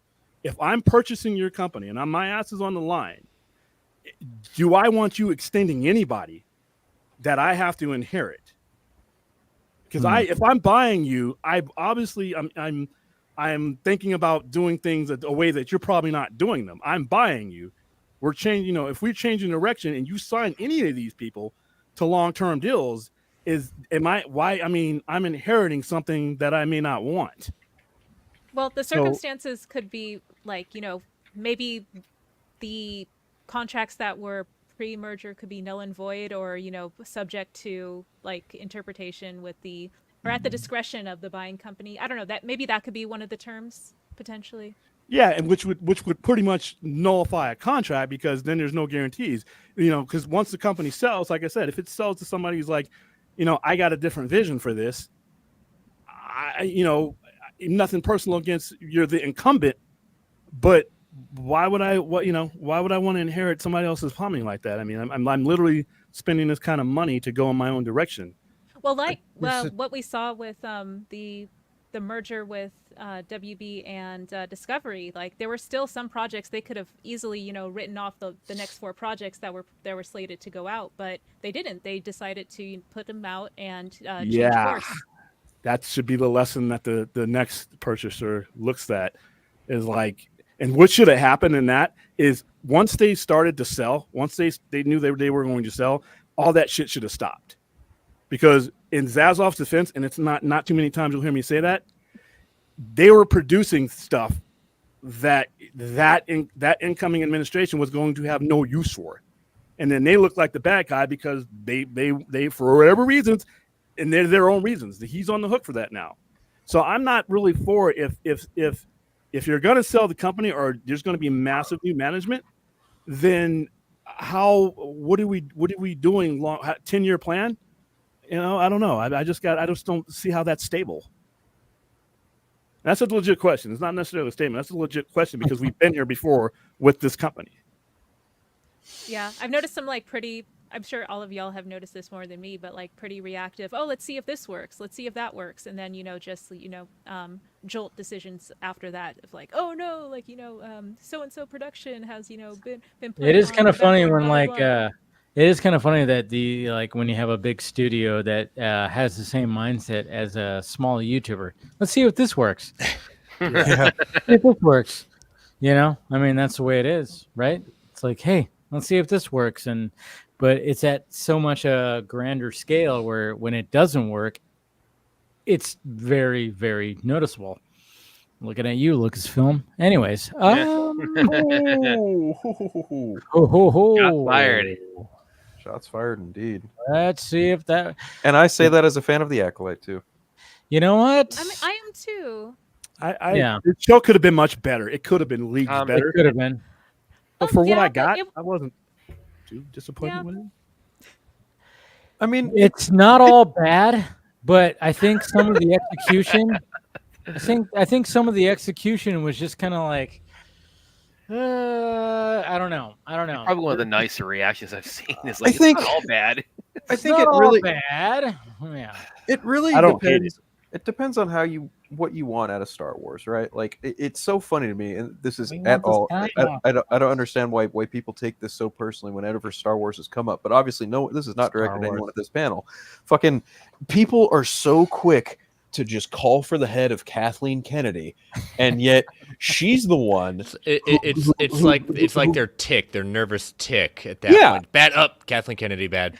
Oh yeah, and it's like, oh, but you're just talking so much love and praise for Andor, not even 5 tweets ago, or 5 messages ago, or 5 sentences ago. That wasn't Kathleen Kennedy. That was someone else. That was Tony Gilroy. It's like, who gives a fuck? Kathleen Kennedy's the one who fucking greenlit it. Like, what are you complaining about? Or when are you gonna fire her?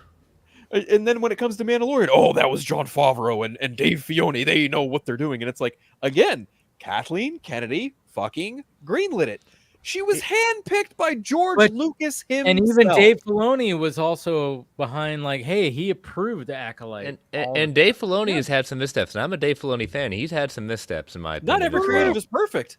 Proof and pudding. Lucasfilm. And people at Lucasfilm, people at DC, people at Marvel Studios, for crying out loud. Kevin Feige had Taika Waititi make 2 fucking Thor movies. We've seen the results of that. I thought they're the blueprint. What? Of what? No, I think when it comes, I'm joking. Yeah, I know. Pot When it comes to the Acolyte, man, I mean, it's like one of those things where it's like, oh yeah, this is what we want. We want a Jedi story. Oh, this is gonna be cool. But then I think like some of the executions were just kind of like, oh, you went there, but then it was like, oh, but you went there. That's cool.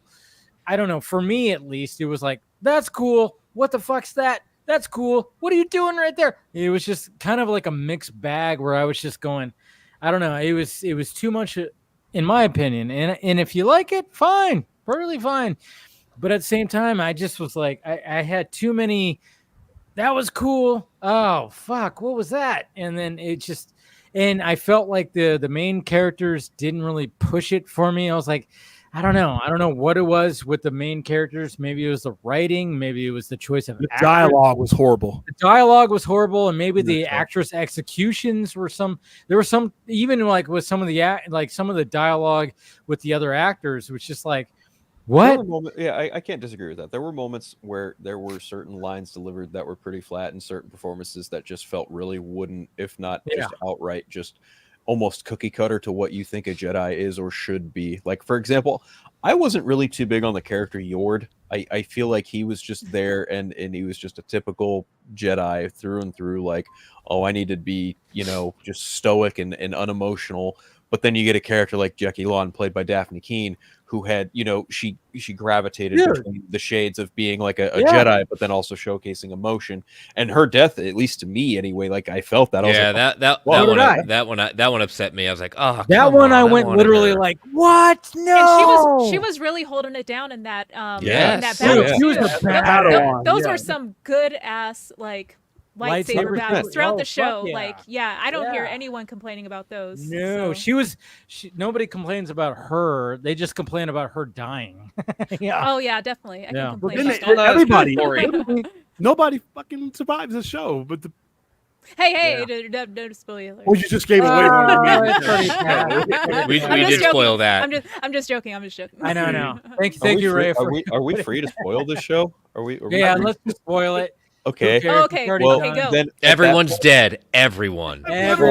Also, this show just left their bodies there. Just hey, Saul. These are your homies. You just leave them there. Let the crows get them.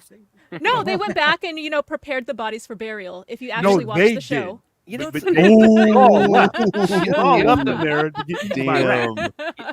so crazy too? What everybody said is like a spoiler. Everybody's dead. Is like this is literally, as far as like encapsulating the biggest spoiler of Acolyte. It's so you could plug that into Rogue One, and people wouldn't know which one you're talking about. Just Brad, why did you have to bring up that giant mess of a movie? I like it. Bill doesn't like Andor, so clearly he wouldn't like Rogue One. That movie is a cobbled together. No, it's one of the best Star Wars movies.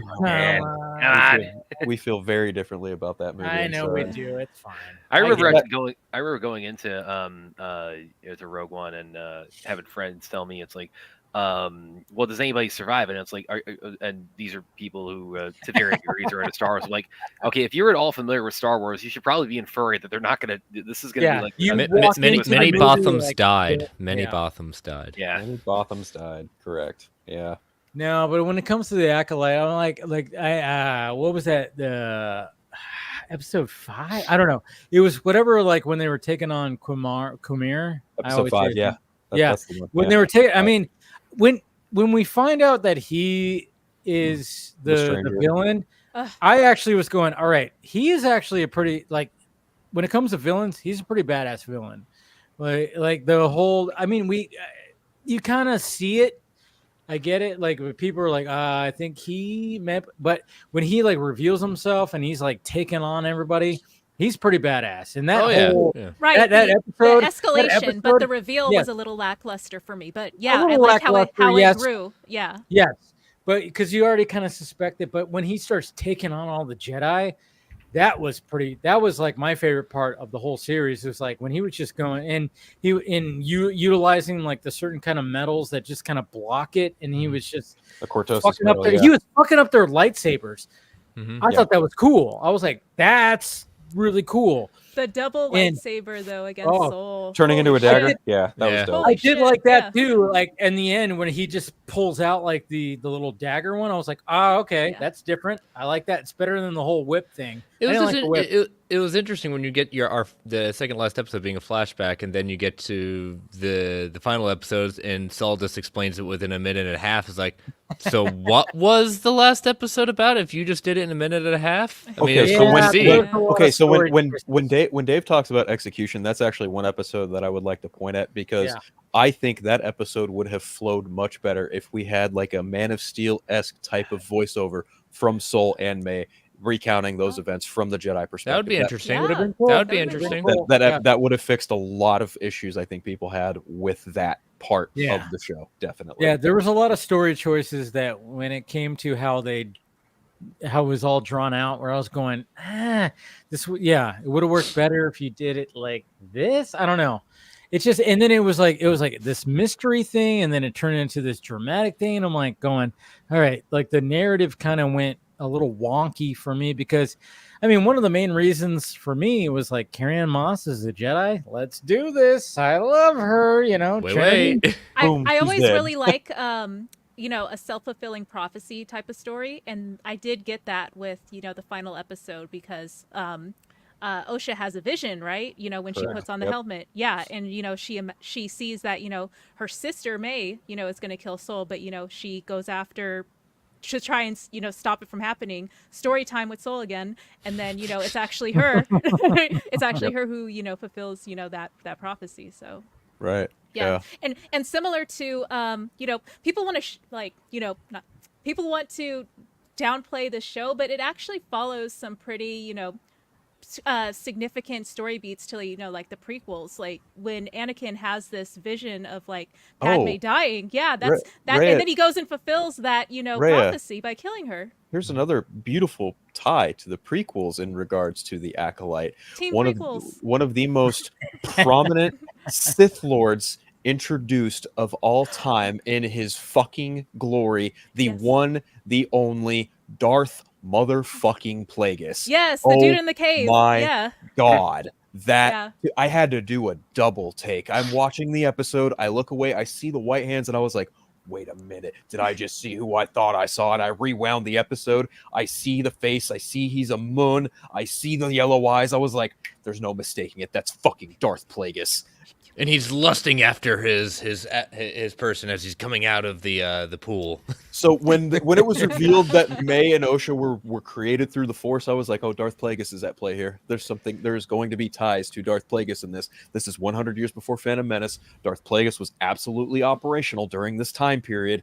And then when that scene happened in the last episode, I was just like, fuck yes, I was right. I love that. That was so awesome. And then Yoda at the end, I was like, okay, that was expected. Oh. I didn't need that. I didn't need it either. But I was just like, because I thought he should have showed up in the last episode as Yoda, doing something. But then all of a sudden it was just like, hey, you need to acknowledge this, and all of a sudden they just show his. I feel like that would have gone over better had Vernestra just been like, I need to make a call and I need to talk to Yoda now. Like if you just do it in a way where you don't actually show him, it probably would have went over a little bit. If you go back to my first, my first review, I was like, Yoda's going to show up in this, right? He's got to. There's got to be Yoda because this is Jedi. This is what 100 years. He's got to be there. And then all of a sudden, it's like you get him at the very last shot before it just goes, it's like it's done. It's like, Very Henry Cavill-esque. I'm not showing up, but you can take my behind shot.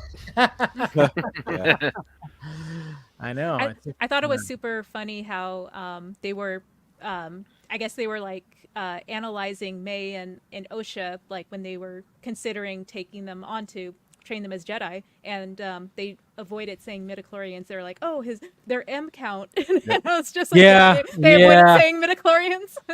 I was wondering about that when they were talking about taking their blood. I was like, oh boy, are we going here? Are we going down this route? Oh, They've already done it. Let's just keep calling them midichlorians. He said it. He said, let's move on. It's there. He started it. You can't put the genie back in the bottle. And reminder to Star Wars fans, that was George Lucas, the creator himself, who brought that into here. Correct. Yeah, I know how much you guys like. The Force surrounds us. It penetrates us. And they were like, all bring around. back George Lucas. Remember, George Lucas also kind of effed up on some things too that you hate. Just saying. Yeah, but everyone forgives a white man in Hollywood, so it's fine. Oh, shut up! So it's not about the white man; it's about the creator. They don't. That's the thing. It's not about skin color. Andrew. That's the joke. Andy. Welcome back, William. You're so, people get so triggered when you make a joke like that and take it seriously. But anyway, Darth Plagueis showed up. That was cool.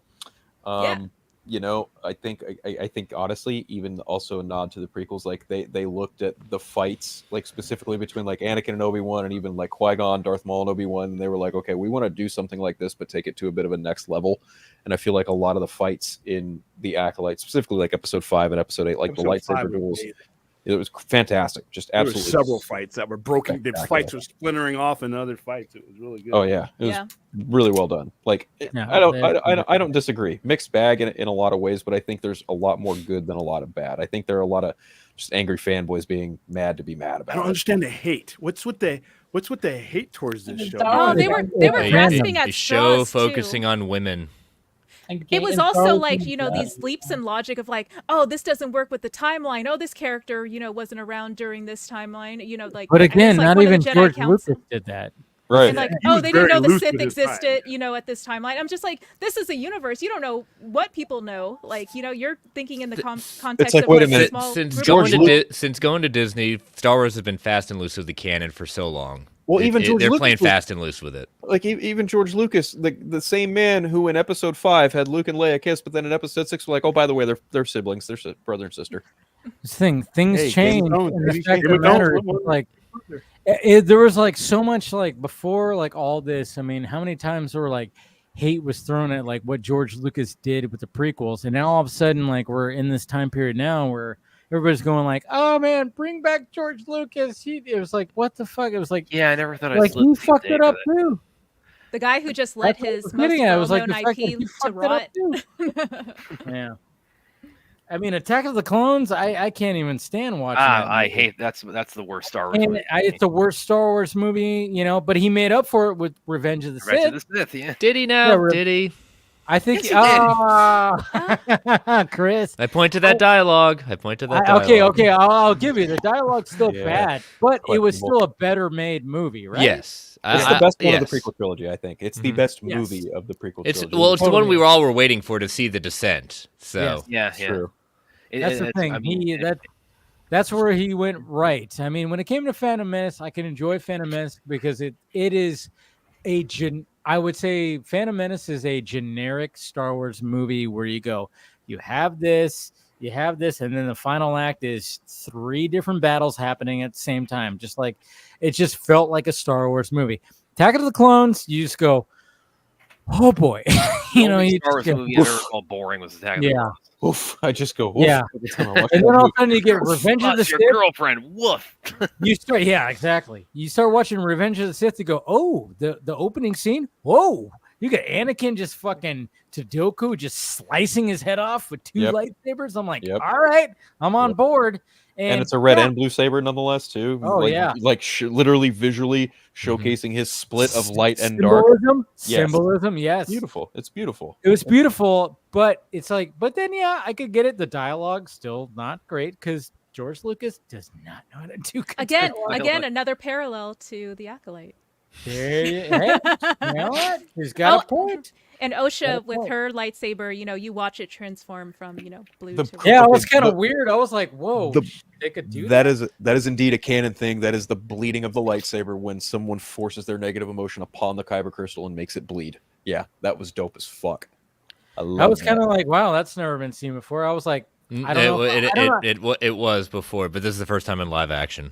Yeah, because I was like going, all right, I don't know if I should not like that or I think that's kind of cool. It was kind of cool, but kind of I was like going, wait, they could do that? She turned into a Sith like right there. All right. I was like, all right, hey, I'm not gonna hate it. I'm not gonna fully hate it. They held hands at the end. I was confused about that, but whatever. Well, Sith and Jedi approach things very, very differently. Clearly, the Jedi cannot have any emotional attachment. It feels like the Sith have absolutely no problem having emotional attachment. Yeah, but I don't know. We'll see what happens. It's going to be interesting to see if they do a season 2 because of the way this. I mean, they did an Andor season 2, right? That's coming out. Even though that didn't get like the big, huge praise. I mean, it got praise. In fairness, that one was ordered as a 2-season story to begin with. Yeah, that's true. That's right. Yeah. The Acolyte, on the other hand, has numbers quite a little bit under Obi-Wan, but Obi-Wan has the best Star Wars viewership numbers to date for Disney Plus. Yeah. And I feel like since the engagement for this was as high as it was, Bob Iger's looking at the reviews and probably going, who gives a fuck? We'll make another one. Make one more. Yeah. Make one more. They're going to give it another season. Probably. The people that don't like it, I'm sorry, but they're going to give it another season. Oh, probably. The episodes are short enough where you can just, wing it. Yeah, I mean, like, you know what? I wouldn't hate it. I want more. I want more lightsaber action. If they would take it to like, hey, let's have like every episode have a cool little lightsaber fight. I'm all for it. That's my favorite part about Star Wars. I think the lightsaber fights. I think if this show had a big detriment, it's probably got to be this Disney Plus mandate of these Star Wars shows having these like between 30 and 40-minute runtimes. Yeah. I feel like that's a bit of a disservice because that was very much called out this season. And they lie because when you look at the amount of time it is, that's not all show. Right? No, it's credits. It's credits. Yeah. It's nonsense. Dude, some of those credits last for if you let it run. They don't even start automatically. That's what I joke around when it says 30-minute episode. Oh, okay, so 10 minutes? 10 minutes we get of content? Nice. A full recap of the previous episode. Yep, and the intro the Star Wars fanfare. Yep. Previously on, I don't know, but I mean, if there's another season, fine. I'm fine with it because if I'm gonna get more Jedi stuff and hopefully like there could be some, the things. But at the same time, it's all subjective. I'm like, all right, if you're gonna change things, cool, and make it more like, hey, let's make it more like this. Hey, all right. I think the problem that the show had a lot of is that when we saw and heard what the idea for the show was and what we got, it's. I'm not upset for what I got necessarily because I try to separate. Okay, it wasn't what I meant, but I'm not going to hate on something because I didn't do what I wanted it to do.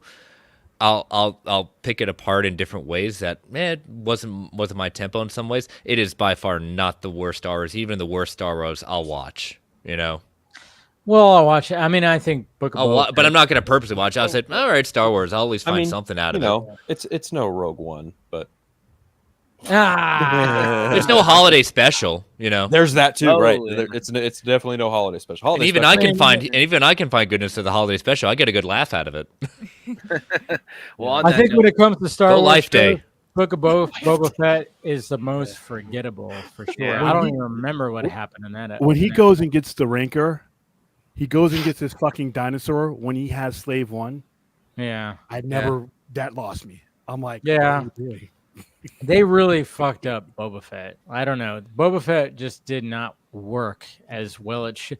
It's so funny because Boba Fett was just like, when you watch the original trilogy, it's like he was barely in it, and he like had a couple, like, and he had like, and when it came to Return of the Jedi, he did his whole like, and then he just got fucking punched or like, it was a mystery around the character of who we don't know anything about. This yeah, like, I want to know more. Like I just want to understand it. It was like, you know, you don't understand it, saying, "Oh, okay, that's curious." But when they tried, it was going. And when they do Book of Boba Fett, you go, nah, it didn't work because I don't know. It just didn't.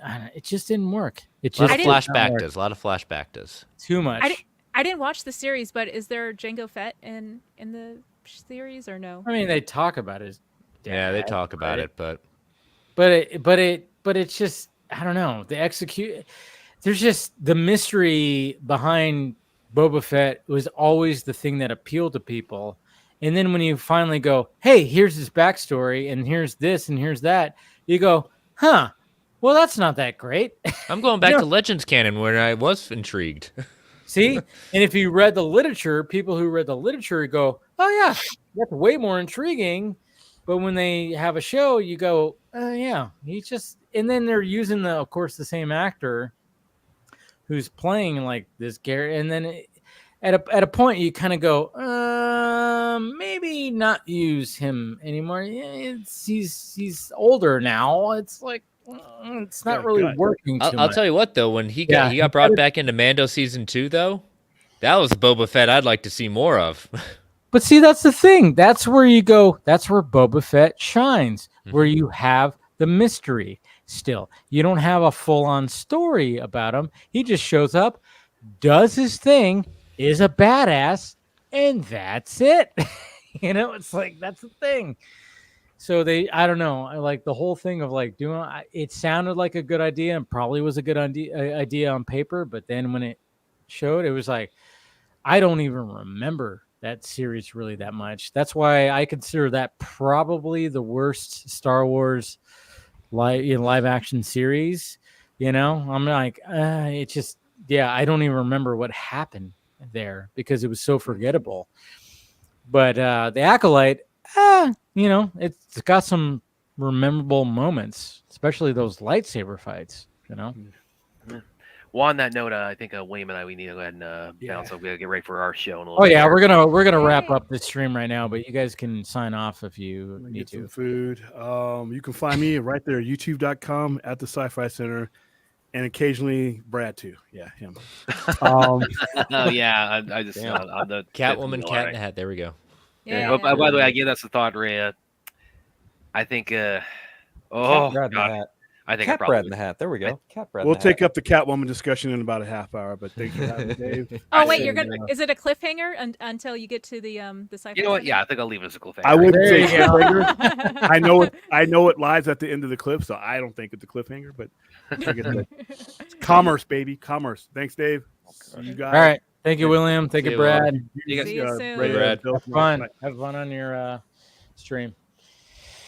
Appreciate it. 2 cats, 1 Brad. I love it. 2 cats, 1 Brad. But I mean, we'll probably wrap this up too. I think we covered everything that we wanted to cover pretty much. But next week, I mean, again, you guys are going to be at Comic-Con, Rhea and Phil.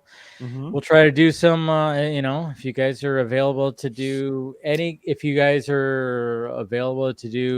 kind of streaming, I'll hit you up, see if you're available, and you could do some reporting of what you guys have seen from Comic-Con. So, live from the floor. Live from the floor. Hell yeah, I'll do a little tour and Yeah.